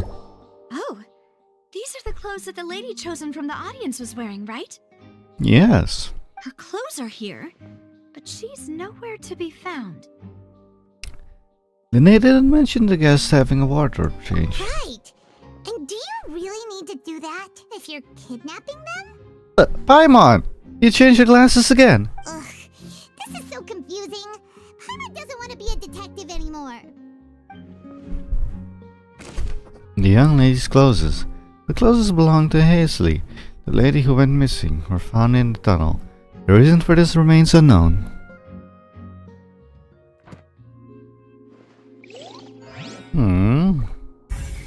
Hello? High precision is required to complete this magic show, and tracks are perfect for making the trolley stay in the designated course.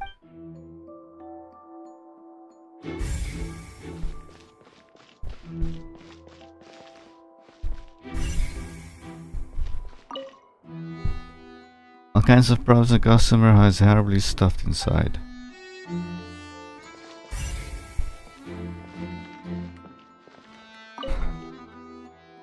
The trolley is crucial for transporting the magic box to the other side. The cooperative must have used it to execute their plan. Yeah, I already think I know what happens. So, Crowell here was down here getting ready to do the thingamajigs. He got in a struggle with whoever attacked him, Tui probably. The girl was then kidnapped.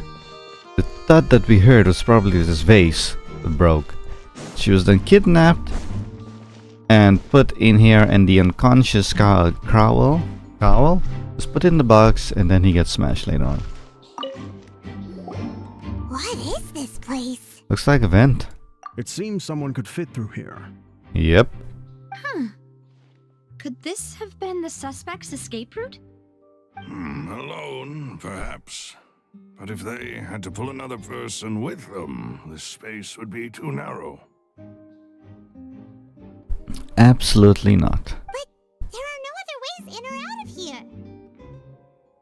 Other than those that go through the magic boxes, and Lynette and Lynette were in the 2 magic boxes. Oh, you're right. Let Paimon write that down. Tunnel vent.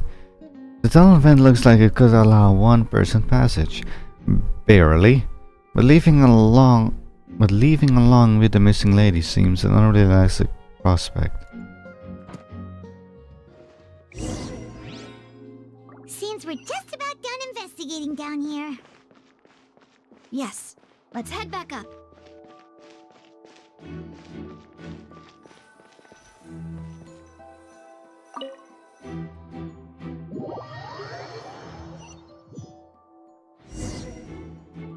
Well, we've ascertained the state of the crime scene. Let's find a place to sort out our findings once Malus returns. Seems to me that there are several things that don't add up here. Apologies for the wait, demoiselle. So, what did the guards say? Did the criminal escape through the vent? They believe the odds of that are very low, since the vent leads to the Opera House's basement. The guards have checked the area carefully.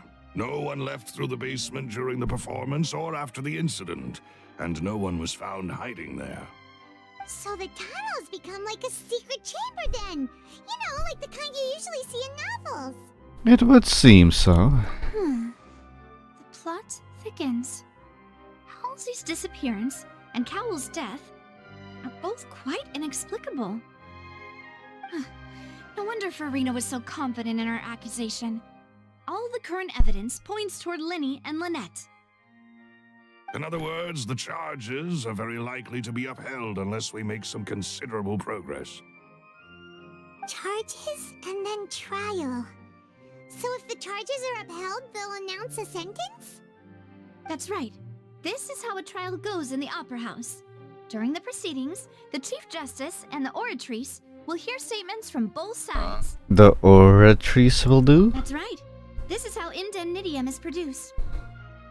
The statements from both sides, the defenses from attorneys, witness testimonies, and even the audience's emotions will all be projected on the Oratrice.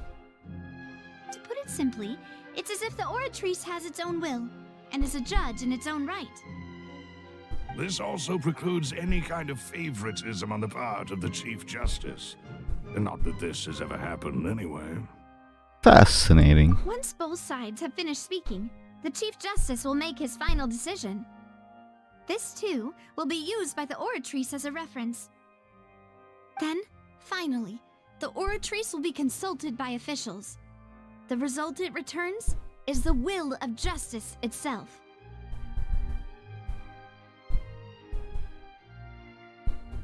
Huh? So that machine is the one that actually decides? Paimon thought Novelette called the shots. I'm calling it. The machine is going to be manipulated. In practice, there is very little difference. Both have always come to the same judgment, which is why people have great faith in the Chief Justice. Ah, yes, the guards also asked me to convey that none of us will be allowed to leave this place before the trial. Huh? Why? Because we've chosen to act as the twins' proxies. That makes us persons related to the case. They're concerned that we might be colluding with outside parties, or that we might find outside help to disrupt the case. And even if that were not so, it could prove problematic if we happen to spread key information about the case ahead of time. I'm ready to break out at any time. Mm-hmm. Whoa! There's no need for that! Paimon thinks they have a point. That said, are they providing food? Of course. I just hope you don't mind the lack of options. I'm afraid that catering to all tastes is not in the cards, nor is any guarantee of balanced nutrition. That's not the time to be picky. In that case, let's just sort out our findings together here. Pity. I was hoping to take you to try some of Fontaine's famous desserts, too.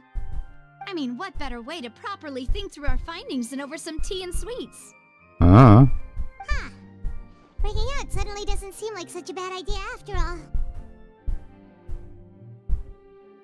Paimon. Just kidding, just kidding. Paimon will still do her best. Man, it's warm in here. No snacks. What do you mean, no snacks? Of course we'll have snacks. If we cannot buy some, then we'll simply make some. Huh? Here? But how? Understood, Demoiselle. Everyone, please come with me.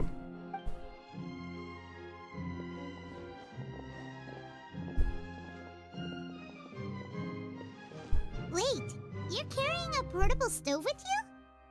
Yes, I must be prepared to meet the Demoiselle's baking needs whenever the fancy strikes her. I have eggs, sugar, and almonds at the ready. Good work, you two. Then I'll get to it. Please sit tight for a moment. You'll get to taste my awesome snacks soon Ow. enough. Sorry.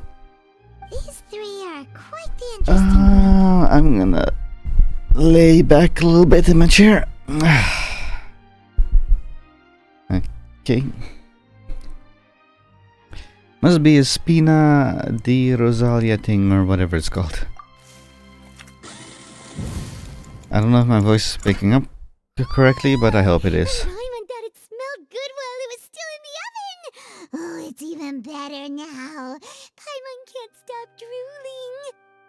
From the way you had these two guys carrying all that stuff around, Paimon thought you'd have them do more during the baking process. But you ended up doing the entire thing by yourself. Beating the egg whites, grinding almonds, everything. I was applauding.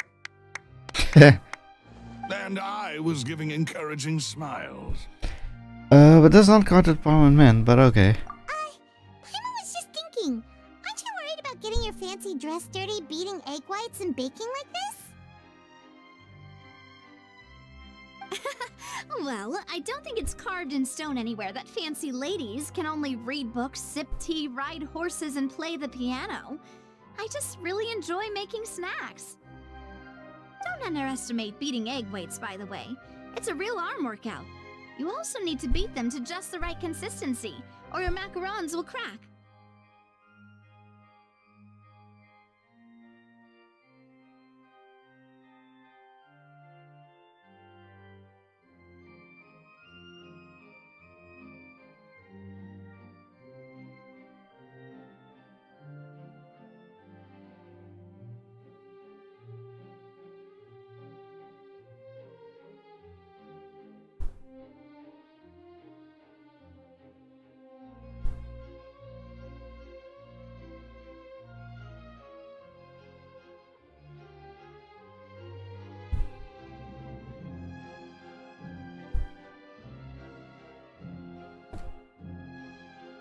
Anyway, give these a try, fresh out of the oven.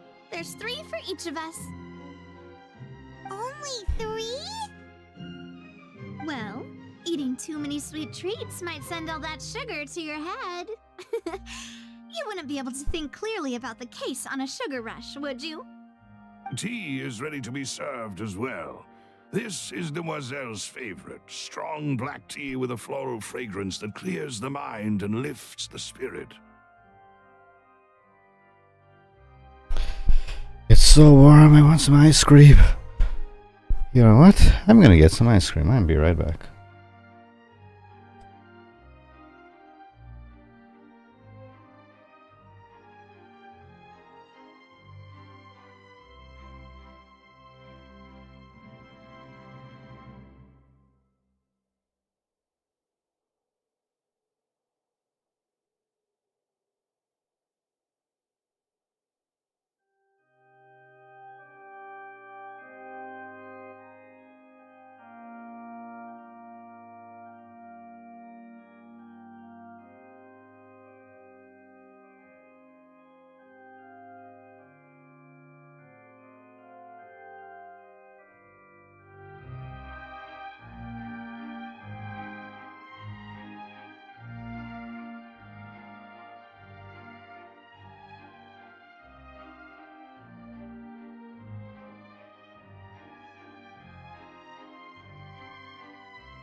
Okay, I'm back with ice cream. I'm standing up as well. Ugh.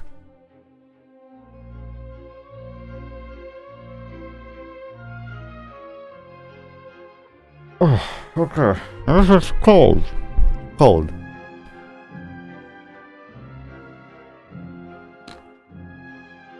No need for concern. I'm merely doing as I should.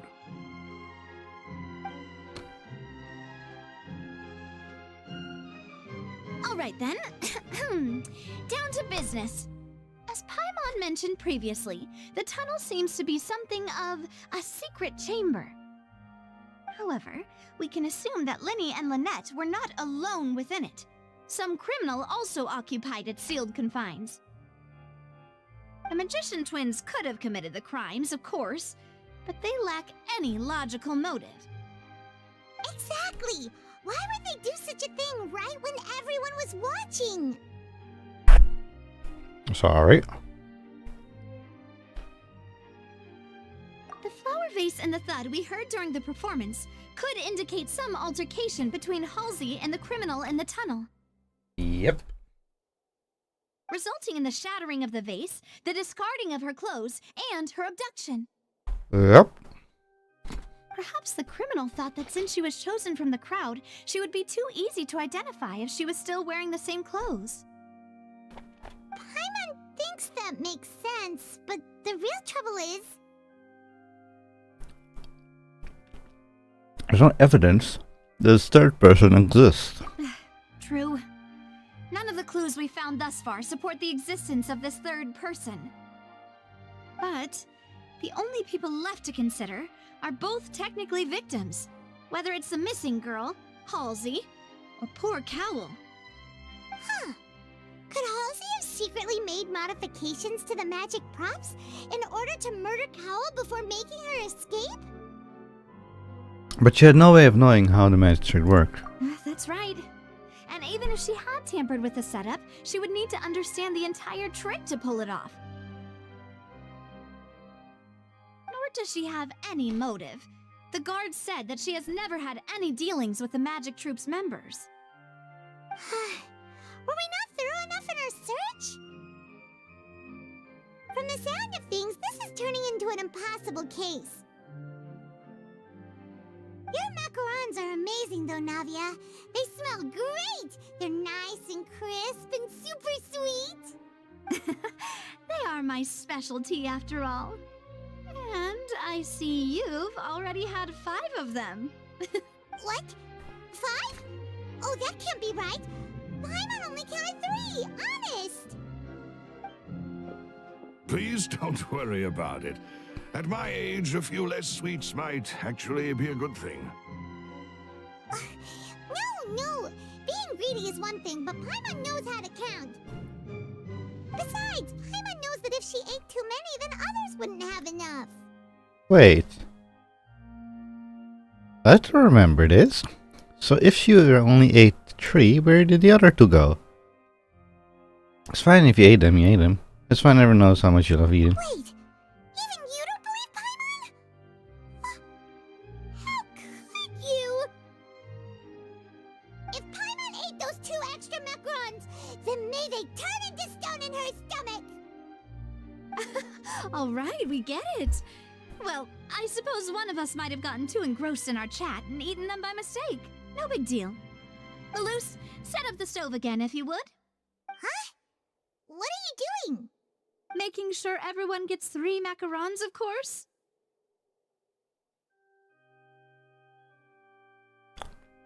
The music stopped. Exactly. We don't want to trouble you.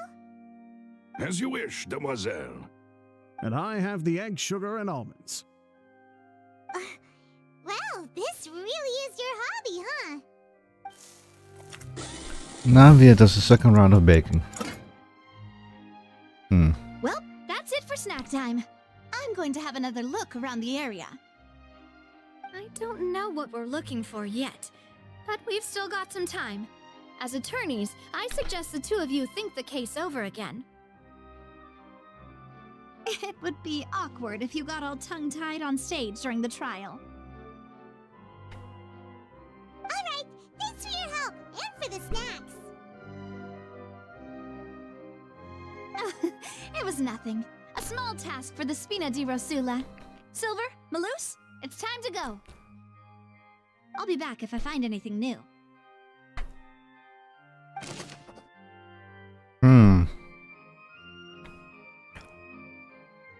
Probability of a third person. Oh my god, talking with ice in my mouth.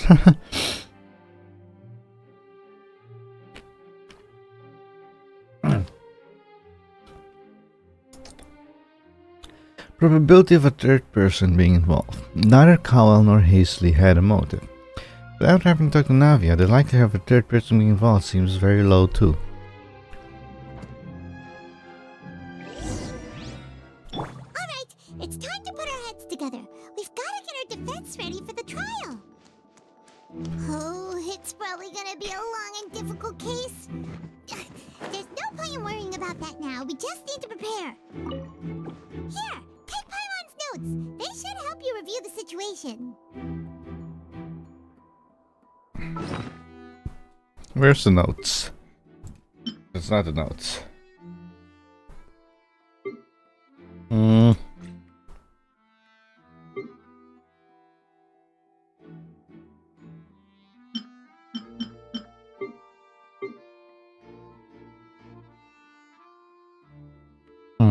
Oh, here they are.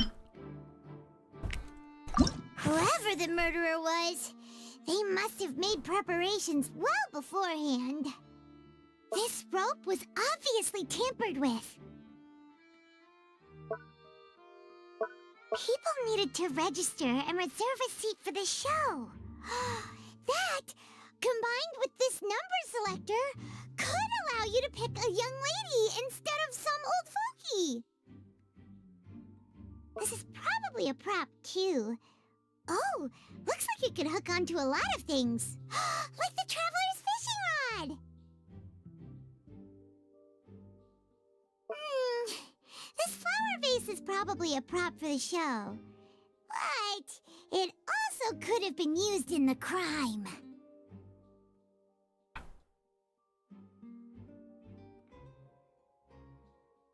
Paimon doesn't get this at all. You think about it for a bit, Traveler. What the hell? Why would it be? I'm missing something. How strange.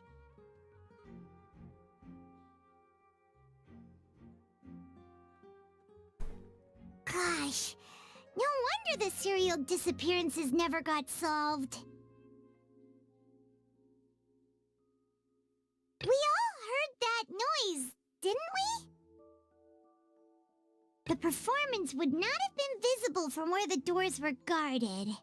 If Paimon were on duty, she would have snuck back into the audience seating. Well, there was no chance Paimon could have seen that the box had 2 layers. And that's why only the 2 of them can perform this trick. There was no third person. And Paimon didn't eat more than 3 macarons either.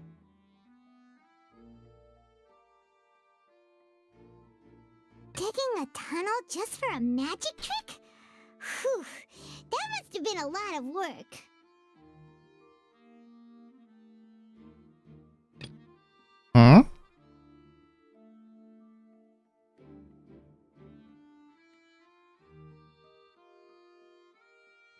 That size wouldn't have been a problem for Paimon.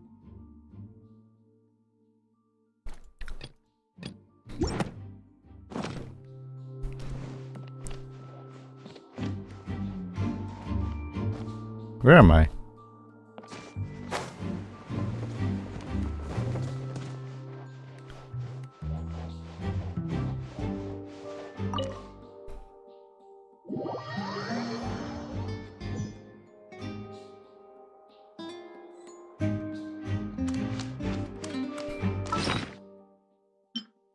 How do you do the investigation thing again?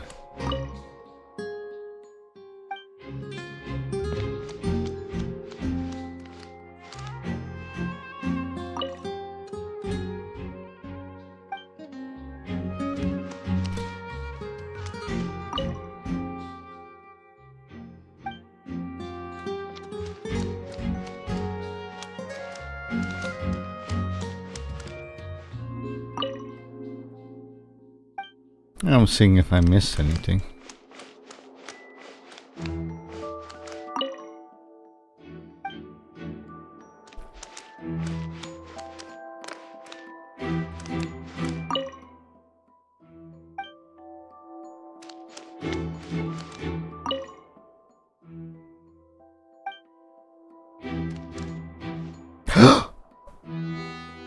Wait. Did the woman maybe dissolve into water?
It is possible.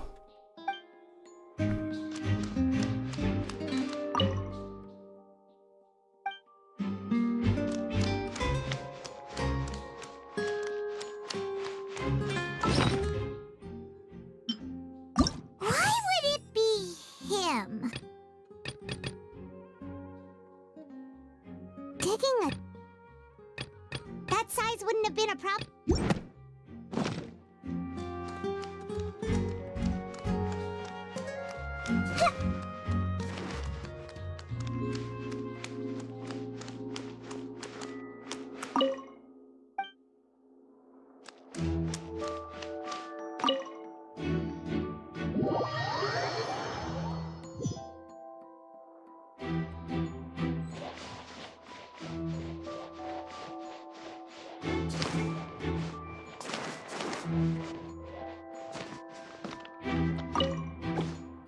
What happened when you sit in all the seats?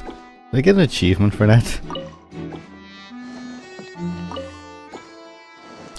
I have to wait for the time anyway, so we can as well just do this.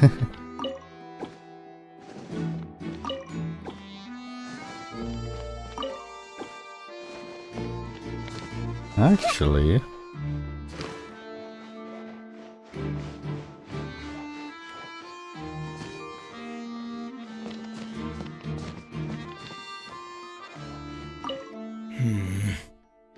Could it be that I didn't see it happen?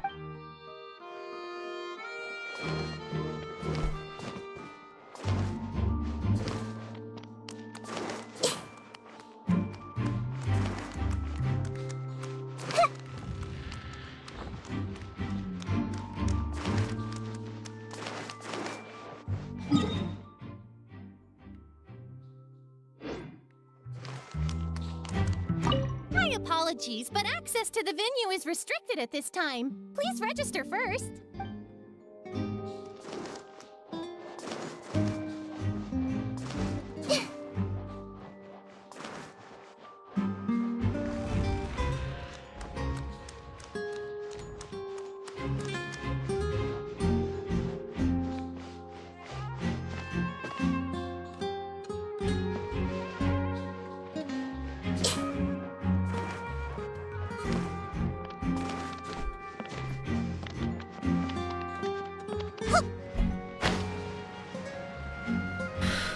I don't know.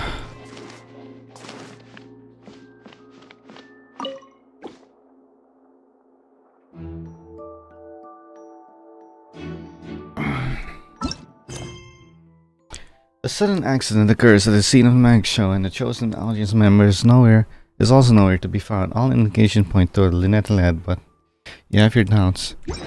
Okay, my case is she turned into water.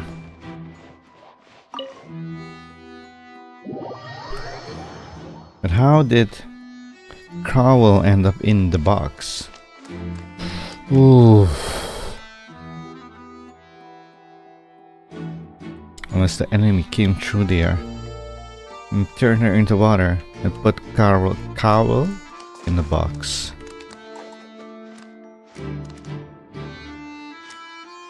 Can I go back up?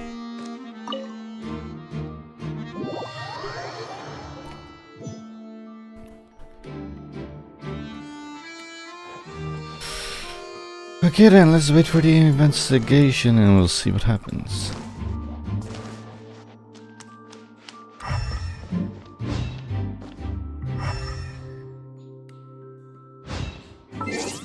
A 10, right? 8 to 10.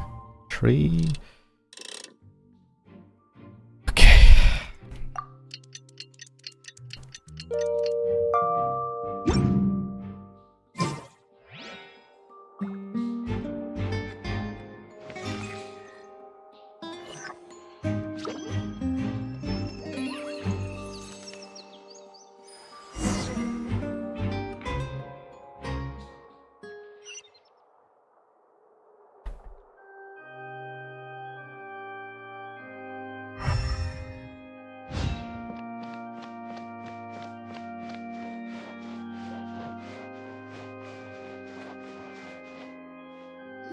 Here we go. What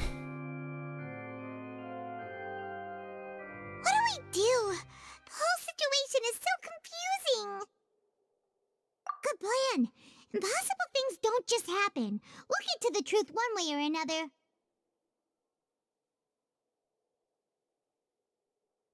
Just relax. Even if everyone else suspects Lenny and Lynette, at least we will be supporting them from the stands.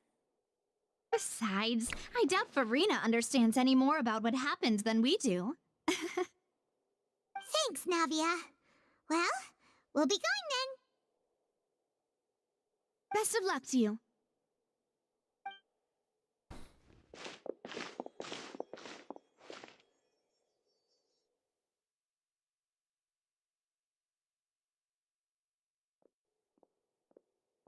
Ah, finally, you're back.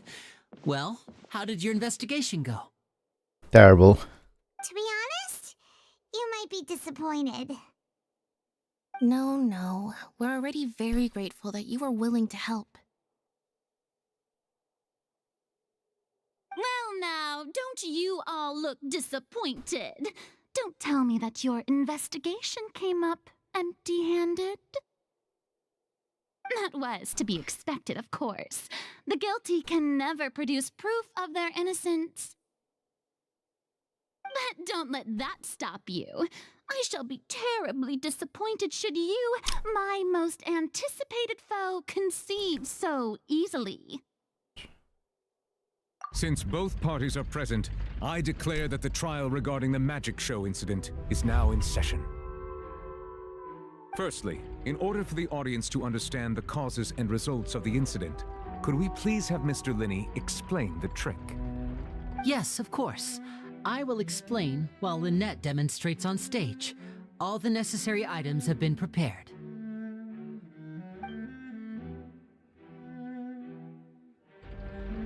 Thank you, Mr. Linney.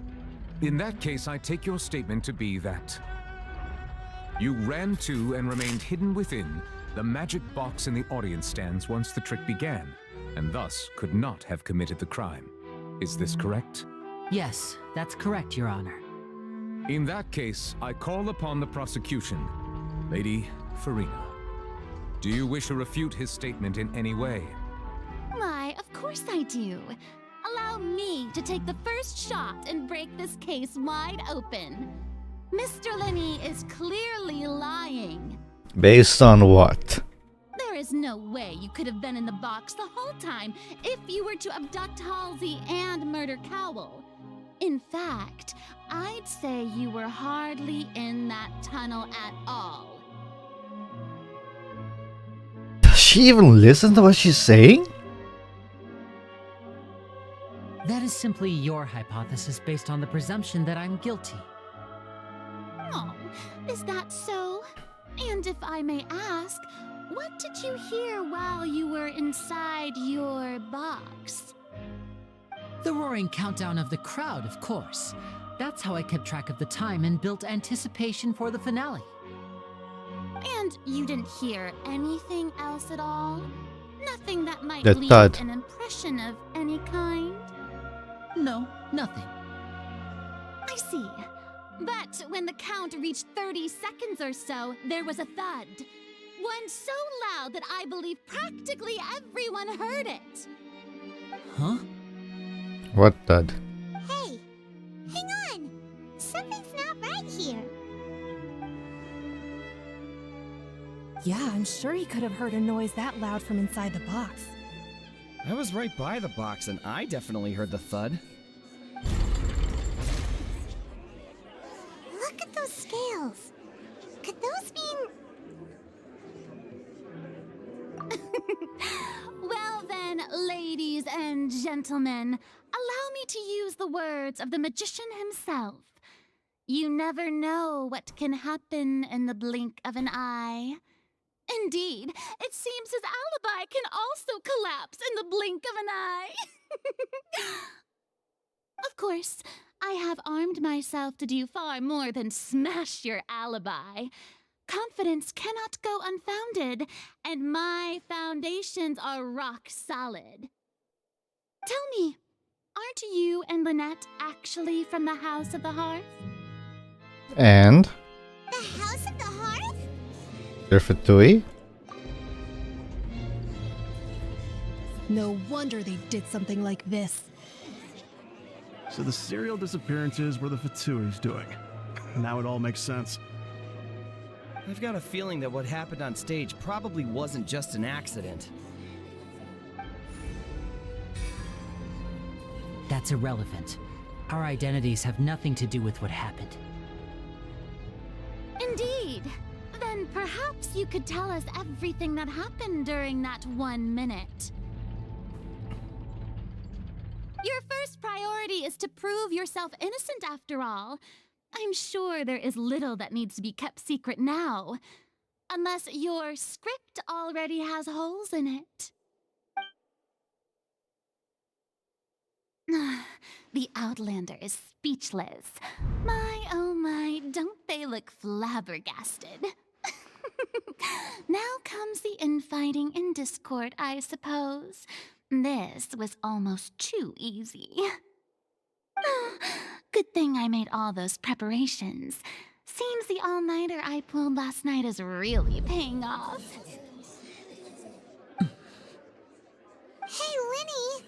Why didn't you tell us this before? Order! Order! Mr. Linney, allow me to re-establish the facts. Lady Farina has raised 2 points. First, when the thud was heard in the Opera House, you were neither in the box nor the tunnel. Second, you and Ms. Lynette are both members of the House of the Hearth. Are these claims true?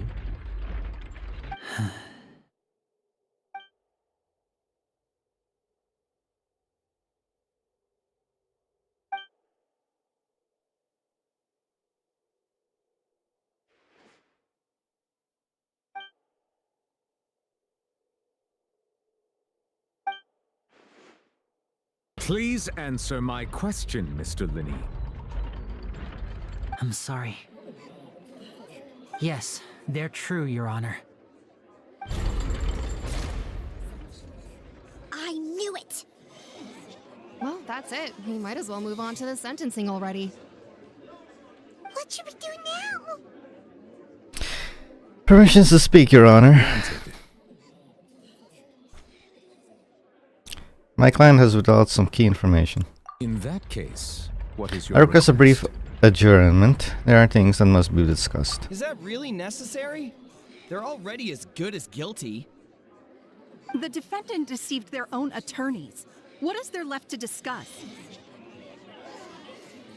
Order! Order, I say! Your request is reasonable, and we shall adjourn. This trial will reconvene in 1 hour. So you would stick to Mr. Linney's defense even after knowing what you do now?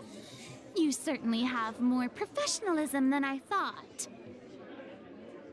In that case, my dear audience, let's allow the joy of victory to steep for a little while longer.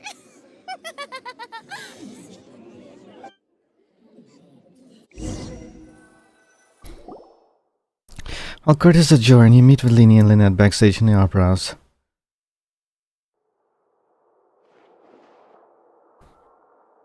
Well, this is awkward.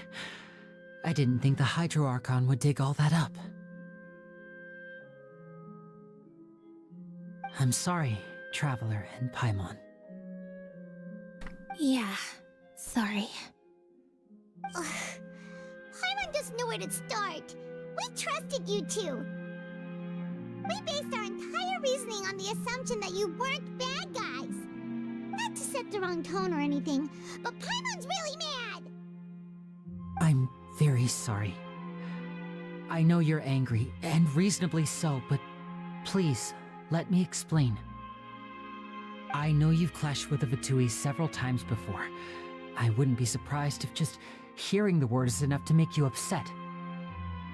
But our organization is very, very large, and the Harbingers have very different personalities and goals.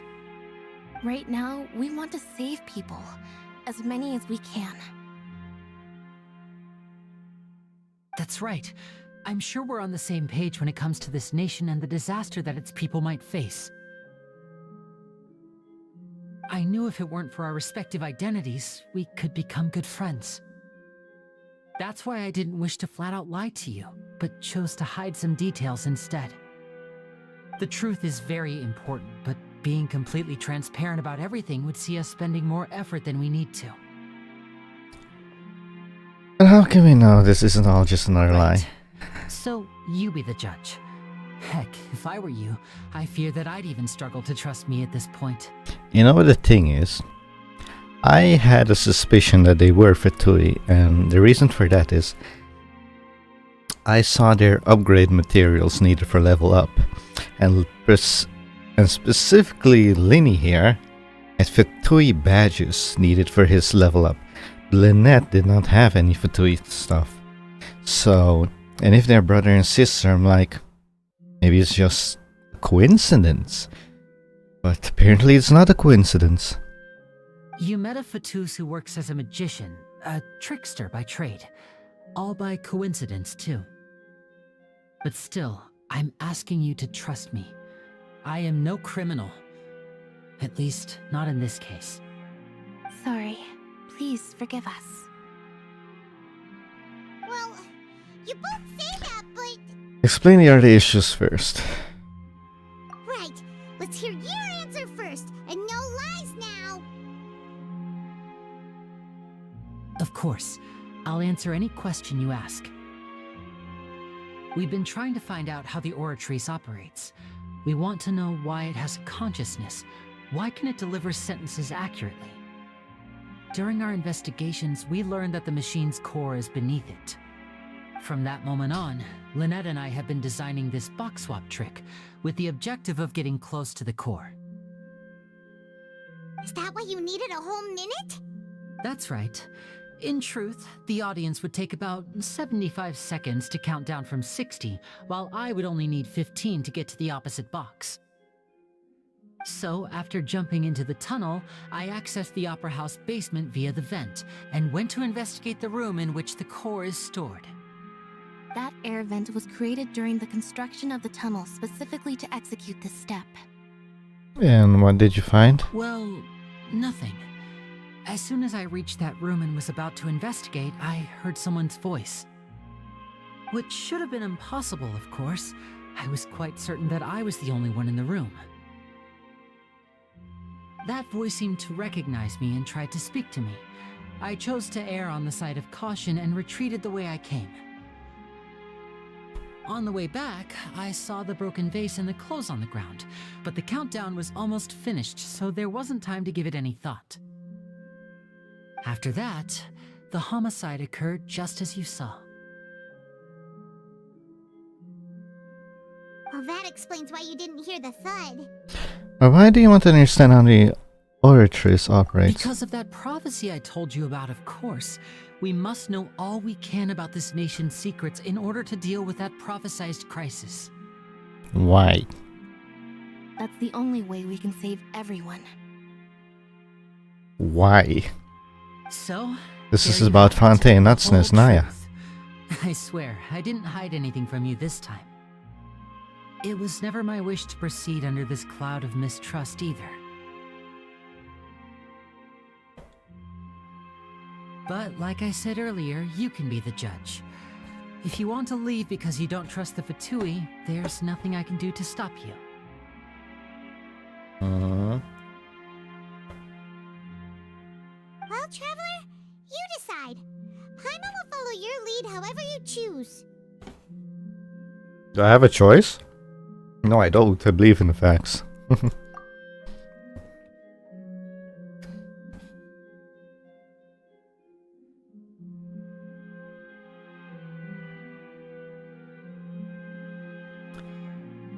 I will defend you from these charges. I believe that judgment will be dispensed as it should. I don't know what the word dispense means. I need to look it up. What does dispense mean? Past dispense, past dispense. Distribute or provide a service of information to a number of people. I will believe the judgments will be provided as it should.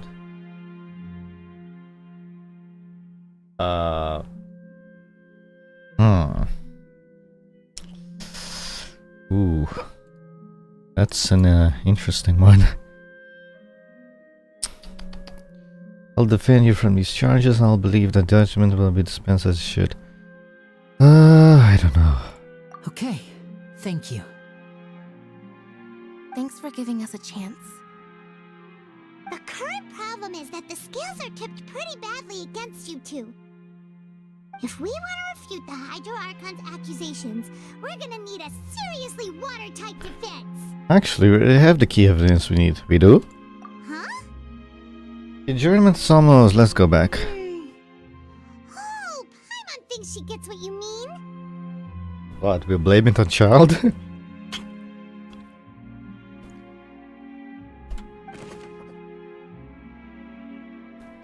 Hang on.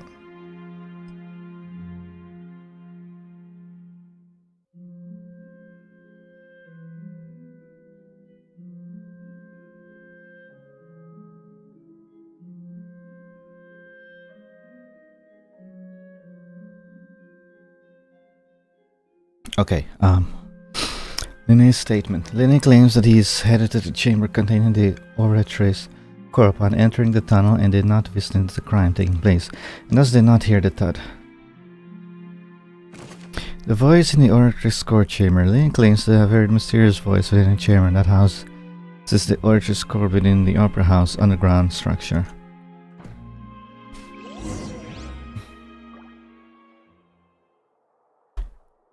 Yeah, about the thing that I said, why I suspected him to be Fatui is because of this. This right here. Fatui stuff. That's Fatui. But Lynette does not have that. And that's why I was like, maybe it's just coincidence that they use that as an upgrade material. But it turns out they were Fatui. Anyway, back to this. Why would it be him? Paimon hopes he's telling the truth. Doesn't seem likely that anyone could have been there. So what is this last one? If you're not sure what to do next, how about I take you on a walk?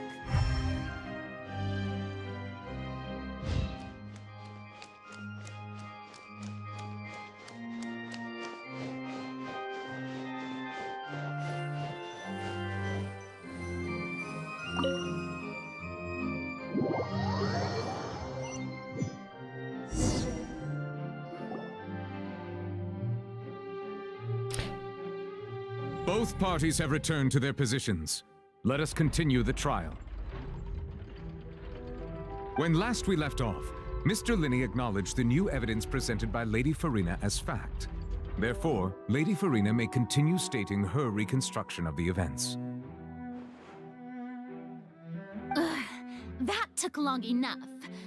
Now then, if everyone would lend me their attention. At this stage, let's revisit that scene from Linny's perspective.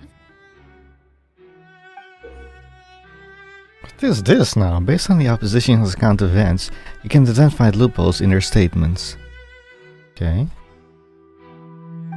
Use evidence and clues obtained during the investigation to refute any erroneous assertions of fact and replace them with new inferences.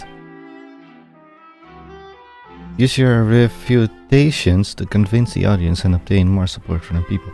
The orators will display such shifts clearly.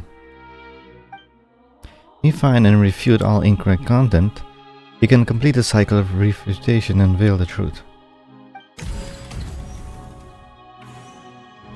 As the countdown began, he entered the tunnel. Uh-huh. When the flatbed trolley passed, he opened the box and got into an altercation with Halsey, which caused the loud thud.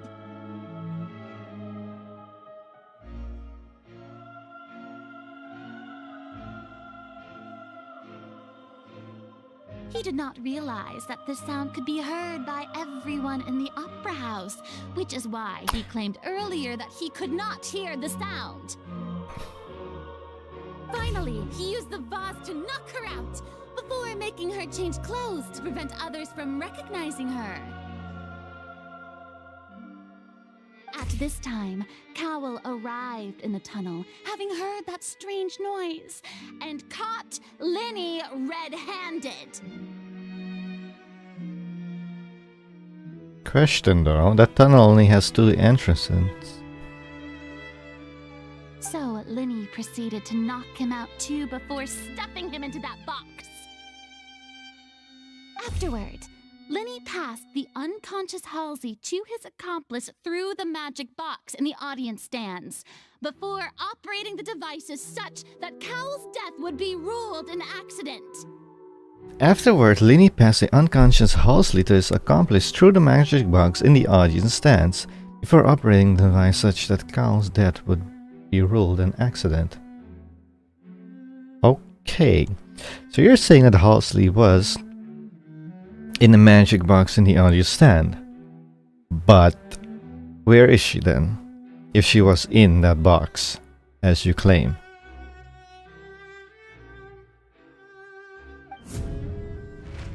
And there you have it. That's the truth behind what happened. Okay. Does the defendant's side have any objections to Lady Farina's description of the events? Yeah. The key to refuting Lady Farina is the order of events, what Linny experienced, and what he saw. Excuse me? The key to refuting Lady Farina is the order of events, what Linny experienced and what he saw. The order of the events. Okay, let's see here. How does this work? What came first?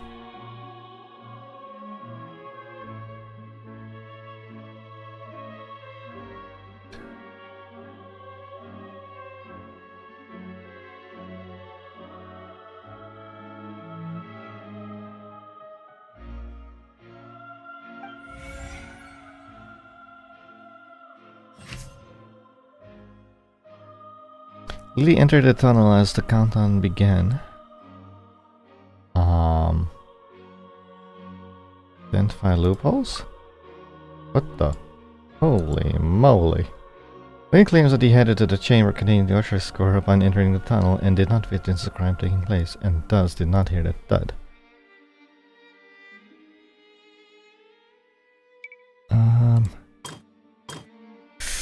Ooh. Oh, this one's gonna be interesting. Okay.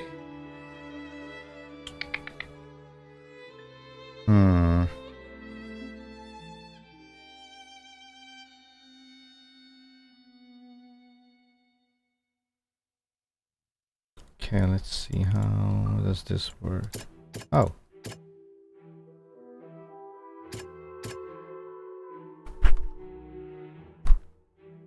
Oops, what did I do? There's my mic. Okay, why are some blues and some not? I don't know.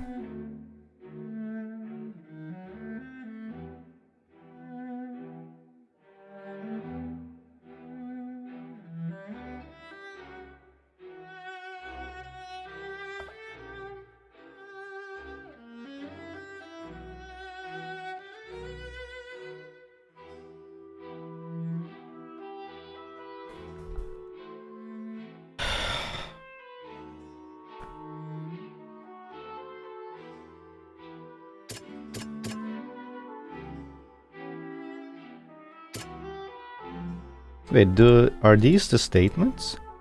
3, 4, 5. 3. Oh, they are. So I have to use those 5, put them in the correct order. Ah. Okay.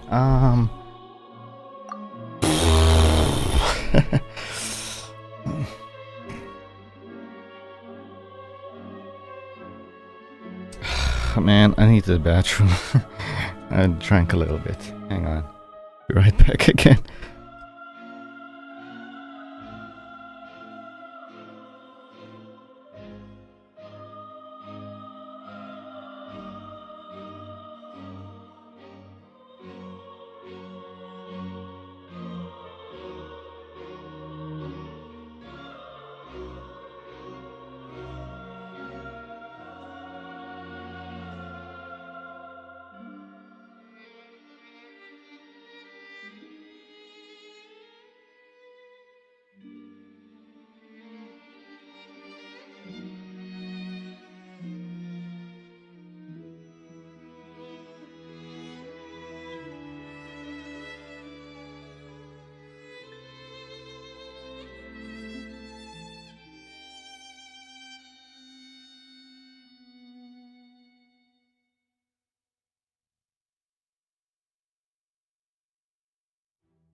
Okay, I am back once again. Main PC. Okay. Audio still on? Hello? Yeah, it is. Okay. Linty entered the tunnel as the countdown began. That is true, isn't it? Hmm.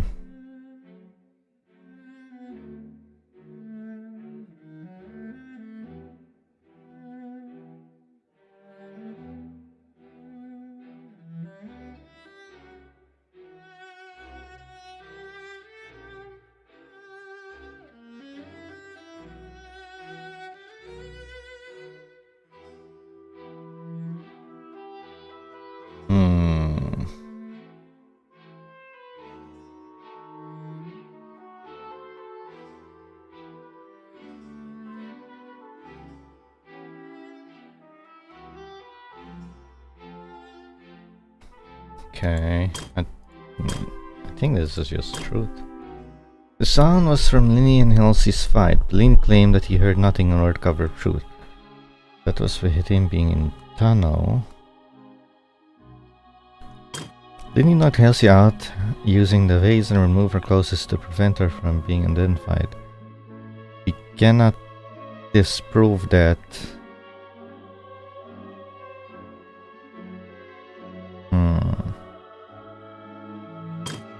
Cowell walked in on Linny, so the latter knocked him out with a vase, leading to the victim's death. We cannot prove that either.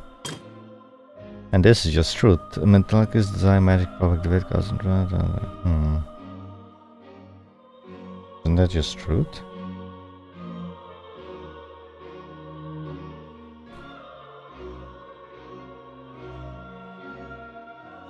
Linny entered tunnel, that is truth. Linny attacked Halsey, that is false.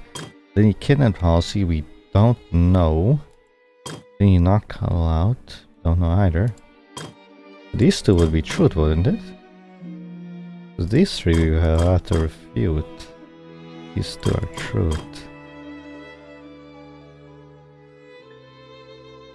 So, attacked Halsey, kidnapped Halsey, knocked Cowell out that we need to somehow refute. Because these two are just correct. He was in a tunnel, yes, that is correct. The onstage accident happened, that is correct.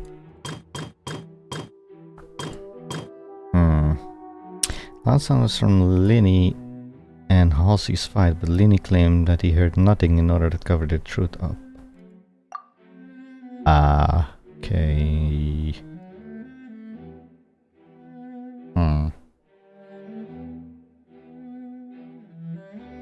Lindsay claimed that he headed at the chamber containing the Oratrice core upon entering the tunnel. Okay, that's... okay. Now this is cramping place, did not hear the thud. Go back for a moment. Loud sound... oh yeah, so that's the thud thing. No one left the opera house during the magic show and after the incident. That has nothing to do with the kidnapping thud. Lenny claims to have heard a mysterious voice within that also have nothing to do with the thud. Wait.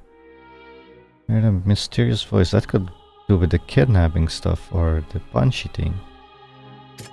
Closest belonged to Halsey, the lady who went missing or found in the tunnel. Reasons for this remains unknown. I have no idea where to use that one. During the switching performance, there was an audible thump that many audience heard. What does that have to do with anything? Because that's being said here.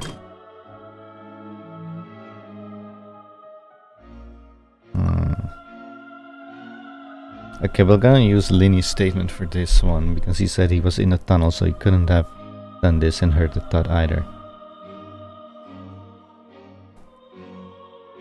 Okay, so just press this.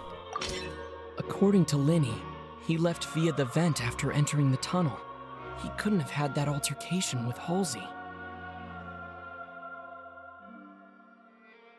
So if I get it wrong, would it tell me I get it wrong? Oh. Linny kidnapped Halsey. Linny knocked Halsey out using the vase and removed her clothes to prevent her from being identified. However, was Linny really in the tunnel at the time? Oh, I can't use that, okay. Can I go back? Oh, I can go back there. Oh, okay. Oh wait, what does it say? Come on. Knocked out of the vase, remove closes, but was he really in the tunnel? I don't know how to do this. 1. Entrance and exits to the opera house. No one left the opera house during the magic show and after the incident, and only those who had their identities cleared by the guards could leave. Any claims to have heard a mysterious voice within the chamber. The house is the oratrice core within the opera house. How does that help? Don't know. Closest belong to house. Lady who went missing were found in a tunnel. The reason for this remains unknown. Strange sound during the magic show. Everybody heard that.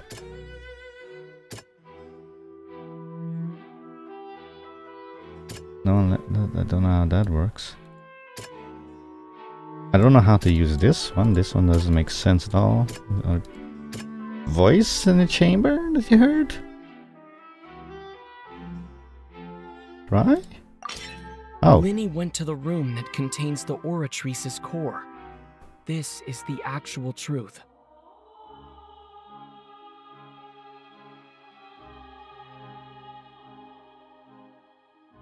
Okay.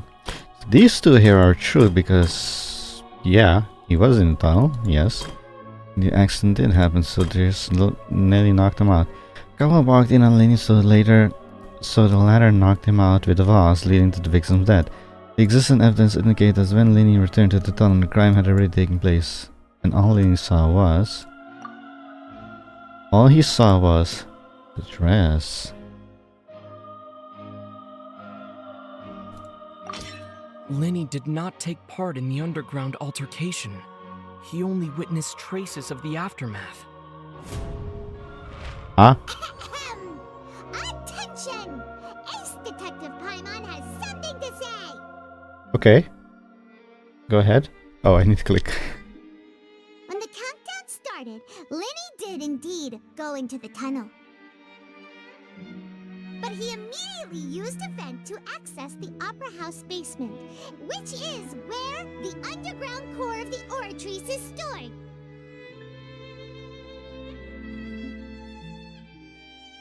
Once he reached that area, he heard a voice in what should have been an empty room.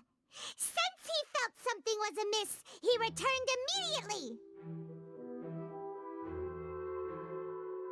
The crime scene had already developed by the time he reached the tunnel again, and in order to complete the magic trick, he did not remain there for any length of time. Finally, he reached the surface, and that was when the accident happened from his point of view. Therefore, he's innocent.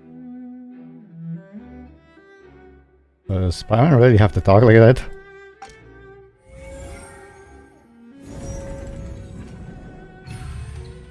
Successful refutation. Do I click? I do click. Paimon did it! Paimon actually managed to say all that! Wasn't it awesome?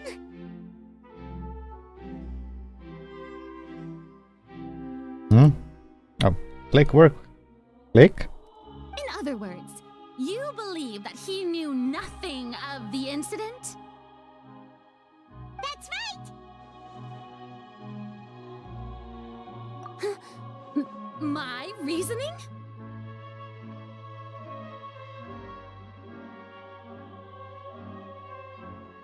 Wait, what? Is that a mosquito? Ah, damn, get out of here. Bastard mosquitoes. What? The oxygen equipment was clearly tampered with in a premeditated fashion. However, you say that Kawa bumped into Linny by chance. Oh, that's true. She said that the water tank was already tampered with, so that was going to fall anyway. But she said that Kyle bumped into him by chance. So why did they need to tamper with the thing falling down in the beginning? That was already planned out ahead. Okay. If that's the case, then if Cowell hadn't entered the tunnel, who was the entire setup meant to kill?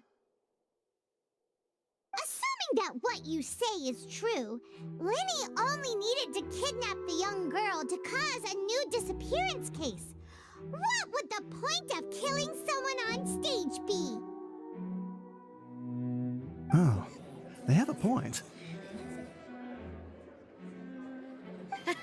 That's right, you tell them! And that's why they're partners of mine. They've managed to turn things around. Oh, well, your denial is very strident, I'll give you that. But what proof do you have to back your claims? Do you happen to remember how you refuted Lenny's alibi initially? By the way, it's late. I'm a bit tired. 2 hours 12. Damn it. But as I said, we're gonna finish the story no matter what. Hopefully within 2 hours. Or 3. Of course I do.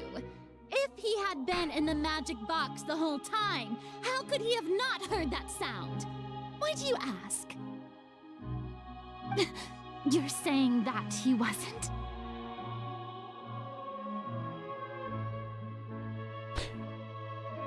Your claim has also become a critical clue. What? Your claim's not become a... Huh? What did I do here? Which is the evidence that Lenny wasn't in the tunnel when the crime took place? Ah.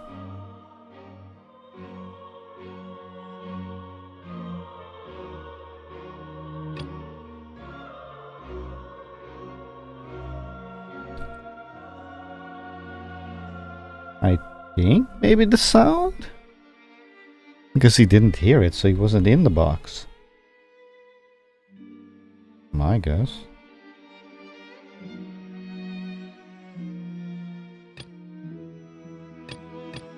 Oh, I'm gonna choose this. Okay. This has noting the entrance and exit. Also not, it has to be the sound.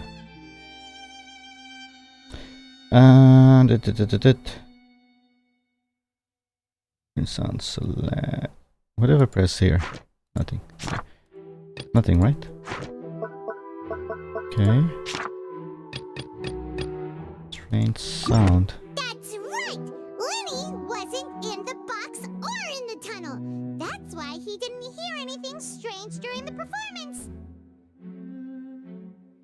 This means that when the crime happened, Lenny had already entered the basement via the vent.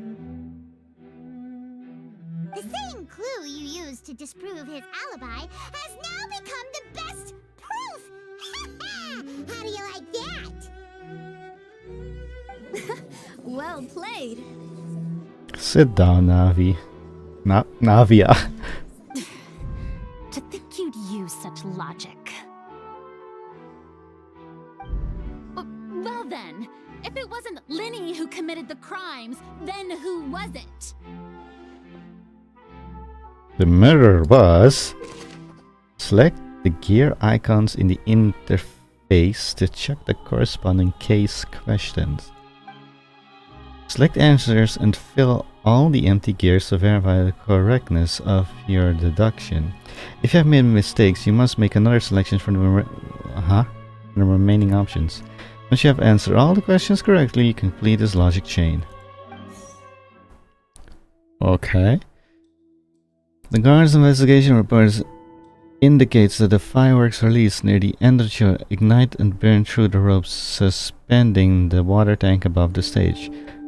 This caused the water tank to fall and kill Cowell in the box below. How did the culprit trigger the onstage accident? If Lenny is no longer under suspicion, only other members of the group would have been able to tamper with the props. Lenny gave a detailed account on how the trick was supposed to work by using a box inside a box. The idea was for the box within the audience members to be transported across via tunnel underneath, and Lenny himself would also use his tunnel to get to the other side. Having changed her outfit, Lynette and her assistants would take charge of any on-stage interaction. It was the assistant. The clothes belonging to Hazley, the lady who went missing, were found in the tunnel. The reason for this remains unknown. Select any clue to view detailed information. Okay.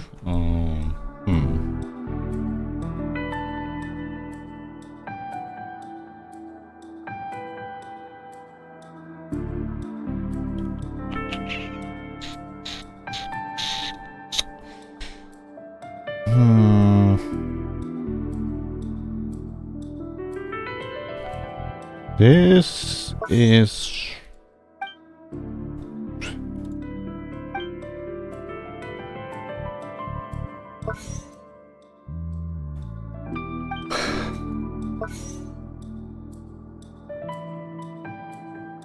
Who was the only person who could possibly have committed a crime?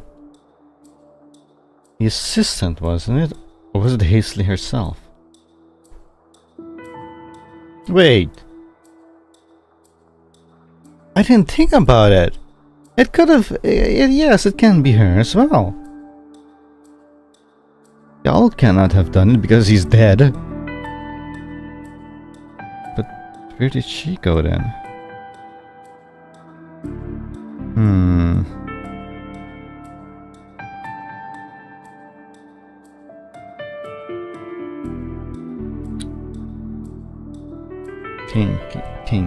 Thinking. What if I click on this? What will happen? Halsey is the missing person and an ordinary audience member. Or did she have her own scheme all along? The deceased's name is Cowell, Linny's assistant. He would have been able to tamper with the equipment. Could there have been a third person involved? Is that really a possibility?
Halsey is the missing person and an ordinary audience member. Or did she have her own scheme all along? Then I'll select clue. Oh. The deceased's name is Cowell, Linny's assistant. He would have been able to tamper with the equipment. Hey, that was correct. Huh? That can't be right. Are you serious? The killer was, in fact, Cowell, the deceased! Okay, this will be interesting. Oh, is that so? How interesting! Let's hear your reasoning then. What I must do next is recreate the truth. what Cowl did, and how he went from would-be perpetrator to victim. God. Ooh. How can you envisage Lini as having been unable to interfere with the crime? No one entered or left the opera house through its entrances. So where would the criminal have wanted to take Halsey? The deceased's name is Cowl, Lini's assistant. He would have been able to tamper with the equipment. Halsey's clothing was in the tunnel, so there must have been some fear that she would attract attention. The sound we heard may have come from a clash between the missing Halsey and the criminal. Yeah. Lini was not in the tunnel at that moment, which gave our criminal ample time. It would have been tough for both people to fit into that vent. They would likely have bumped into Lini as well. These two the sound sounds. we heard may have come from a. Lini was not in the tunnel. Those two sounds credible, but.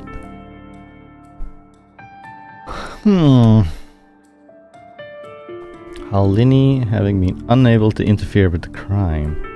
This makes no sense. Nobody exiting makes no sense. It would have been tough for both people to fit into that vent. They would likely have bumped in. This one I don't understand. So these two I understand.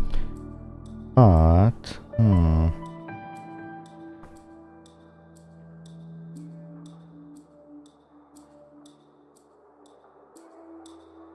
The sound we heard may have come from a clash between the missing Halsey and the criminal. Lini was not in the tunnel at that moment, which gave our criminal ample time. Yeah, let's try. The sound we heard may have come from a clash. Like that one. How can I put there was an altercation in the tunnel? The sound we heard may have come from a clash. Lini was not in the tunnel at that moment, which gave the sound we heard. Can we remove that one? Oh. The sound we heard may have come from a clash between the missing. Surprise suspect currently is this guy. The deceased's name is Cowl. Where did the missing Halsey go? Halsey's clothing was in the tunnel, so there must have been some fear that she would attract attention.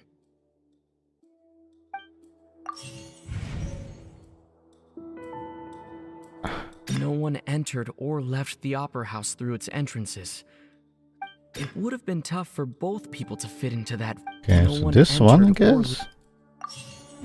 Huh? It would have been tough for both people.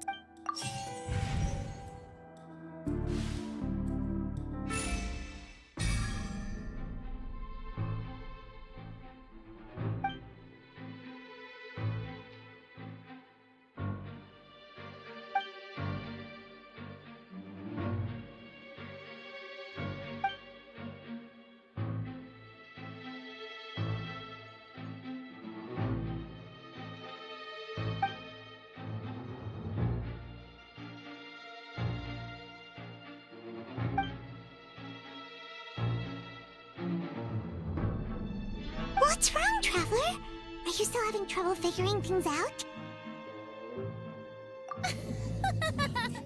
I see how it is. So this was all just a bluff. And here I thought you had something to show for it. But it seems you're still far from the truth. Look, since we're at a dead end, why not consider a different track? Just like the trick as it transpired, the end result must have been utterly different from the magician's initial design. If only we knew how Halsey disappeared. Well, that would be nice, but the tunnel only has 3 exits, and none of them seem very likely. And it's not like this is a magic trick where you can just make a real live person disappear. You know, like you did from that water tank, Lynette.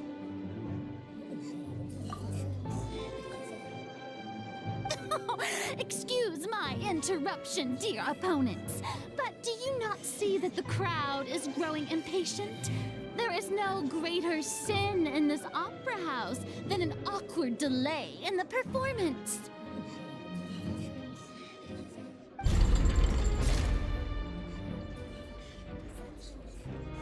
If the defense is unable to make further effective arguments, we will move on to the next stage of the trial.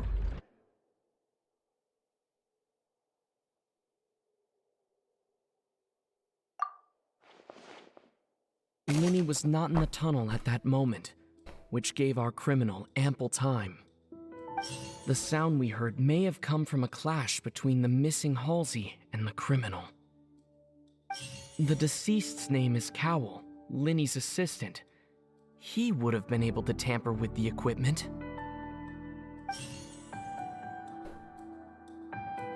The vase was not broken by chance. It was used to cover important evidence. The water.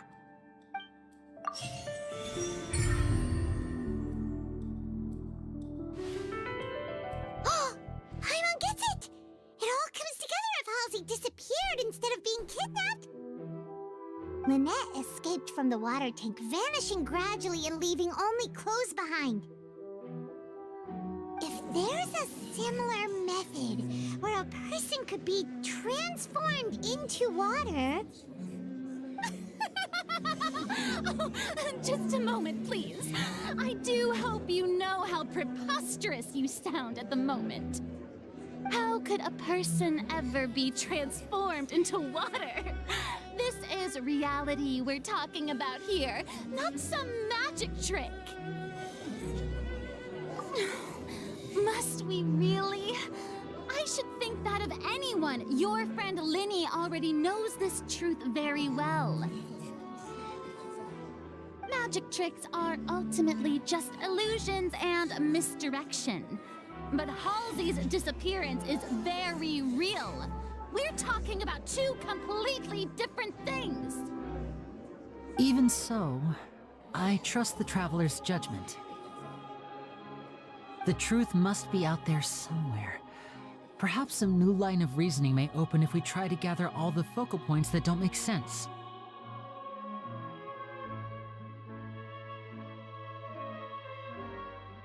Since Cal was the deceased, we haven't placed much attention on him.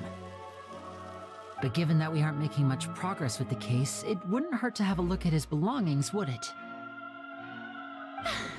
People really do come up with all sorts of harebrained schemes when at the end of their rope.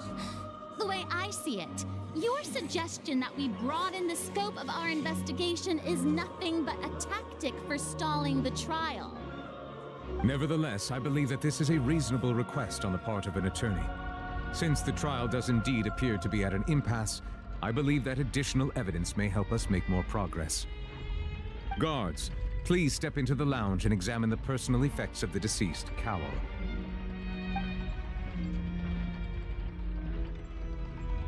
We are still examining the items, but we have already made critical progress that we feel must be shared with everyone post-haste. We discovered several test tubes of fluid within Cowell's baggage, each labeled separately.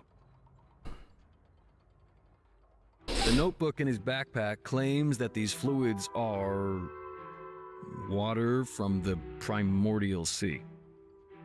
The primordial sea? The note's contents also indicate that Cowell belonged to an organization that sells illegal drugs and that he had an accomplice. The notebook has many entries concerning safe usage of these fluids, in which the keyword dissolve appears many times. One of these tubes was labeled Opera Epiclese, along with yesterday's date. It is empty.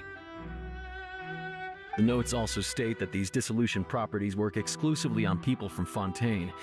It's likely that Halsey was chosen as some sort of test subject. As such, we believe that the defense's hypothesis is, in fact, supported by sufficient evidence. You've got to be kidding! People dissolving into water? Could something so ridiculous actually be true? Wait a moment. This reminds me of a certain prophecy, but it's just a coincidence, isn't it? Huh. If people can become water, does that mean that the water tank's real use was as a means to hide water stains? And if Cowl was targeting that girl... Wait just a minute. Could that mean... You two, with me, quick! Demoiselle, wait! What about your partners? Let's go. Just trust me. Order! Order!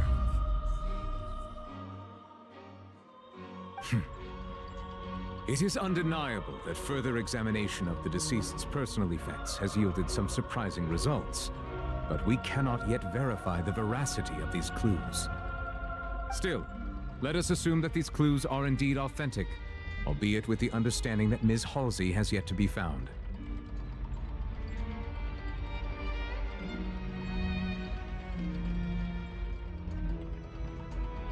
Guards, please continue examining the items along these lines.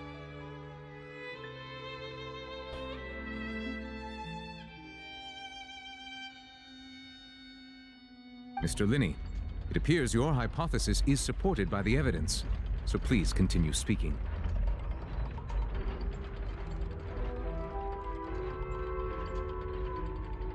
Of course. Thank you, Your Honor. If we uphold this hypothesis, I believe that many of this case's seemingly unrelated clues can be connected together. Right! Like the metal hook! That one didn't make sense at all. Let's think about this. Cowell's methods must have something to do with that water from the primordial sea. Water from the primordial sea, the liquid the guards found in Cowell's luggage seems to have the ability to dissolve Fontanians into water. Who's the prime suspect currently? As you. The deceased's name is Cowell, Linny's assistant. What item did the culprit use to control the timing of the desolation? I don't know. Lynette was in the magic box on stage the entire time. Did she have something to do with this? I remember there was something else within the inner layer of that box.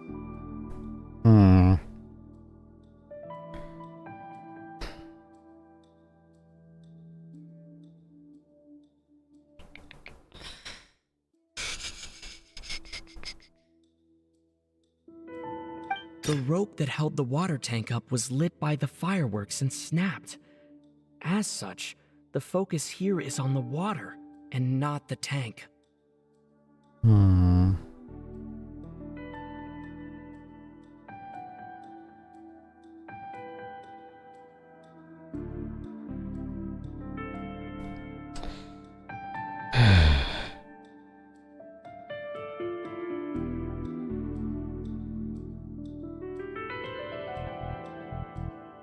Now it seems like the hook rope was not meant for another magic trick, but was instead some form of triggering mechanism.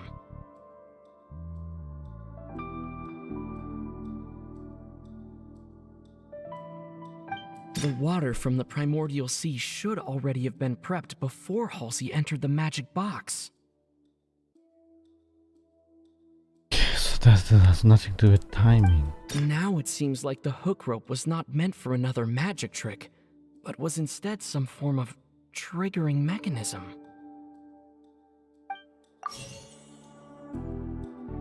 The water from the primordial sea should already...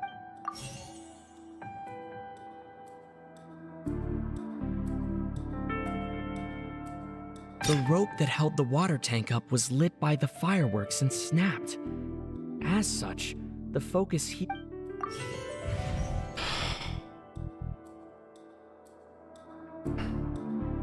Lynette was in the magic box on stage the entire time. I remember there was something else with...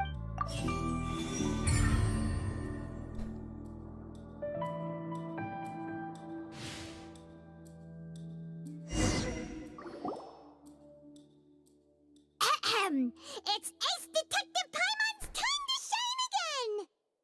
Oh yeah? In the original plan,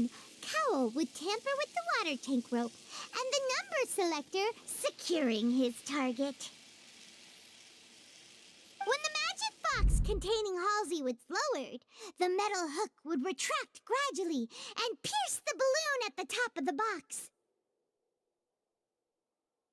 When the balloon attached to the box popped, the water from the primordial seed inside it would pour down and dissolve Halsey.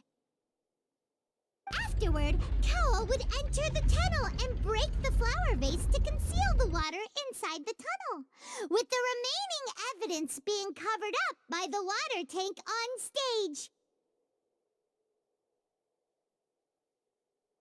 I need to sneeze.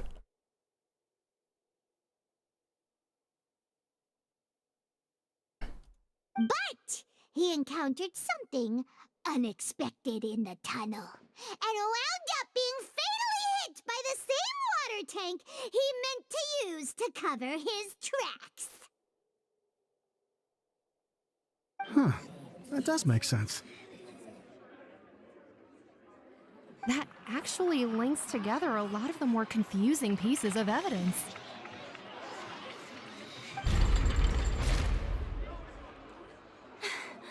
Oh dear, what do I do? Even I think they sound convincing now. Have I falsely accused an innocent person? What a humiliation.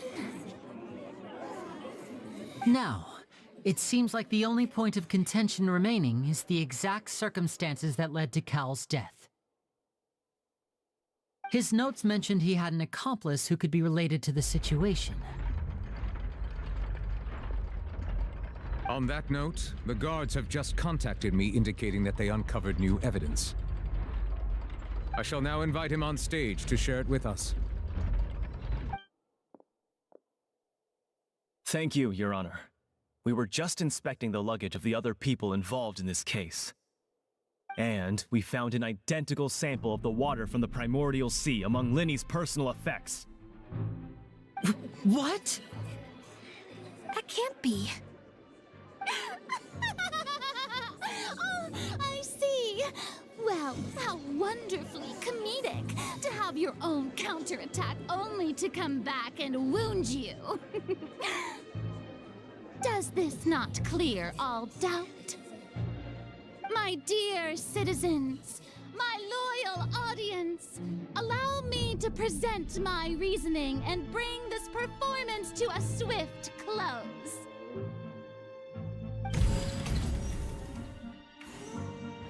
Linny did not need to take part in the dissolution of the young woman at all. Indeed, he did leave the scene via the vent. Having made modifications to the props beforehand, his accomplice Cowl then caused Halsey to vanish using the water from the primordial sea. But upon his return, in cruel avarice, Linny desired sole credit and prepared to do away with his partner in crime. Ultimately, he knocked Cowl out, and the tool meant to cover the crime up also became a murder weapon. Now, as much as I regret having come to such a viciously straightforward conclusion, it does seem that the famed Fatui is quite the cold-blooded and ruthless organization. Am I right, Mr. Linny? We've used up all the evidence we collected. There's no way for us to make a rebuttal here.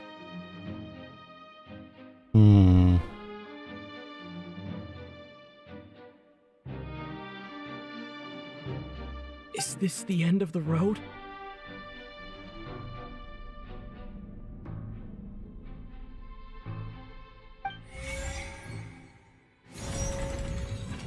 Oh, that's bullshit. Paimon can't think of anything either. It doesn't look like there's any way around this. Seems using the water as new evidence was too good a move. Why did this have to happen now? I think we've all seen enough now, and we have ample witnesses to my flawless reasoning. I believe this is indeed the finale.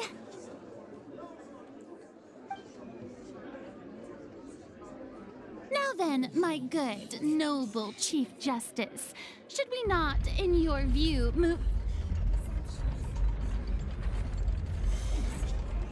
What's the sound? Excuse me, everyone, but I must interject. Miss, I must ask you not to shout and to respect the ongoing legal proceedings. Oh, come on. Don't be hasty. I have a good reason for interrupting, you know. Now, would anyone here like to take a little break from all this debate and see a little magic? I'll show you an amazing trick. One that can bring a young woman who has disappeared back in the flesh, right before your very eyes. Please, do the honors, Mr. Linny, if you would be so kind. What in the world is she saying? No offense, miss, but miracles like that are beyond my scope as a magician. Come on now, don't be silly. Magic is all about misdirection, isn't it? It often conceals the truth while presenting a fascinating illusion. But once everyone believes the illusion, can't magic reveal the truth to them once again? And wouldn't such a trick be the most marvelous finale to today's performance? Come on, Lenny and Lynette. Give it another go. Don't worry. Spina di Rasula has made the necessary arrangements on your behalf. But as the magic makers and stars of the show, I think I should leave the final performance to you. I understand.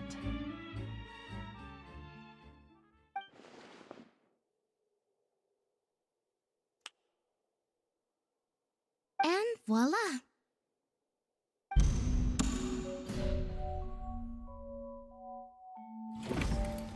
Huh? Sorry for the interruption. Wait, isn't that Halsey? So the whole thing about people dissolving wasn't true after all? To be clear, I'm only here because this person told me that if I testified, the merit of doing so would lessen my sentence. I was hiding outside this room listening to the proceedings because I was afraid that I would be the one put on trial. What did you do? I was just feeling happy that no one had noticed me, and then before I knew it, she caught me. That'll teach you to underestimate us three. Where should I begin? I'm sorry. I'm the one who killed Cowl. I admit it. What? Why? Firstly, my name isn't Halsey. It's Lillian, and I'm originally from Mondstadt. Okay. I heard that Linny's show was gonna be a real thriller, but I missed the chance to buy a ticket, so I stole one. That's how I make a living. I steal stuff here and there. And I'd never been caught before. Okay. But I was noticed at the harbor a few days ago, and I barely got away. Linny was the one who caught me in the act. Hey! No wonder you look familiar! So you were the thief! Liddy even mentioned that you were pretty skilled.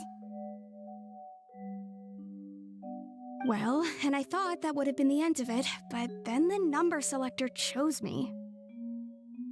He even mentioned the Fortress of Meripede. That's a prison, isn't it? So you can imagine how shocked I was. I thought he was on to me for sure.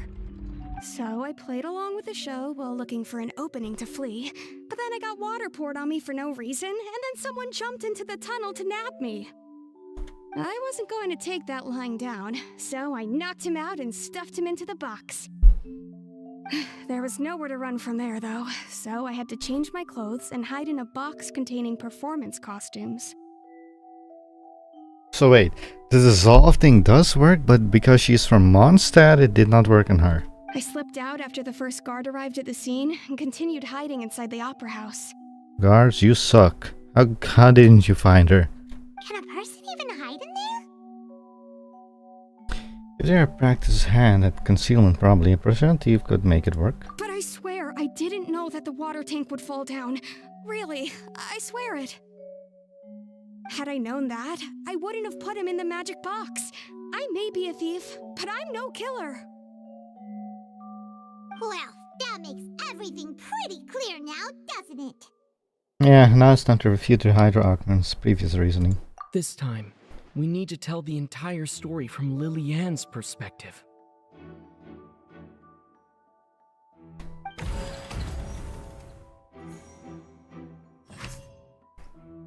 Okay. God damn it. I hit my foot. Okay.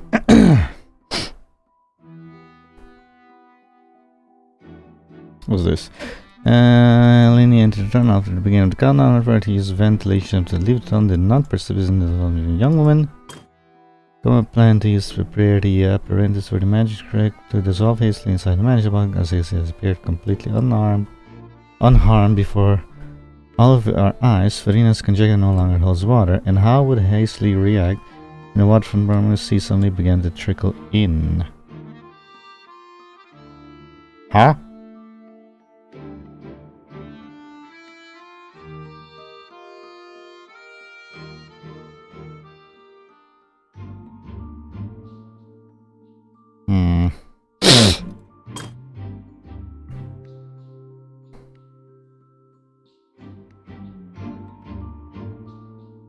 What are the things anyway?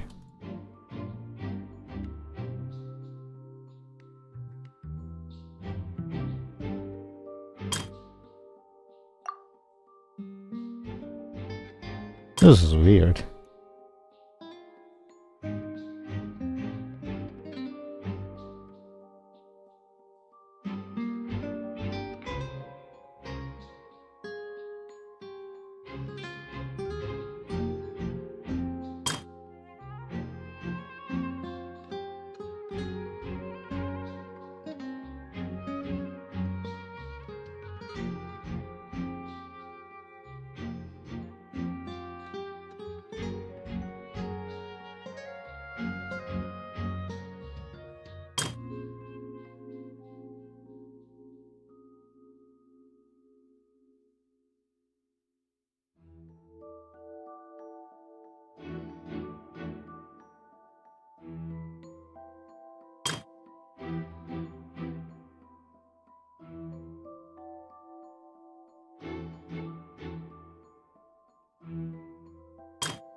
Okay, so she did not dissolve. Okay. This is something that's not incorrect. He did go into the tunnel. I wrote this onto the ground.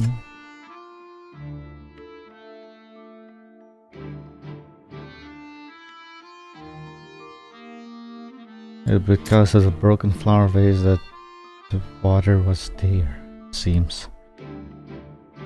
It's our dress. There are many pieces of broken flower vases on the side of the tunnel. All water being has been spilled, shooting from a distance. It seems unlike that it was knocked over by trolling mean trust. Okay. Seems this won't produce a particularly effective rebuttal. Okay.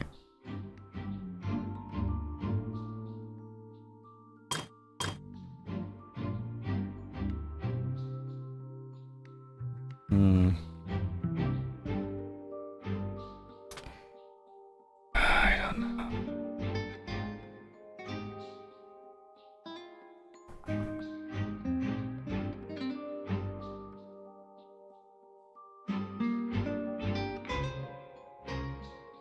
Ow. My headset.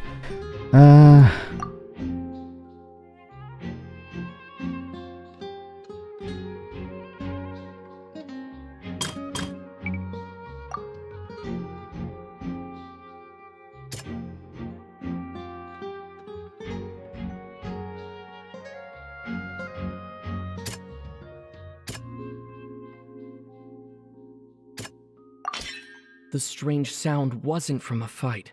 It was Lily-Ann's attempt to break out when she was frightened.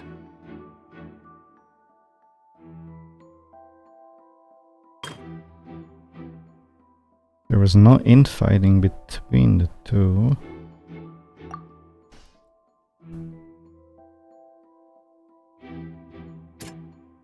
You know this was used for something else. This was used for the number on the seat. Okay. That's our dress. I don't know what that has to do with it. Broken vase. The flower vase was not broken to cover anything up, but it was smashed during the struggle between Lillian and Cowl.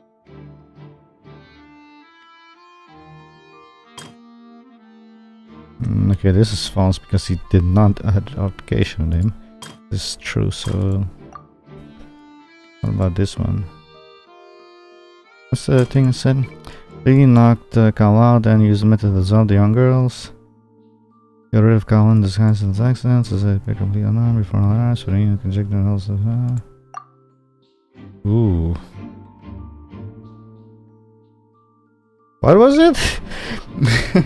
Linny knocked Cowl out and used the method used to dissolve young girls. He got rid of Cowl and disguised it as an accident. As hastily as apparently completely unharmed before all of our eyes, Venus conjectured no longer holds the water after the fight.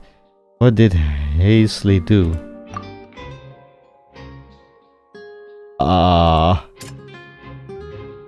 That was used for the trap, that's used for the seat, so this is the only thing. Later when missing were found in the tunnel, the reason for this remains unknown. Lillian was afraid that she would be recognized if she left, so she changed clothes and hid, biding her time. Just what one might expect of an experienced thief. And it's Ace Detective Paimon time! Having been selected out of the blue, Lillian panicked.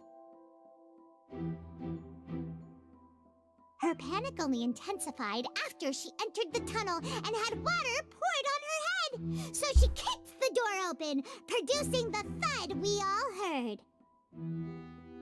Hearing the commotion, Cowl leapt into the tunnel, only to discover that Lillian had not dissolved. He did not know that Lillian was not from Fontaine, but was a thief who made her way in by stealing a ticket. Mistakenly believing that the water from the primordial sea needed time to take effect, he tried to force Lillian back into the box.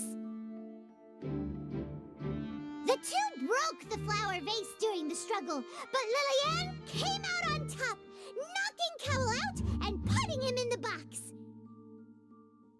With no way of escaping, she changed her clothes and hid in the costume trunk until the performance ended.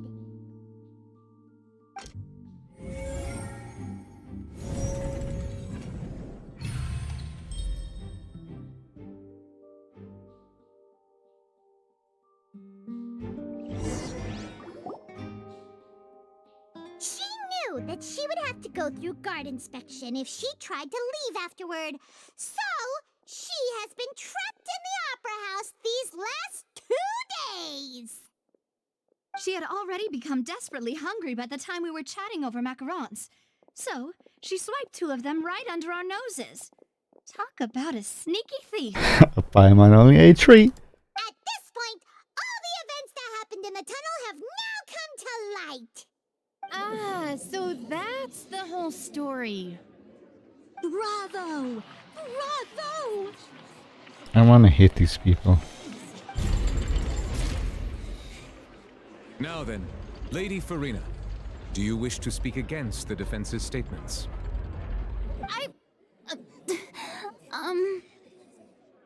Please answer the question, Lady Farina. Also, if I may add, the trial has not yet ended. As such, I request that the prosecution not leave the room before the proceedings have concluded. What? Are you reading my mind now? No, I have no further arguments. I admit defeat. But really, could you at least have left me with some dignity? Wow! Look at that! She's like a deflated balloon now! If there are no objections, then as the Chief Justice of Fontaine, I shall once again repeat the full sequence of events. Go ahead. The actual perpetrator of the serial disappearances, Cowell, selected his next victim from the audience reservation list. With some modifications to the selector, he could ensure that the pre-selected young woman would be chosen. To cover up any evidence while committing the deed, Cowell thought of allowing the water tank to fall, which would conceal the water left behind after the young woman was dissolved. He also tampered with the rope suspending the water tank, using the fireworks at the end of the performance to cause the tank to drop and hide the watermarks. He poured the water from the primordial sea into a balloon during the preparation of the magic box and stuck it to the box's lid. Finally, he passed the prepared hook on a rope through the gap in the magic box's door when bringing the young woman to said box. When the magic trick officially began, the box containing the woman was lowered into the tunnel, tightening the hook rope and bursting the balloon containing the water. If all had gone to plan, the young woman would be dissolved at this time. However, Lillian was not from Fontaine and thus fled the box with a loud noise. Realizing that there was trouble, Cowell entered the tunnel and met Lillian. Thinking that the waters had not yet taken effect, he decided to proceed. However, his opponent was more capable than he thought, and he was overcome, knocked unconscious, and placed into the magic box, and thus became his own final victim. Lillian, according to her own statements, then changed clothes and hid until the performance ended, before hiding in other parts of the opera house. As for Linny, he was in the underground structures within the opera house, and was thus ignorant of these happenings.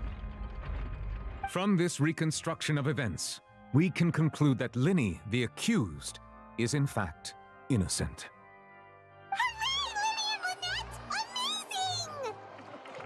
While there is much in Linny and Lillian's conduct that should still be investigated separately, this case, at least, can be handed over to the Oratrice to make the final decision. Yeah, look at him, star roll.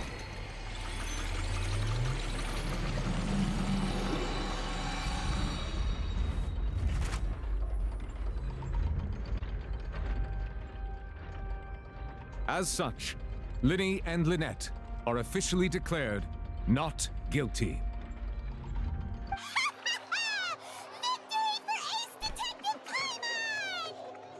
Great work, partners. Thank you all. Thank you so much. Let's not celebrate just yet. Next, I think we deserve an explanation, Guard Vaughn. How did you find the water from the primordial sea in Linny's baggage? Right! Your discovery caused me to make a serious mistake, you know.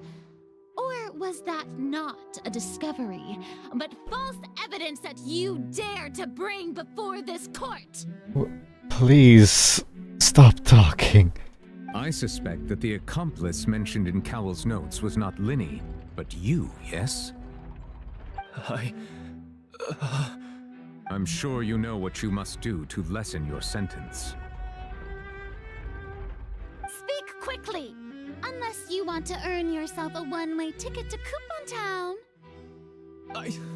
I was just following orders. We were supposed to place blame for the serial disappearances onto Linny, and thus cause suspicion to fall on the Fatui. The higher-ups said this was the best opportunity to do so. And now that your plan has fallen through, and the secrets of the water have been revealed, you have become a liability to said higher-ups, yes? Therefore, you would be wise to tell everything you know, and seek the protection of the guards. Yes, I'll tell you everything I know. And then he dies, probably. Our boss discovered that the water can cause people to dissolve. It can also be made into a potion, which when extremely diluted, can cause people to experience unforgettable exhilaration. We've been in this business for a while now, and have made decent mora off it. The disappearances were also the boss's idea. I mean, this is the boss we're talking about. The...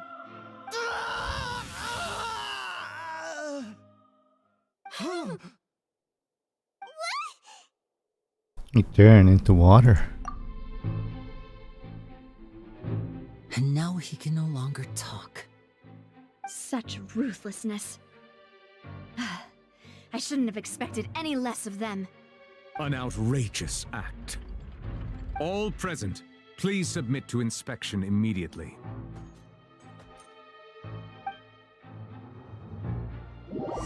However, nothing is found on the scene apart from the liquid left behind by the Vogue dissolvent.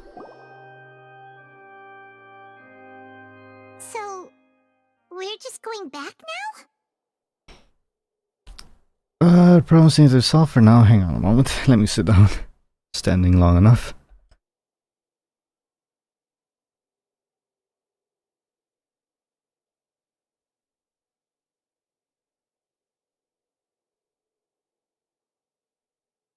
Okay, so we've been streaming for more than 6 hours.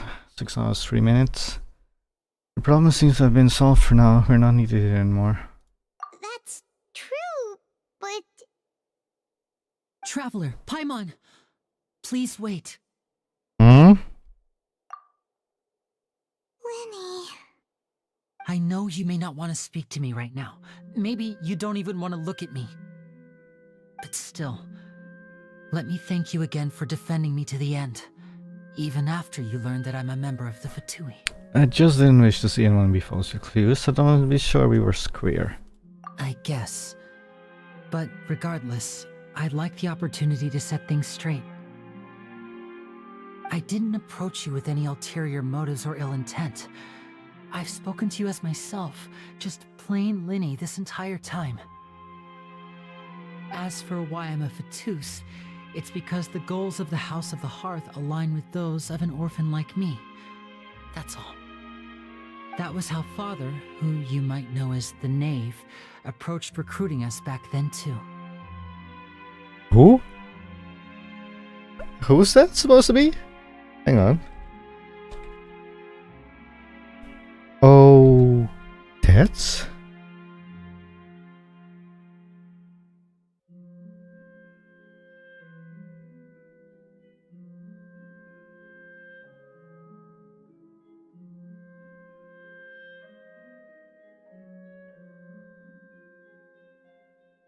The Knave? What the hell is that?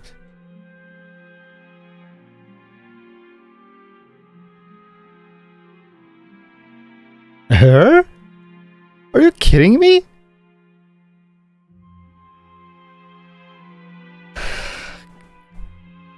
A knave? The one who controls the House of the Hearth? She's your father? That's right. And since we're here, I was wondering, would you mind hearing a story? It's about my past. Do I have to? Back when our parents first died, Lynette and I were left wandering the streets. To survive, I took to surreptitiously observing an older street performer who did magic. It took me several days to figure out how he pulled off his amazing tricks. I took my sister through several streets until we found a crowded corner, and we began to perform magic tricks there. To my surprise, we proved to be pretty popular, and we could at least stop worrying about where our next meal would come from for a time. But I didn't want my sister to remain a street rat together with me forever. Before long, an aristocrat came to me and claimed that he wished to take us in after watching my performances. So you went from orphans to nobility just like that? That was how we felt at first too. As if fate was on our side and we could say goodbye to those painful days. But I gradually discovered that while we were called foster children, he was really after my talent for magic tricks. He would constantly take me to all sorts of banquets to garner attention, which he would then use to expand his social circles. That doesn't seem too bad either. Better than roaming the streets at any rate. It took a while for me to realize just how dark his heart really was. After one particular performance at a banquet, I discovered that Lynette was not on the same return vehicle as me. Excuse me? No.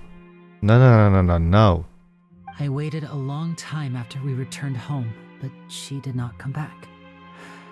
I went to that noble's bedroom and asked him about her whereabouts. The answer he gave me was, she caught the eye of the most eminent person at the banquet, so I sent her over as a gift. I mean, you'll be able to perform your magic regardless of who your assistant is, yes? Oh no. So he was gonna... But wouldn't Fontaine's laws deal with such people? As far as outsiders are concerned, this is a relationship akin to adoption or foster care, and they have their ways of escaping the eye of the law. What happened after that? I managed to ferret out the location of the mansion of that so-called eminent person and hurried through the night. But by the time I leaped over the walls, avoided the guards, and made my way in, all I saw was the moonlit ground covered in blood, and the knave standing there in the darkness. So, she'd already taken care of that guy. That's right. She had rescued my sister before she could come to any harm, and had even discovered several girls hidden in a basement, all of them orphans. Father, I mean, the knave, might have seen something in me, and so she made me an offer. The House of the Hearth welcomes you, for your interests align with ours. Here, none will ever betray you. Indeed, betrayal shall never be permitted here. I was hesitant to trust her. I mean, I had just been betrayed by nobles. But she was also quick to destroy the noble who had taken us in at first, giving us back our freedom. Oh, so that's how the two of you joined the House of the Hearth. Knave's after the noses, isn't she? She has her own plans.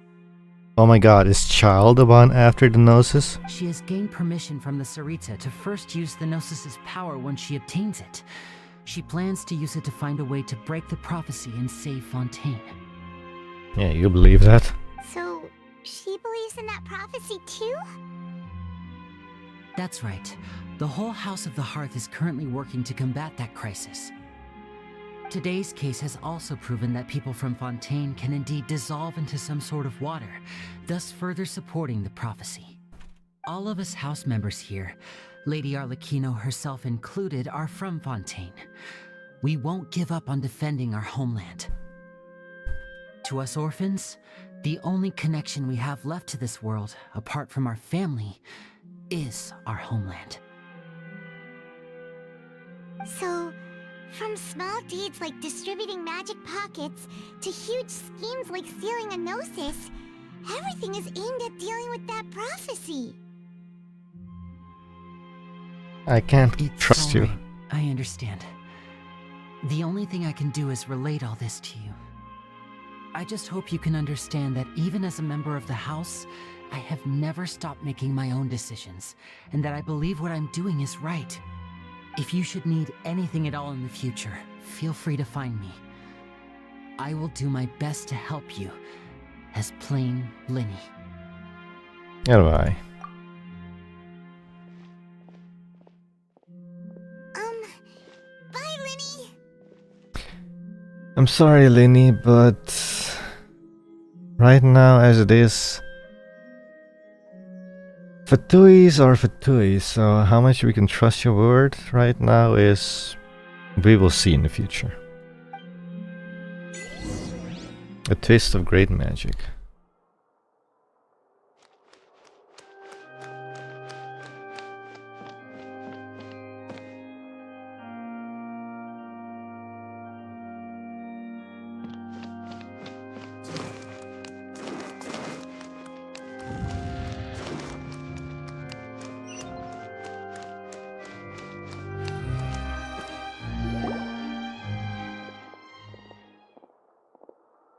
Hey there! What was with the disappearing act you pulled right as the trial ended? Were you looking for us, Navia? Well, this whole thing isn't exactly over, is it? I do feel that we're getting closer to solving the serial disappearances case, though. Don't you think so, too? I'm sorry, Navia. Huh? What's wrong, my dear partner?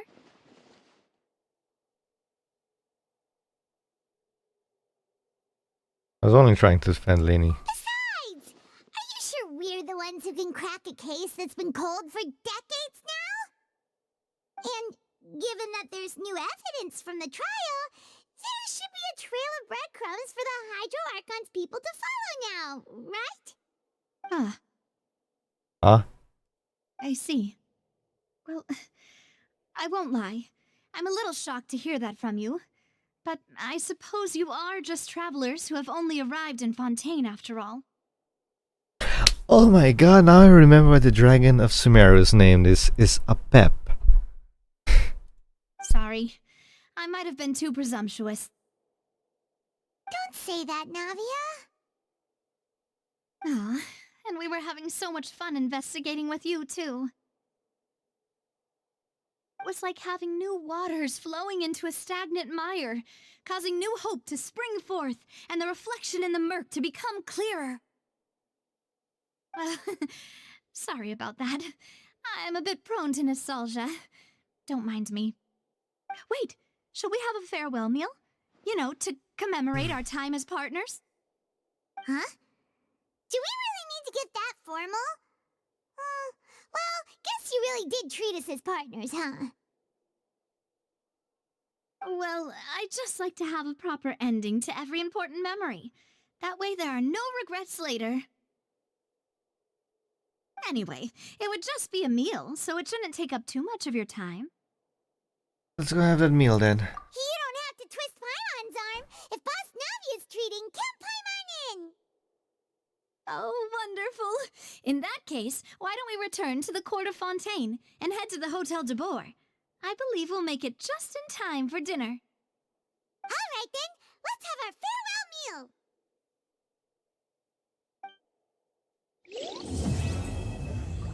Prelude complete. Prelude complete. Offerings to the Fontaine of Lucian. Offer Hydro. Prelude Blancheur, something completed. Okay. I was not expecting this to go on for this long. I am surprised. No, I'm legitimately surprised how long this one is going. This will be a two-parter then. We'll continue the rest of the story next time. We've 6 hours 15 minutes. I think that's well more than enough. I could maybe go on for another 3 or 4 hours, but let's leave that for next time. It'll probably be on Sunday, so yeah. It is already Sunday for me. Sunday morning, but yeah, you get the idea. So I'll put up a stream later. A new stream later. Or maybe on Monday, I don't know. We'll see. Anyway. Oh. What they say is true. You have to see the world for yourself to appreciate how beautiful it is. Yeah, Nahira, the Hydro Archon is a brat. She is a brat. That is what she is. A brat. She's not like you. Anyway. Oh, hello.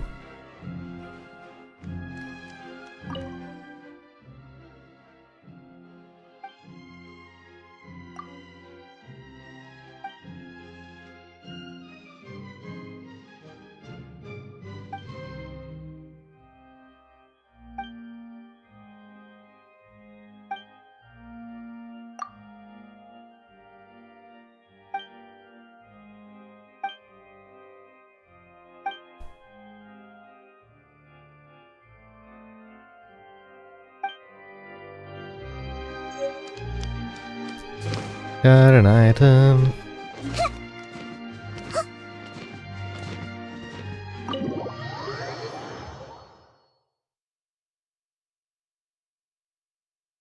I just want to leave this area, see what happens. How far is the hotel? Ooh, very far. All the way over there. Okay.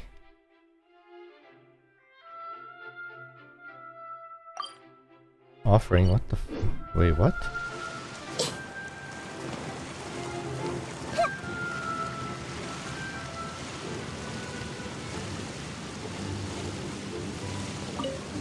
What did it? I didn't even see that.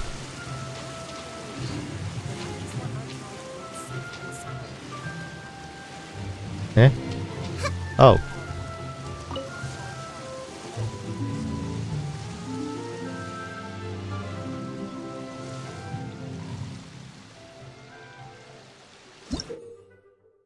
You can show your hydro sigils you obtain from Fontaine.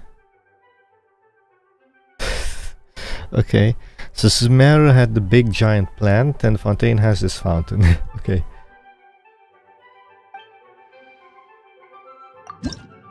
Yeah.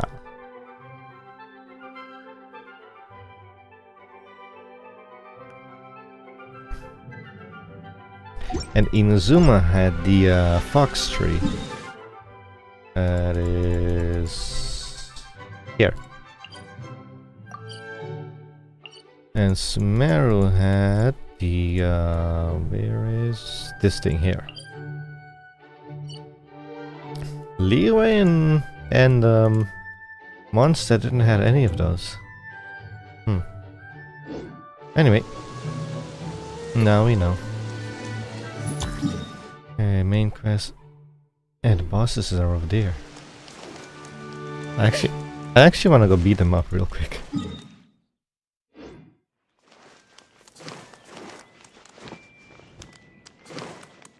Can I do that?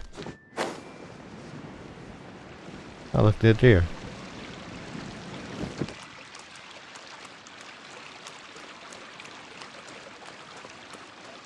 Actually, I want to go to the crab boss as well, but nah. Other time, or off screen. The more data samples, the better.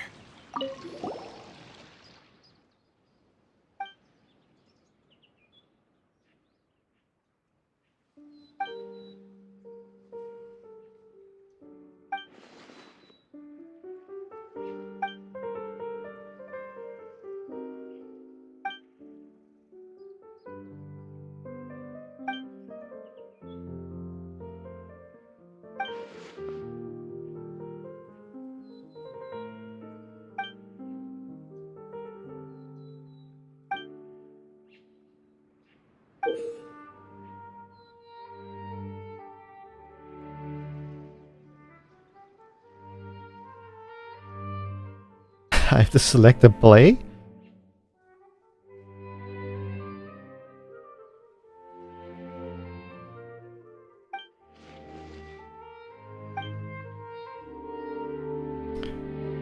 Dirk of Coppelia, Nemesis of Coppelius. Hang on, which one did I need? Or do I need both? Lynette needs that. She needs a blue one, okay. Coppelia.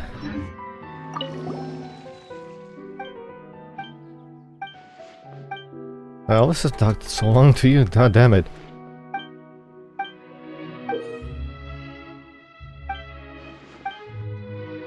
Coppelia, please.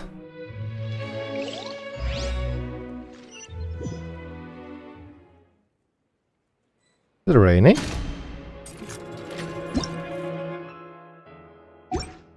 Yeah, I'm not gonna wait what you guys are gonna do, I'm just gonna nuke you. Everyone hold hands. Share my knowledge.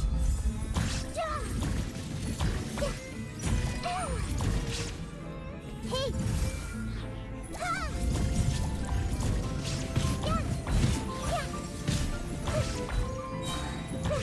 The Temple of Wisdom. Gather.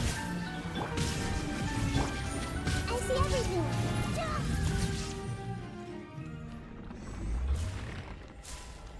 I could have finished that faster, but I wanted Nahida to do it.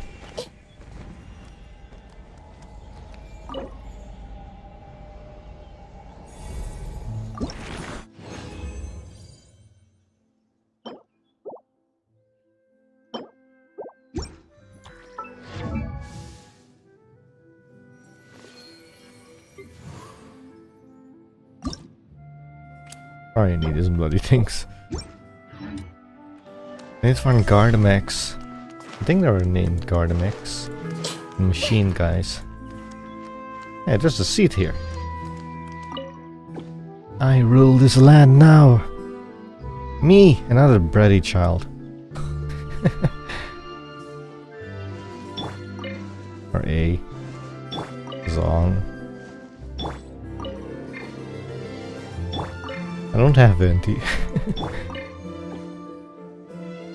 Anyway.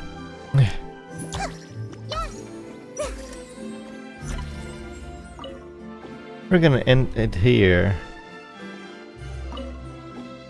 Okay, I'll see you guys next time, which will be this something, I don't know.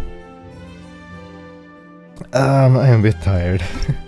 Which will continue the Act 2, okay. Chapter 4, Act 2. As light rain falls without reason. Will be the next one. I will see you then. It will be Sunday or Monday, something like that. And I'll see you guys then. Until then, have a nice day. Good morning, good night, whatever. Have a nice day. I'll see you guys next time. Until then, see ya.